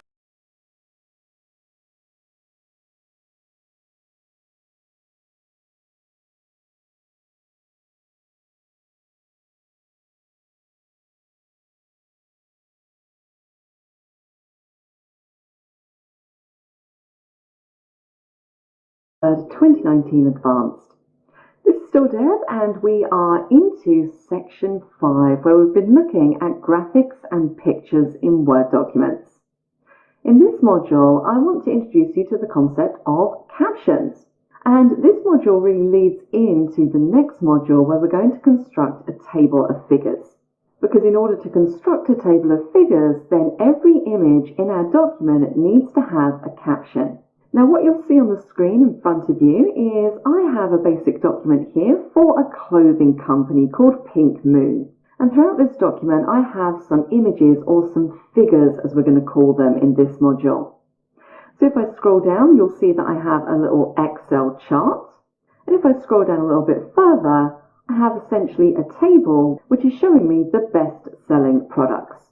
And the reason that we add captions to pictures is to essentially label them.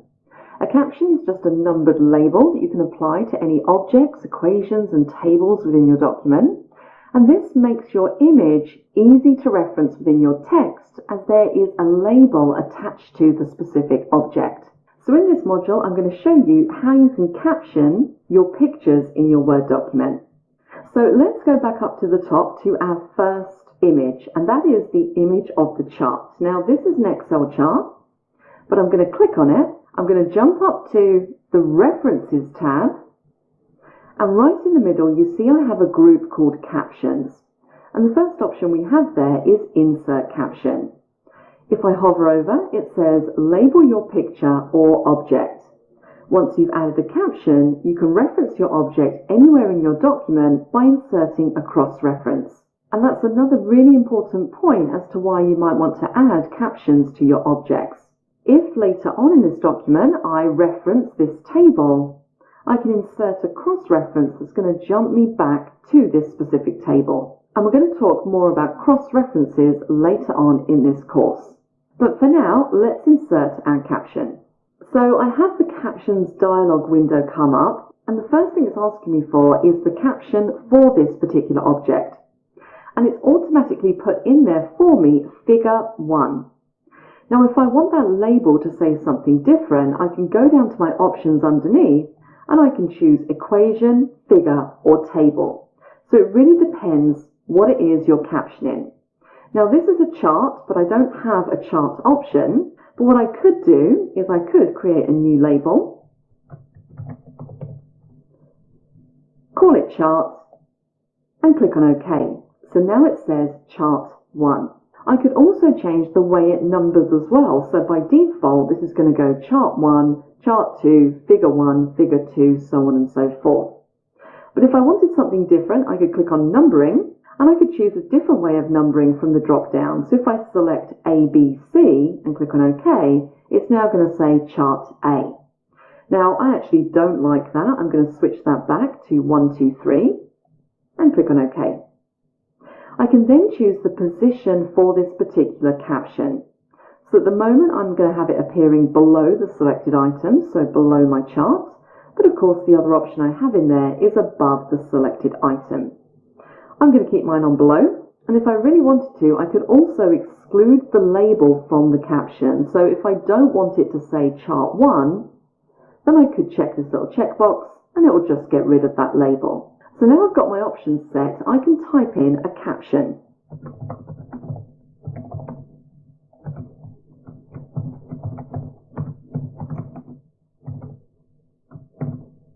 Like so, and click on OK. And what you'll see now, if I scroll down, I now have that caption appearing below my chart. So let's scroll down the page and let's add some more captions to the rest of these images. I'm going to select my image, jump up to the References tab and Insert Caption. Now this isn't a chart, so I'm going to change my label to Figure. I'm still going to have it below. And this caption is going to say flamenco dress and click on OK. And let's just finish these off. Hopefully you're getting the idea now. I'm going to keep this one on Figure. And we're going to say biker jacket and OK. And then finally Insert Caption, slogan T, and click on OK. So super simple to insert captions and essentially label all of the images in your document. And I would recommend that you do this as it does give your document a lot more of a professional feel, like you've taken the time to really provide as much information as possible. So it's pretty much as simple as that. Now we're going to move on from this in the next module, where I'm going to show you how you can use these captions to create yourself a table of figures. So please join me in the next module for that.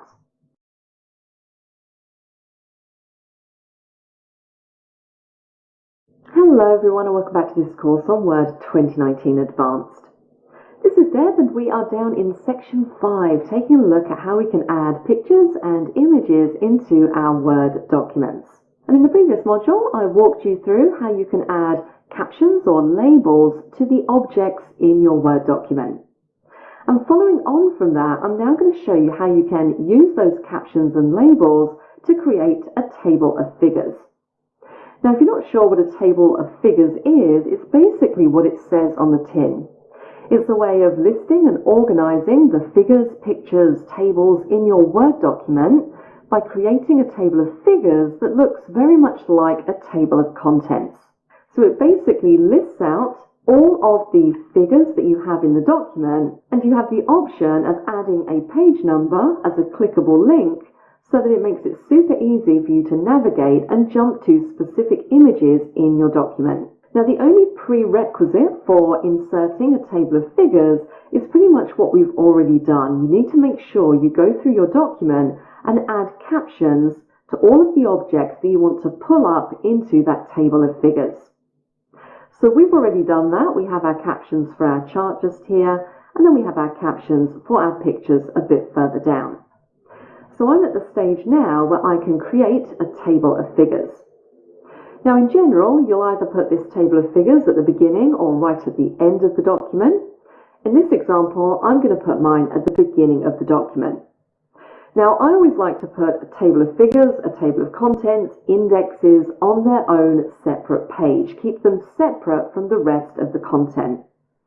So I'm going to click my mouse at the top of the document and just put a page break in here. And a quick way of adding in a page break is Control Enter. That's going to push my content down onto page 2 and give me a blank page at the top. And also what I'm going to do is I'm going to type in a little title that says Table of Figures. And let's do a little bit of formatting. I'm going to change the font so it matches the document font.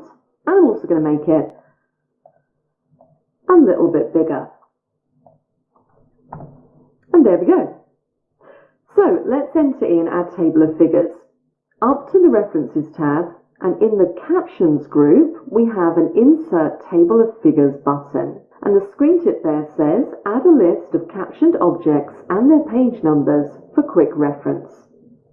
So, Insert Table of Figures. So the first thing you'll see on this Table of Figures tab is that on the left-hand side, I have a preview of what my table of figures is going to look like. And on the right-hand side, I have the same thing, but it's the web preview. And then, of course, I have some options underneath which are going to allow me to modify the look and feel of this table of figures. So currently, it's going to show my caption, then the dotted tab leader, and then the page number. So if I didn't want to show these page numbers, I can untick the Show Page Numbers box. And if I didn't want to right-align the page numbers, I could untick that and it moves them so that they're flush against the captions. Now I do want mine right aligned, so let's turn that back on. I then get to choose how I want my tab leader to look. So I've got dots selected, but I could choose to have no tab leader, a dashed line, or a solid line. And I'm going to stick with my dotted line. And then finally at the bottom, I have some general options which are going to allow me to customize the style of my table of figures. So if I click the drop down in the Formats area, I have a few different choices in here. So you'll see the entire table. The kind of scenario where I would only update the page numbers would be if I'd moved Howard. Click on OK. Now I'm going to do exactly the same for the other three, but I'm going to do it off camera just to make this a little bit quicker. And there we go. So now that I've done this, you'll see that it's actually moved this table down to the next page.